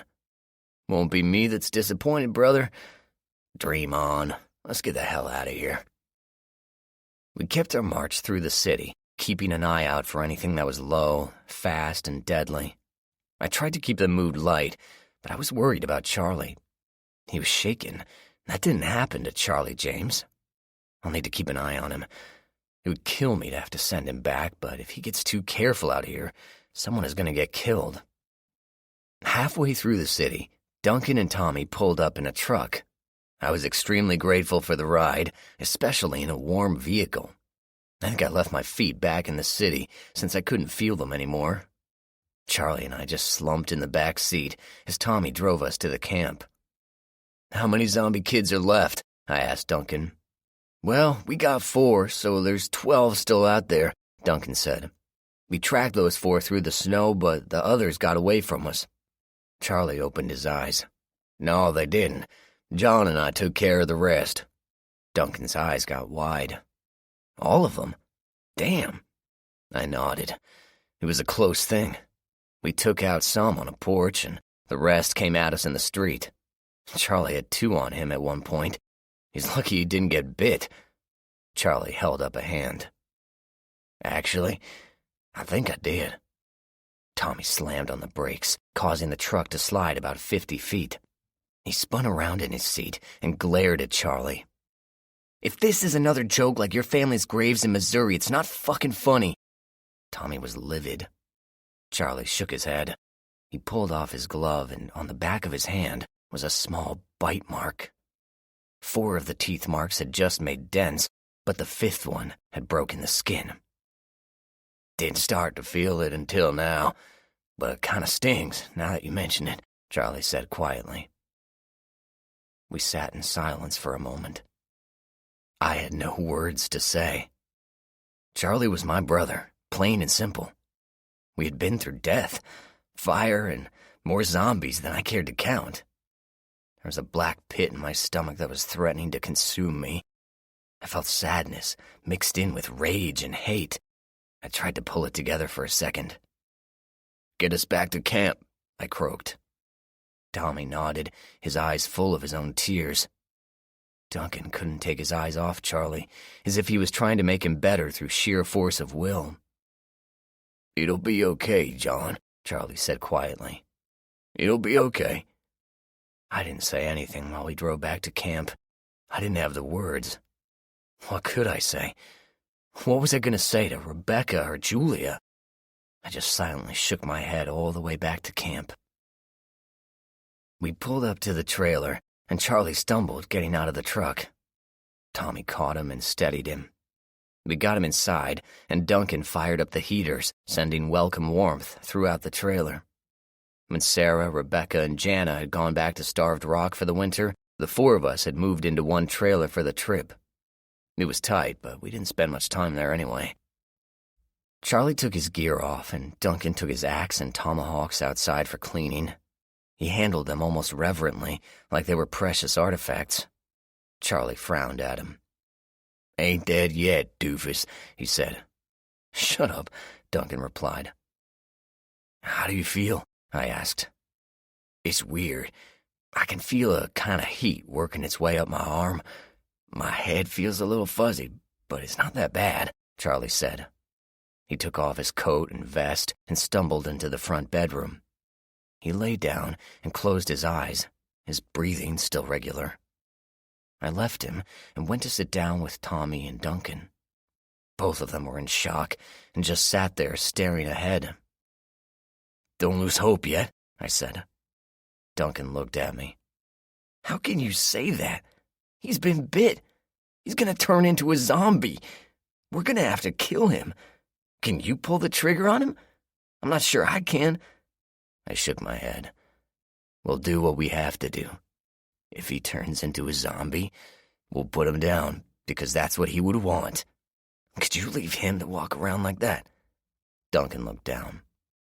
"No, but Charlie's been like my older brother." "I know, and if it comes to that, it will be the hardest thing I will ever have to do," I said. Tommy looked at me. "You've said 'if' twice now. What do you know that we don't?" I rummaged through my pack and pulled out a plastic bag. Inside the bag was an envelope. I took that out and handed it to Tommy. Tommy took the letter and opened it. As he read, his eyes got wide and he looked at me with renewed hope. He showed it to Duncan, who smiled. "So there's a chance," he said. "A good chance, yes," I said. "Charlie might still turn, but there's a good chance he won't. We just have to keep an eye on him." "What about you?" Tommy said. "The letter mentioned that you were partially immune as well." I asked the doc about that, and she said it was weird. Half of the samples she took were immune from the virus, the other half weren't. It was like it depended on which virus showed up to work that day, I said. "But Charlie?" "Charlie's blood resisted the virus every time, but that was with older virus strains. I don't know if he's resistant to a newer strain," I said. Duncan thought about it. "Maybe it's not newer. These kids were infected at the base, and they've been there since it started." "Good point. Let's see what happens," I said. We got up to stand vigil at Charlie's side. When we went into the room, the change was minimal. Charlie was laying on his back, his hands at his sides. He was sweating. I could almost sense the battle taking place in his body. We waited in silence, and suddenly, Charlie's body jerked. He turned onto his side and curled up into a fetal position. He suddenly straightened and began to tremble. The veins on his arms stuck out, and the one nearest his bite were deep purple. I put my hand on my Glock, not sure I was going to be able to do what had to be done should the worst happen. Tommy saw me move and put his own gun in his hand. I appreciated his caution. It likely would take more than one bullet to put the big man down.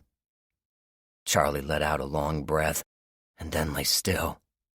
His chest heaved for a moment and then slowed down to a more normal pattern. He opened his eyes, blinked a few times, then sat up. He brought a hand up to his head, and then he stood up. I pointed my gun at his head. "Charlie?" I asked quietly. Charlie turned towards me. His eyes were unfocused, and he blinked several times. He took a step towards me and raised a hand. He tapped on the gun and smiled. "Thanks for the thought, but I think I'm okay," he said. "God, I have a headache." Tommy, Duncan, and I all slumped down, the pressure and adrenaline leaving us in a rush. I holstered my gun and wrapped up Charlie in a bear hug. "Be more careful next time, brother," I said after I let him go, and he had a chance to hug the other two. Charlie nodded. "That sucked. Not sure I ever want to do that again." "You and me both," I said. Outside, the wind picked up and the northern wind battered our camp. It was a bitter, freezing wind, and it was as if it was warning us about things to come. Montana, campsite. Darnell Tibbles walked the logging road, an arrow ready in his bow. He was becoming quite the mountain man, reading signs and tracking animals. He didn't do it for fun. It was a matter of survival at this point. The snows had come down in earnest, blocking passes and covering the trees in a white blanket. The lower areas were not as bad, but there was still a good foot of snow on the ground. For Darnell's purposes, that was fine. Allowed him to track prey and move without too much noise.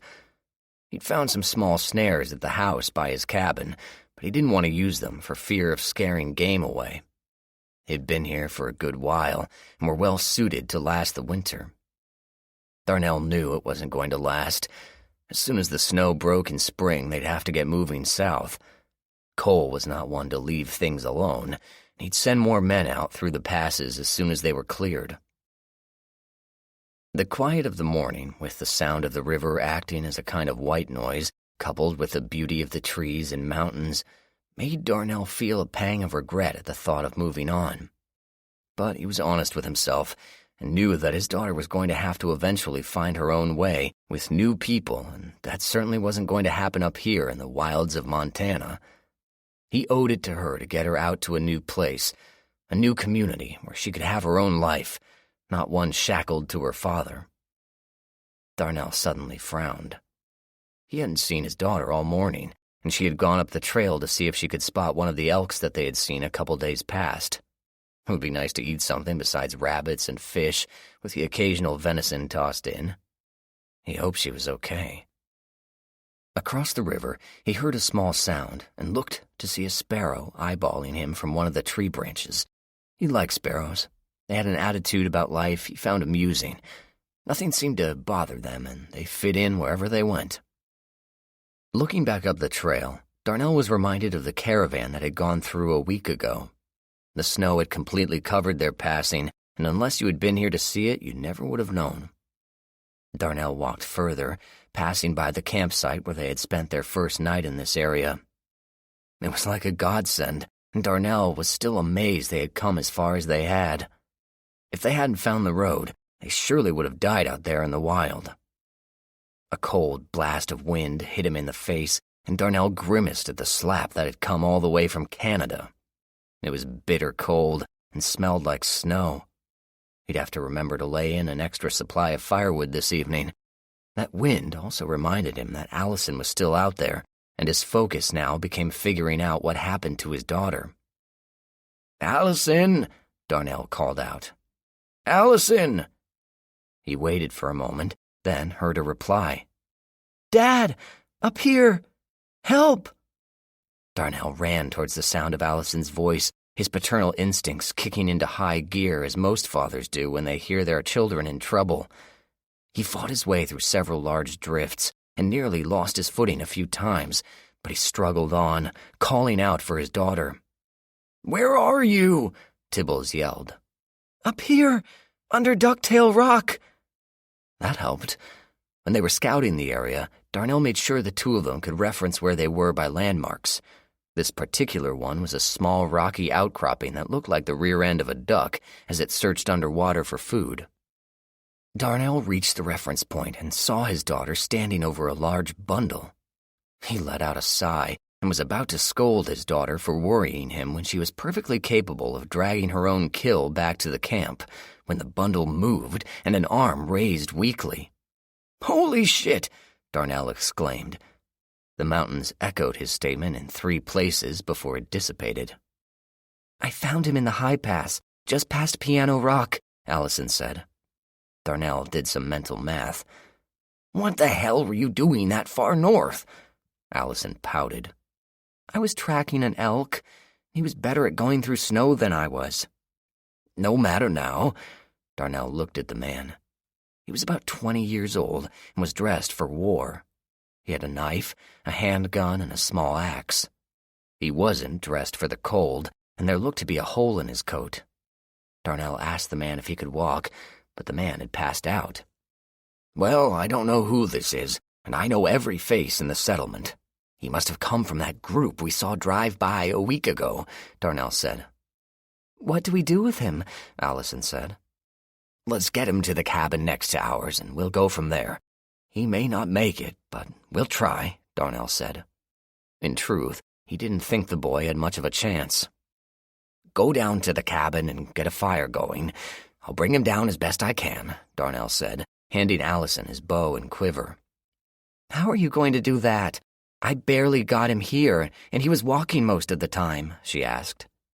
"Leave that to me," Darnell said. "Now get going." He watched his daughter work her way down to the base of the mountain, then turned back to the man on the ground. He spoke to the unconscious man. "My friend, I get the feeling you are going to cause a lot of trouble," Darnell said. He went over to a large pine tree and cut away 3 branches with his hatchet. Taking them back to Ducktail, he rolled the unconscious man onto the branches. It wasn't the best travois he could make, but he was in a hurry. Grabbing the stick ends, he pulled the man down the hill and onto the road. Darnell kept to the track he and Allison had made, being easier than trying to make his own way through the snow again. Darnell dragged the man up to the cabin next to his and Allison's, and he was pleased to see smoke rising out of the chimney. "Allison, I'm here. Help me with this guy, would you?" Darnell called. Allison came out, and together they lifted the man off the makeshift sled and brought him inside.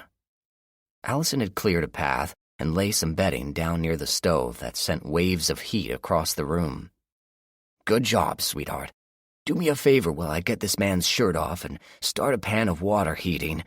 He may be wounded, and we'll need to see what we can do," Darnell said. Allison left, and Darnell began to work on getting the man's clothes off. He removed the coat and weapons and was working on the shirt when he noticed the man's eyes open.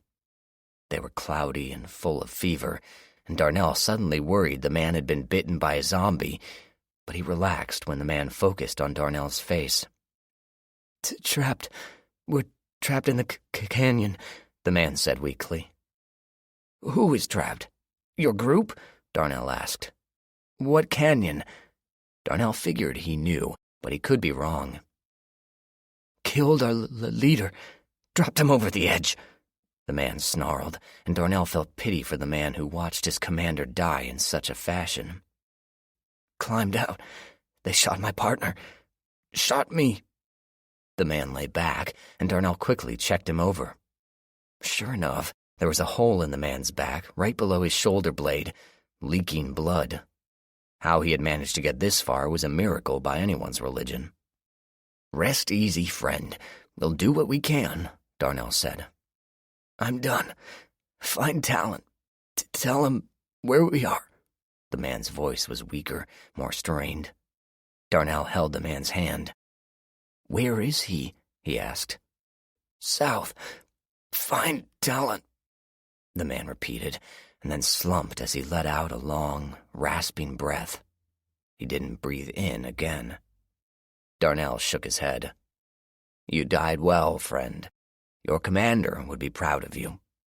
Allison spoke from the doorway. "He's dead?" Darnell nodded. "Sorry, sweetheart. He was shot in the back. Must have filled his lung. No idea how he made it to Piano Rock." "We have to find Talon, whoever he is," Allison said. "We have to. If Hobbs has those people trapped in the canyon and killed their leader, then he'll kill them all if he gets the chance. He'll do anything to protect his little kingdom." Darnell sat up straight. The word kingdom made it clear. Suddenly it made sense. The expanding fences, the consolidating of his power. Hobbs wasn't looking to just survive. He was looking to start his own kingdom and give out land to the people on his side. Darnell had been half joking when he said monarchy to Luke Blacktail. If the group this man had belonged to had cleared out the Dakotas, then there were literally states up for grabs. Once entrenched, Hobbs would be hard to get out. "You're right. We have to. Let's get this man buried. While I'm digging, you start putting some packs together. We have to find this Talon person," Darnell said. Darnell covered the man with the blanket and went outside to get a pick from the tool shed. The ground was hard, and digging was going to be tough. 100 things were racing through his mind, and none of it was good. He was going to have to leave his safe, comfortable life and head south in the winter, trying to find a man who might be 10 states away. Darnell shook his head. Why couldn't things ever be easy, he thought. A sparrow on a nearby branch peeped at him, and Darnell shook his head. All right. It's not about me," Darnell said to the sparrow. The sparrow looked at him and then flew off, shaking a bunch of snow off the branch. Darnell looked at the pile of snow and shook his head again. "We're going to need a truck," Darnell thought. Nebraska, southwestern edge. We were 3 weeks into Nebraska, and were getting ready to head south. The majority of the army was back in the area, and we were going to do a major push into Texas. The plan was to sweep around the eastern section, down through the southern, and then hit the western part. We'd cross back up into Colorado about the same time the army that was sweeping through the northern states would be heading south. We all would meet in the middle of Colorado. By that time, the spring should be here and the zombies would be in thaw mode. It would be a good time to head home and take care of business before the fall and the next part of the war. For the record, January sucks in Nebraska. There's little to stop the wind and snow, and in some places we saw drifts that were 15 to 20 feet deep. If there was a zombie under that, he could just stay there until spring. Charlie was doing fine, and for a while he was held in an even higher esteem than he already was. But after a while there came some grumbling, and a few openly said that he shouldn't be giving orders. He should just go do the job himself since he was immune. That stopped when I sent two of the loudest voices back to the capital. I had them driven by a trusted friend, and he said he would make sure they got there and dropped off without any ceremony. I didn't need crap like that. I had spent the last 2 weeks recruiting. I hoped it would be enough. The rumors of a massive horde had started again, and I said out loud that I hoped it was true and that we found it soon. In this weather, we could kill a zombie with a tap from a ball-peen hammer. I was out by myself, checking out farmhouses and small towns. I'd cleared 3 farms and a subdivision so far, with only 15 frozen zombies to show for it. I'd run into several live souls who were surprised as hell to meet me.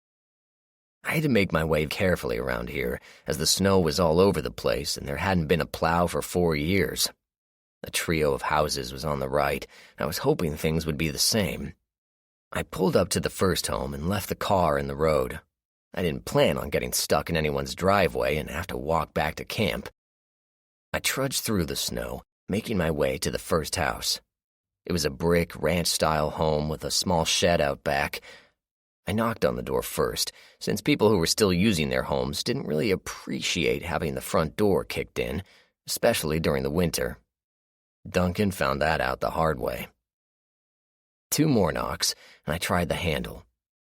The door opened easily, and I stepped inside. It was nice to be out of the wind, but it was still cold in the house. Everything seemed normal, and nothing seemed out of place. The furniture was all where it was supposed to be, and the general impression I got was this place had just been abandoned. I checked the cabinets for anything of value and came away with nothing. The next house was like the first one, quiet and calm. I did find a small store of cans, which I took with me, and then it was on to the last house. This one was another ranch, although it looked like there might be something in this one. I took the usual precautions, and then went inside. This house was different. The furniture was tossed all over the place, and there were dark stains sprayed all over the walls. Strange little chunks were here and there, and I didn't need an explanation as to what those might be. I walked carefully through the house, seeing the small playpen, the clothes in the corner, and the pile of empty beer cans and garbage in the kitchen. I walked with my Glock out since it wasn't easy to swing a log splitter indoors. The first bedroom was obviously a child's with a crib and a small dresser. The crib was empty and the dresser drawers were open. Clothing was on the floor and by the closet, telling me this was a quick exit. I went further into the home and noticed blood trails on the floor. Whatever happened in the living room worked its way down the hall. A bloody handprint was by the doorknob, and I slowly pushed the door in with my gun. Inside the bedroom, a man lay on his back, his hand extended up to the night table. He had been stabbed several times, and the murder weapon was still in his gut. His eyes stared at the ceiling, seeing nothing. He was dressed in grubby jeans and wearing a simple white t-shirt, which was stained purple with blood. The bedroom had been tossed as well, and I noticed a picture of a small family on the dresser. The man was there, smiling for the camera with his baby girl and wife. The wife was barely smiling and had her hair over her face. If I was a betting man, I'd say she had the remains of a shiner in the picture. The scene was beginning to become clear. What I thought had been a zombie attack turned out to be a domestic murder. And if I was any judge, the woman killed her husband right when the world ended and there was no police to be found. I went over to the side table and pulled out the drawer, curious as to what the man was trying to get to. Inside the drawer was just a single cartridge for a .45 automatic. I nodded to the dead man. "Looks like you got what you deserved, jackass. And you made sure your wife and child could defend themselves against the zombies. Good work." I left the house, not wanting to disturb anything, and a small part of me hoped the mother and her baby got away to safety. Back at the car, the radio was squawking at me. "John, are you there? John, come in. This is Tommy. John, you need to get back to camp now." I picked up the microphone. "John here, Tommy. What's going on?" "John, you need to get back to camp. there's a man here who says he needs to see you right away, Tommy said. What's this about? I asked, turning the car around and using my previously made tracks to get back to camp. Just get back here. He says he knows about our army in the north. What about them? We've got some big trouble. Be right there. I had a sinking feeling I wasn't going to like what I was about to hear. Base camp. Darnell and his daughter Allison had walked over 50 miles before they found a vehicle that could take them south. Every one they tried had either a dead battery or bad gas. Allison finally found a car that would start, and that was only because it had been stored in a garage with its battery taken out and its fuel drained. Darnell had to find gas and a battery, and that took all of 2 days before they were able to get moving. If he'd had his choice, Darnell would have never chosen this vehicle. It was a 1969 Camaro, electric blue with twin racing stripes over the hood and rear. The rear-wheel drive was awful for driving in the snow, and the thing barely got decent gas mileage to get them anywhere. It took longer for them to forage for gas than it did to drive a few hundred miles. After 2 weeks in the thing, Darnell was ready to ditch it and find something else. But that was when he ran into the first few fighters from the army. There were a couple of nice kids carrying really big weapons, and they politely pointed him in the direction he needed to go once he explained he needed to see a man named Talon. The two boys smiled at Allison, and she smiled shyly back. Darnell was happy to leave that behind. Another few days of travel found him at the camp of the largest gathering of people he had seen since before the upheaval. People came out of their trailers, campers, and buses to look at the hot rod moving through the camp. It was an orderly place, and it looked like they were getting ready to move on. Darnell asked a man where he might find Talon, and the man pointed to a small trailer attached to a king cab pickup truck. A fuel truck was slowly moving through the camp, refilling vehicles before the journey.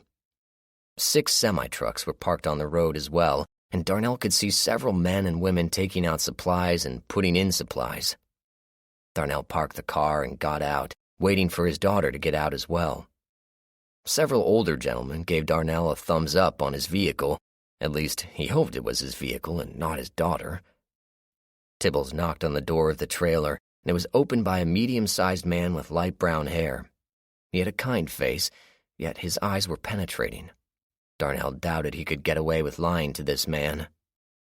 "Can I help you?" "Yes, I'm Darnell Tibbles, and this is my daughter, Allison. I need to see a man called Talon," Darnell said. Tommy looked at the man and his daughter, his eyes missing nothing. "I'm Tommy Carter. John's not here, but he should be back by the end of the day. You want me to send him a message?" Darnell shrugged.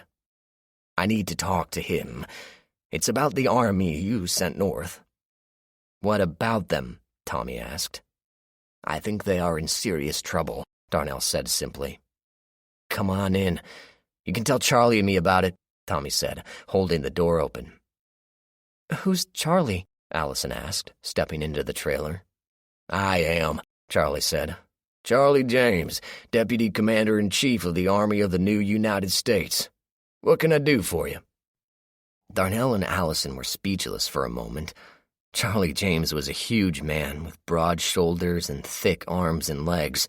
He spoke in a kind voice, but the man radiated brute strength. Darnell had the odd thought that he had finally met the man who could take Cole Hobbs in a fight, easily. Darnell spoke for a few minutes, relating what he knew about the settlement to the north, including the army that had passed by and the passing of the young man who had sent Darnell and his daughter south. Charlie's eyes narrowed, and he quietly asked a question. "You said the man you rescued from the woods told you they dropped their commander into a canyon?" Charlie's voice was deep but quiet. "Haggerty," Tommy said softly.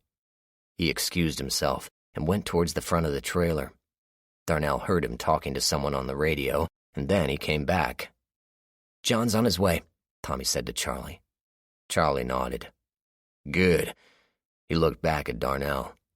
"John will want to hear your story again." Darnell shrugged. "That's fine." He looked at the two men again. "Hobbs will never know what he turned loose," he thought. The group made small talk while they waited for John. Darnell told the men all he knew about the community, about Hobbs and his men, and the flight that nearly killed the two of them. Charlie nodded appreciatively at how the pair survived. "Have you thought about where you might go after this?" Charlie asked. "Not really," Darnell said. "I wouldn't mind going somewhere with less snow."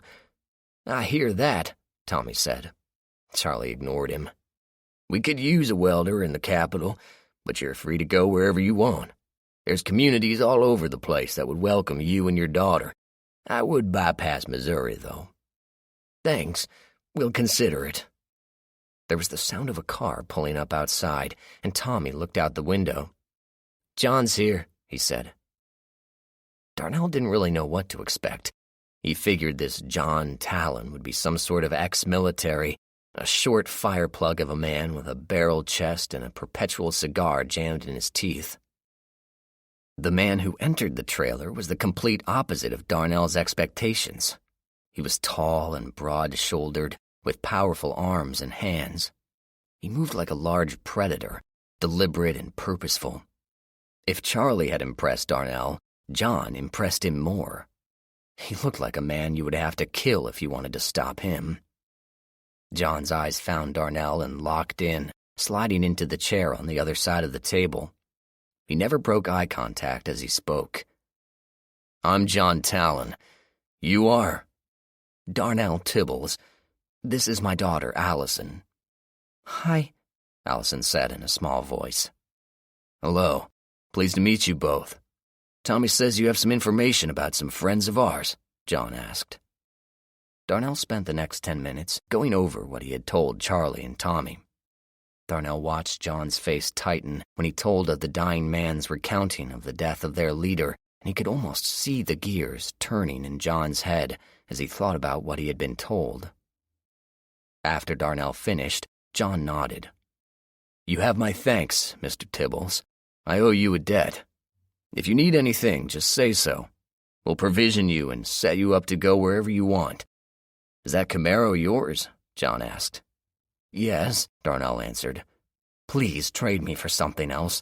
That thing is useless in snow unless you like sledding." Tommy smiled. "We'll get you something better." Charlie looked at John. "What's the play?" John sat back and folded his arms. "Mr. Tibbles, I would ask that you find me the location of that community on a map." John turned to his comrades. "Tommy, get Duncan in here. You two will be leading the army south through Texas. Charlie and I are going to go north to get our people. They've already been captives 3 weeks. I don't intend for them to stay that way much longer." Charlie and Tommy stood up and went about taking care of business. Charlie put a road map of Montana in front of Darnell and handed him a pen. Darnell shook his head. "You're going up to get your people with just yourself and Mr. James there?" John looked at Darnell for a long moment, and Darnell actually felt a little nervous. "That's the plan. People who agreed to fight for the country and take my orders are up there, and I will not leave them to die. This Hobbs character killed 3 of my men. He will answer for it," John said. "Besides, I'll have an army with me on my way south." Darnell wasn't much of a religious man, but right now he had the utmost faith that John Talon was going to handle this situation. "It'll be freezing cold in those mountains," Darnell said. "That's fine," John replied. "It'll be warm by the time we get there." "How's that?" Allison asked. Charlie answered that question for John. "Because we're bringing hell with us." This concludes The Zombie Wars, The Enemy Within by Joseph Toledo. Narrated by Graham Halstead. Copyright 2015 by Joseph Toledo. This unabridged audiobook is published by arrangement with Severed Press and was produced in the year 2016 by Tantor Media Incorporated, a division of Recorded Books, which holds the copyright thereto. Please visit tantor.com for more information on our growing library of unabridged audiobooks and to take advantage of special offers.